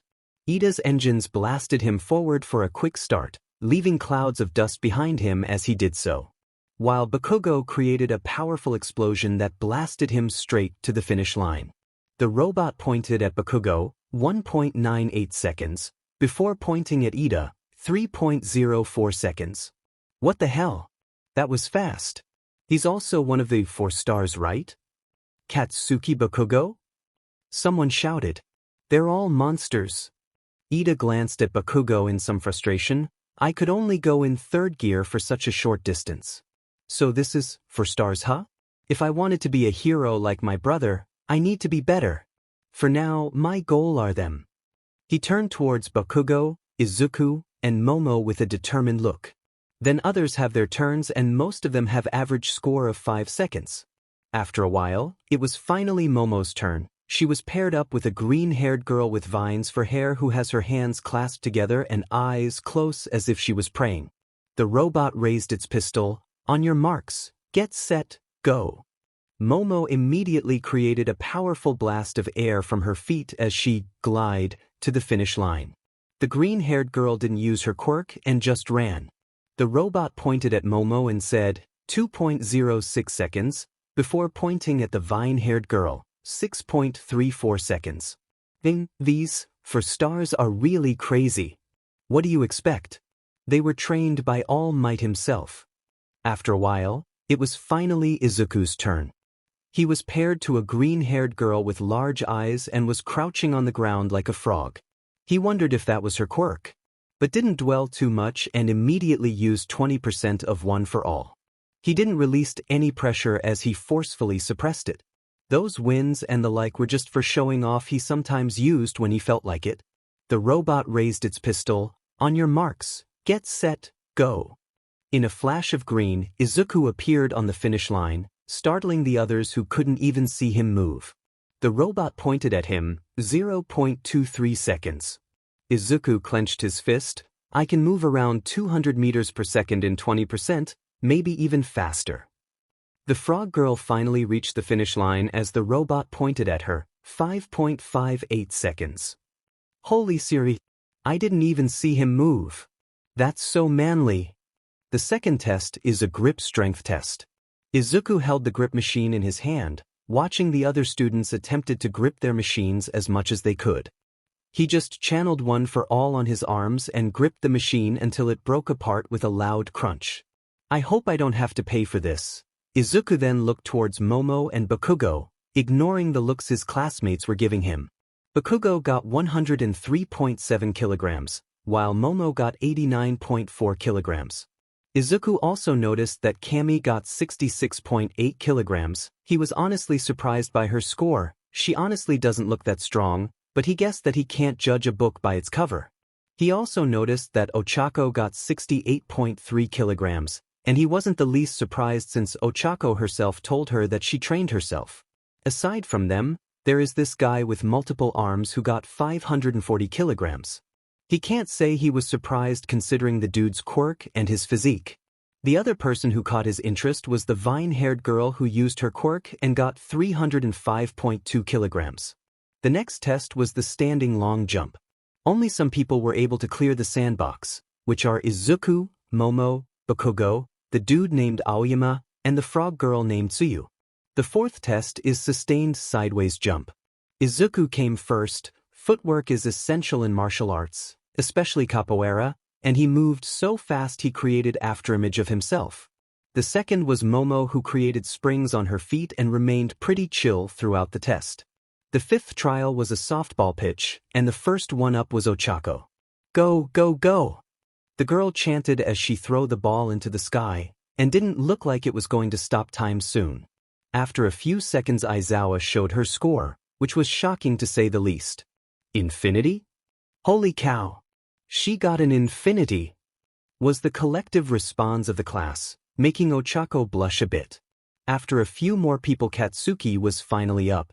Bakugo went into the outlined white circle, rotating his arm and stretching it. He brought his arm back and his grip tightened around the ball. Die! He threw the ball with a heavy explosion behind it, sending it launching into the air with destructive force. After a few seconds, Aizawa showed his score to everyone in the class. 1011.3 meters. Over 1 kilometer? Seriously, what is All Might feeding them? Is there really such a huge gap between us? Aren't we all students just like them? The next one to take a test is Momo, who created some sort of bazooka and used the softball as an ammunition and fire it off, blasting the ball up to 975.6 meters.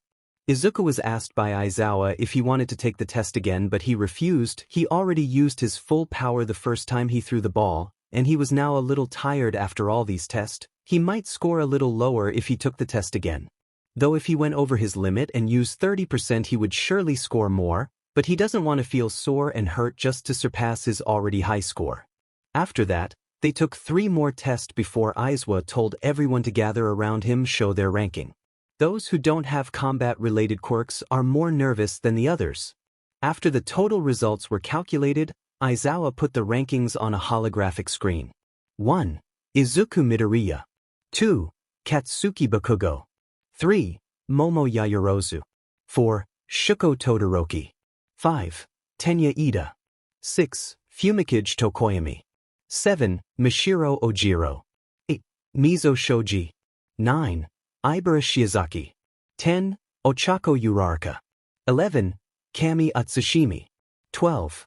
Eijiro Kirishima. 13. Rikido Sato. 15. Mina Ishido. 15. Tsuyu Ajui. 16. Yuga Oyoma. 17. Hantasiro. 18. Denki Kaminari. 19. Kyokujire. 20. Toru Hagakure. The invisible girl stared at the screen. No one can see her, but they knew that she should be feeling downcast for being last place. Toru. The pink-haired girl looked at the invisible girl in sadness. Toru smiled, though no one can see it. It's fine. I did my best, and I don't have any regrets. I just wish I'd done more. Oh yeah, I was just lying about the expulsion. That was just to bring out your best performance. Aizawa said with a sick and sadistic smile, interrupting Toru. Nearly the whole class yelled. Izuku rolled his eyes and whispered to Momo, Katsuki and Kami, "He totally mean it. Last year, our homeroom teacher expelled an entire class because he deemed them hopeless." Momo stared at him in shock, mouth wide open. I actually thought that it's just a logical ruse. So he was being serious all this time? Yudata sure is scary. Aizawa's smile was gone by now as he started to walk away with his hands in his pockets.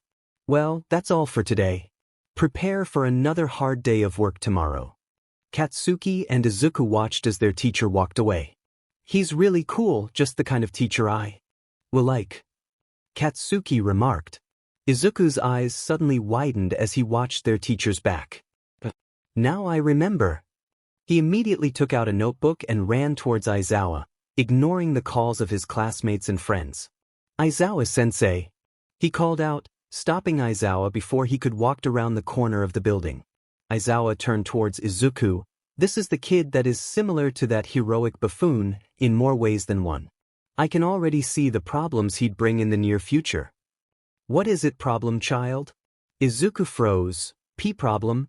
He shook his head, showed him a notebook and a pen. Can I have your autograph? Aizawa raised an eyebrow. Why?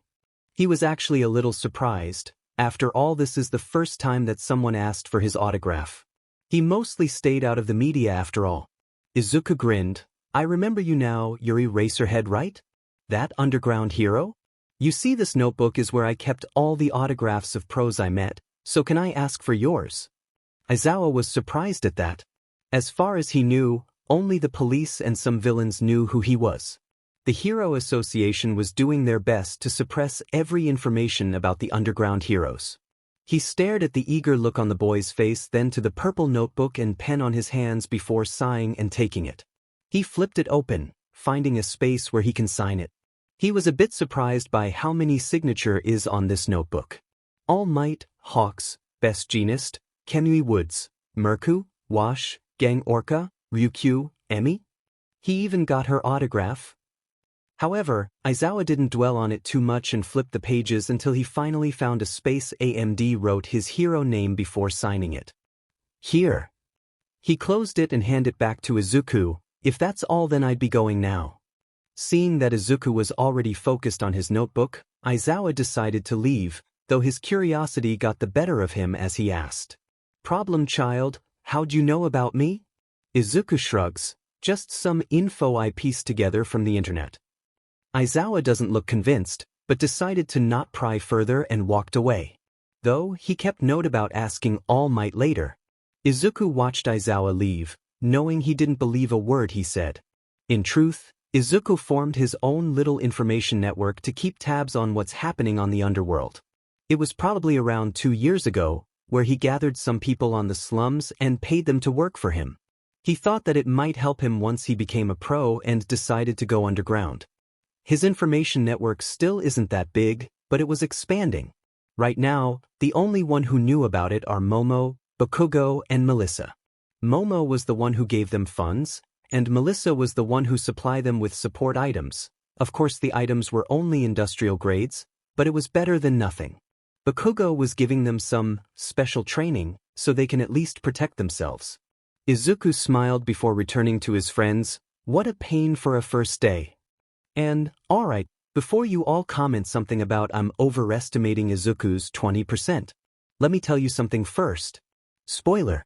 In the manga, using his other quirks to allow him to use a move he dubbed as Faux 100%, Izuku moved several times faster than a sniper rifle bullet and reached overhaul before the bullet does. How fast exactly? Well, he caught up to the bullet just as it was about to hit overhaul. The fastest sniper bullet in the real world can move from a chamber at about 1,700 miles per hour.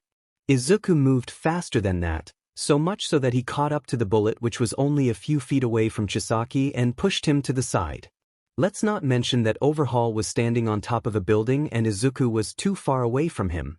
In fact, I didn't even saw him on the image, and before I knew it, he was just there, pushing Overhaul to the side. As for strength, well, at 30% Izuku was able to lift a bus full of people in one hand and run fast enough to evade Tamura Shigaraki's decay and restrain the enhanced Tamura with aid from Black Whip. I just wanted to say this before someone said that I'm overpowering Izuku. In fact, I feel like I'm nerfing him big time. But meh, he was already strong for U.A's standards except maybe Mirio.